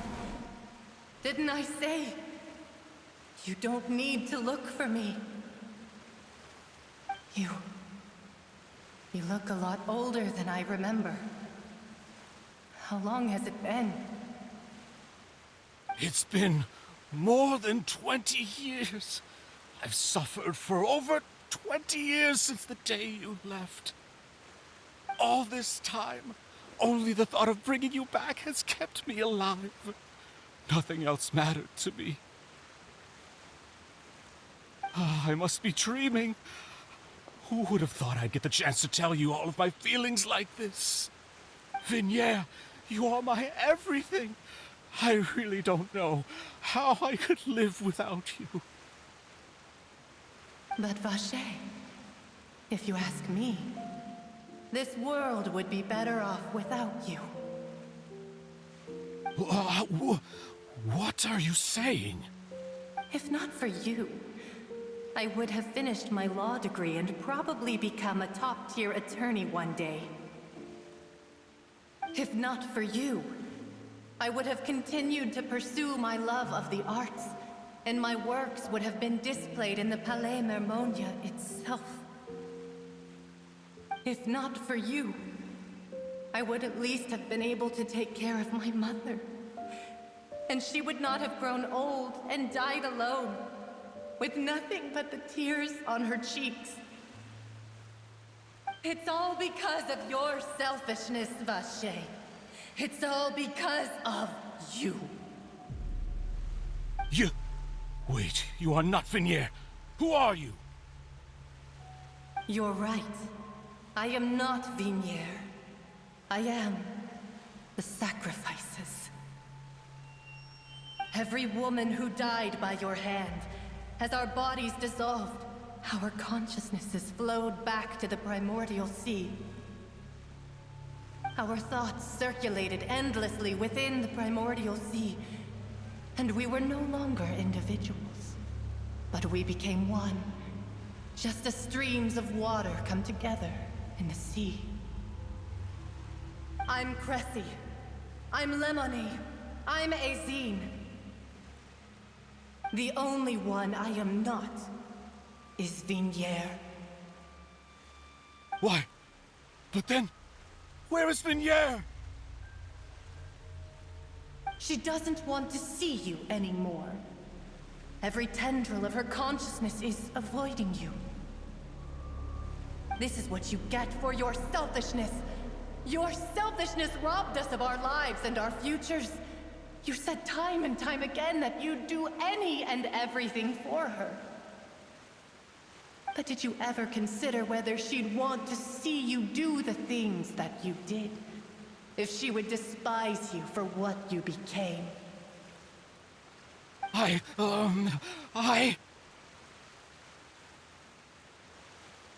You are a liar, a heartless murderer, and a cowardly narcissist. The only thing you are not is Vignier's beloved. From the moment your first victim died and her consciousness merged with Vignier's, she has had nothing but pure hatred for you.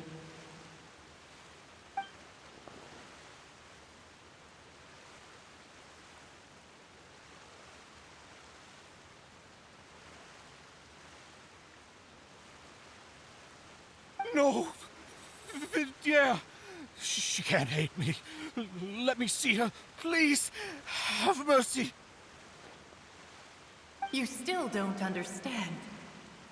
When I said don't look for me, that came from the real Vignier. She really doesn't want to see you anymore.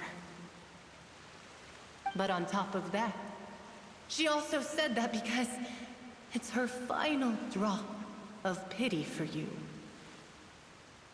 She said that because she knew that if you did come here, we will show no mercy to you. Vache. Vache? Vache. Vache. Vache. Vache. Drown.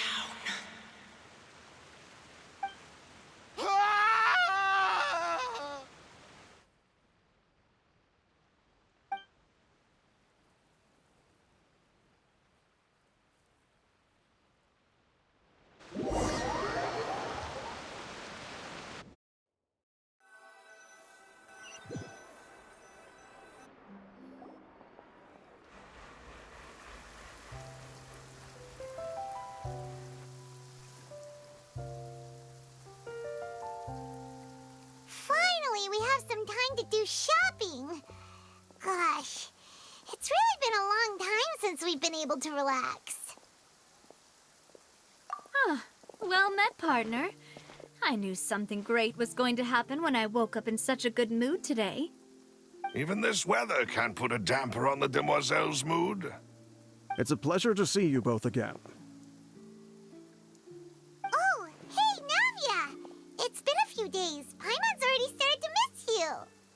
Oh, now that I believe. I'm easy to work with and always bring home the bacon. Who wouldn't treasure having a partner like me? Sounds like you're really enjoying life these days, Navia. What have you been busy with since the trial? It's just been one thing after the other. I've been making non-stop trips between Poisson and the court since then. Everyone from Spina di Rosula organized a memorial for my father. We never held a memorial when he first died, since everyone knew that even if we held one back then, no one was going to come. This time, though, everyone in Poisson, and even many people from the court, all attended. So his name's definitely been cleared now. That's what we like to hear. It's been the dearest wish of Demoiselle all along. That blasted stubborn fool. I was right to put my faith in him. I'm so glad I didn't give up on the case all those years ago. Oh, by the way, I ran into Charlotte just after I left the memorial service. Well, maybe it'd be more accurate to say I knew she would be there, and there was no way she'd just let me go. Huh? So you know Charlotte too? The Charlotte? Journalist from the Steambird? Yeah, way back when I first became the president of the Spina di Rosula, she was all over me. Wouldn't take no for an answer. I believe the story was called The True Heart of Darkness, Secret Tales of the Yellow Rose. To be fair, though, it was a really flattering feature. So, we've been on pretty good terms ever since. She was trying to lean on our friendship to get me to do an exclusive piece on the serial disappearances case. Oh yeah, she told us about that. She's always been super interested in that case, so now her wish has finally come true too. Anyway, I told her to make sure that when she writes about you guys entering the opera house with the critical evidence, that you both sound really cool. Now that's another thing to look forward to. We trust Charlotte's skills with a pen for sure. Oh, and in other news, I also took Clarand out for a meal. Oh, are you two on better terms now? While you were investigating Vacher's headquarters, Clarand gave testimony on my father's behalf. It was thanks to her that we were able to turn the tide. I wanted to thank her. I mean, there's also no point in being awkward all the time, so we took the chance to reconcile with each other. Oh, that's great. Paimon also thought Clarand wasn't actually a bad person. It's always good to have more friends. Anyway, now that the case has finally been solved, perhaps it will slowly begin to fade from the public consciousness. Oh, actually, there's still one last thing I need to do. What is it? I should pay a visit to my father's grave and tell him the truth of what happened, as well as how it all ended. And on top of that, just how much people still look up to him to this day. That includes me, too. Miss Navia. Indeed. We want to go too! We also think Callus is a really admirable person. Sure thing. I'd like you two to share the moment with me. After all, without you, there might not have been such a positive ending. And in that case, everyone, let's be off. Considering the recent weather, we'll be lucky if we can reach Poisson before dark. Yeah, you're right. It's been raining non-stop for a few days now.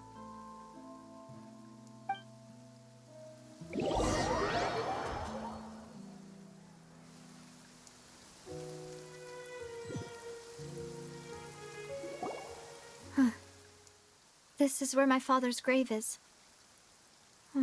To be perfectly honest, even I haven't been back here for a long time. Huh? There's someone there already. Wait, that figure. It can't be... Isn't that Dervalette? Why would the Chief Justice be here? Huh? Navia?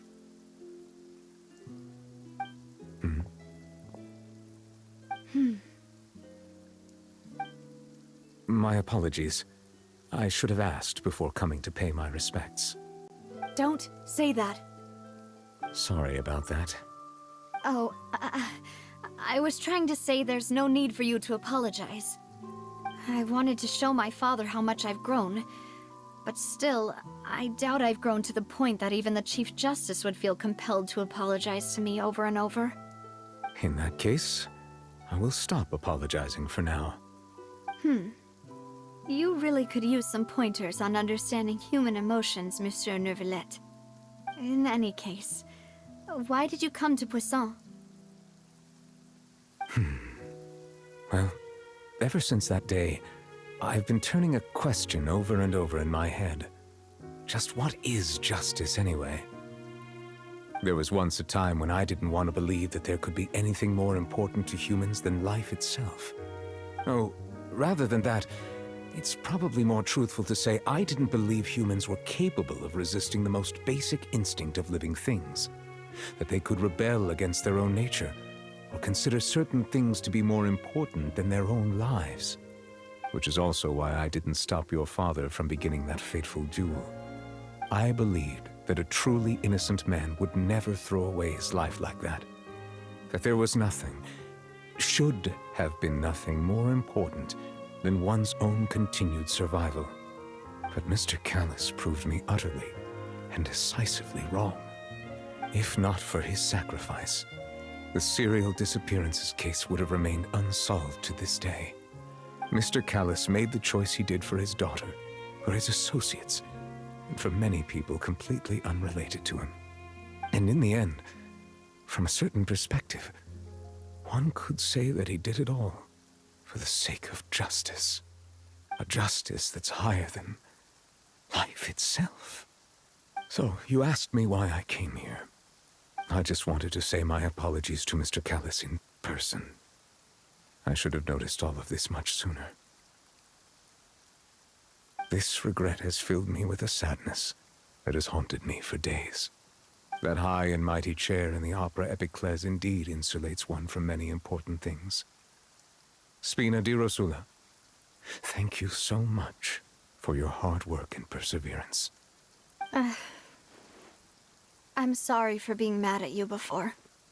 So, you're actually one of those types that's cold on the outside, but pretty thoughtful on the inside, huh? That reminds me of Silver, one of my guys. Sorry about that. Self-expression is not one of my strong suits. Didn't I just say you don't need to apologize? Ah, so Navia and Neuvillette seem to have made their peace as well. Let's not disturb them for now. We can wait till after they're done.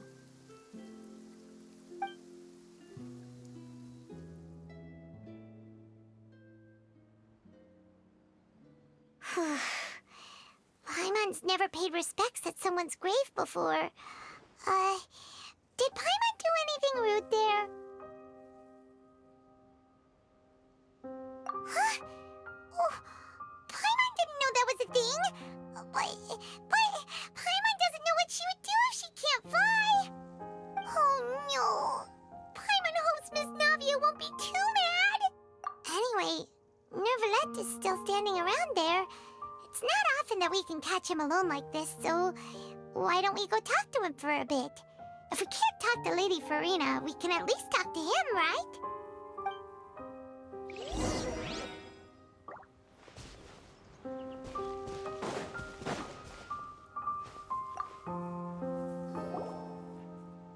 Oh, it's you two. Did Miss Navia invite you to come pay your respects to her father? Mm-hmm. We ran into Navia on the streets today, so we just followed her here. I see. Then is there something that I can help you with? Well, it's pretty hard to run into you like this, since you're usually super busy. So we figured we could try to ask you a few questions, if that's okay. Please feel free. Though outsiders, you helped us solve one of the greatest mysteries in Fontaine, and it would be my pleasure to return the favor.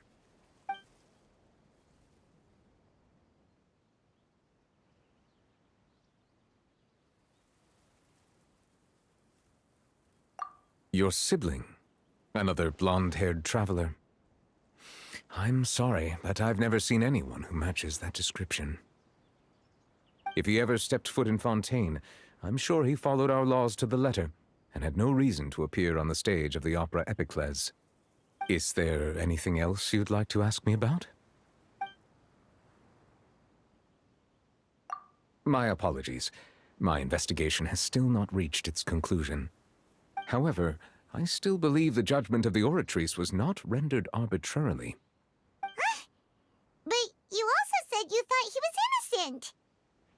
For many years, I have been quite aware that the Oratrice does not simply mechanically repeat the verdict that I give on each case. As a divinely created mechanism, the people's unified faith in the concept of justice is integrated into it. Not only can it produce the incredible power of indemnitium, but it likely also possesses other traits, such as self-awareness. Which is all to say, I have been prepared for a situation like this for a long time. So when Lenny told us that he heard a human voice from the room where the Oratrice's core is stored... I was not aware such a thing had occurred. Perhaps that could serve to prove my conjecture. I will add that to the list of items to investigate. In any case, I am inclined to believe that the Oratrice does have a methodology all its own. We just do not have enough information. Based on Farina's reaction, I doubt even she had any idea what was going on. She managed to bluff her way through it, though, with her time-tested twin tricks of bravado and drama. While we do intend to get to the bottom of this, for now, we regret to say that the Fatui Harbinger will just have to bide his time in the fortress of Meripede. If we did incorrectly convict him of crimes he did not commit, we will most certainly compensate him to the fullest extent allowed by the law. If you ask Paimon, the only compensation he'll want is a no-holds-barred fight with you. Is there anything else you'd like to ask me about? So, at court, the bad guys referred to that special water as water from the primordial sea. Truthfully, that name is already quite accurate. There used to be a special sea on the surface of this planet. Most of Tevat's life forms were first born in that special sea. Huh. So it really was where everything began. But today, the primordial sea no longer exists on the planet's surface. What Vache discovered must have been some kind of special case, or a remnant from a truly ancient age. Huh. So that's how it is. Oh, you really know everything, Monsieur Neuvillette. But if that's the case, then why would people, at least people from Fontaine, dissolve in that kind of water? Indeed. Why would the primordial sea, which was known to engender and nurture life, suddenly reverse itself and devour life instead? To be frank, that also doesn't match my understanding of this world and its laws. Is there anything else you'd like to ask? That the sea levels will rise and everyone will be dissolved in water, leaving Farina. Does that appropriately summarize the version you've heard? That's right! It was Lenny that told us back then. And that about covers all the main points. Yes, up to the present, I think we reached a point where we have no choice but to confront this prophecy directly. Rumors have it that this prophecy is rooted in the last words the former Hydro Archon left to the world before she passed away. A prophecy? Of the former Hydro Archon? Wow. This is the first time that we've ever heard of it. Two parts of the prophecy have already proven correct. The rising sea levels and the ability of the people of Fontaine to be dissolved. We should be more vigilant and stay on the watch for further signs. Speaking of the prophecy, Farina has also always taken it quite seriously. Indeed, she has been collecting information and intelligence from across Tevat for this purpose. If the rumors were true, then perhaps this prophecy is the conundrum left to Farina by her predecessor. But with Farina being the way she is, can we really trust her to solve it? Is there anything else you'd like to ask me about?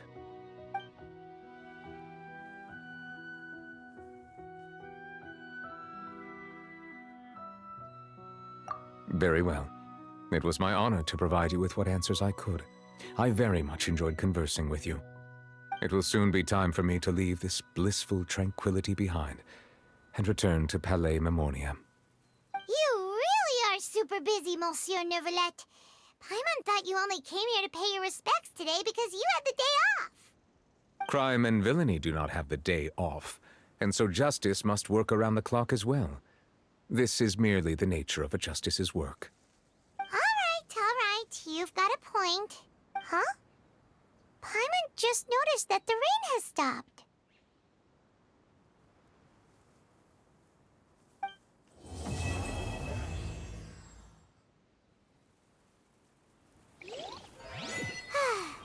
You know, we've been walking around for a while now.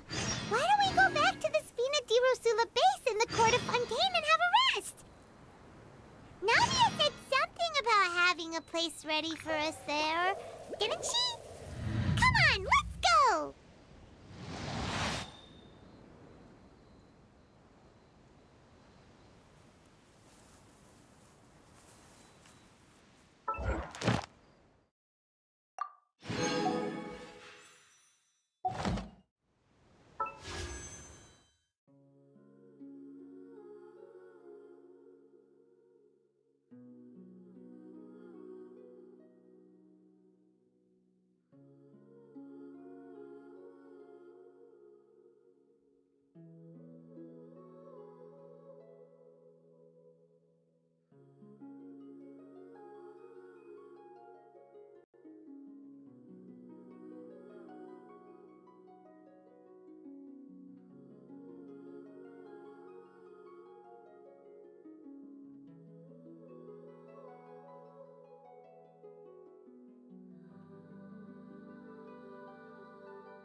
Well, if it isn't the renowned traveler.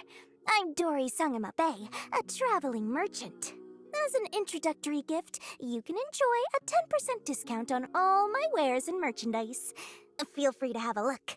I'll even help package up your purchase. Free of charge.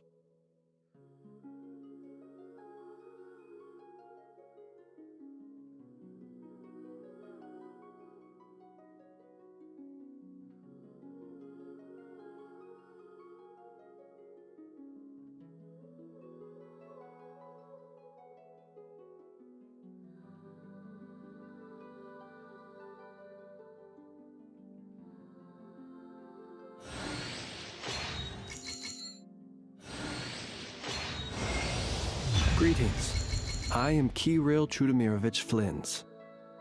It is considered good etiquette to give my full name when greeting important guests. But this no doubt leaves you wondering what to call me on a day-to-day basis. Well, in the past, I was customarily addressed as Trudemirovich by most. But for simplicity's sake, you can just call me Flins. That's my surname.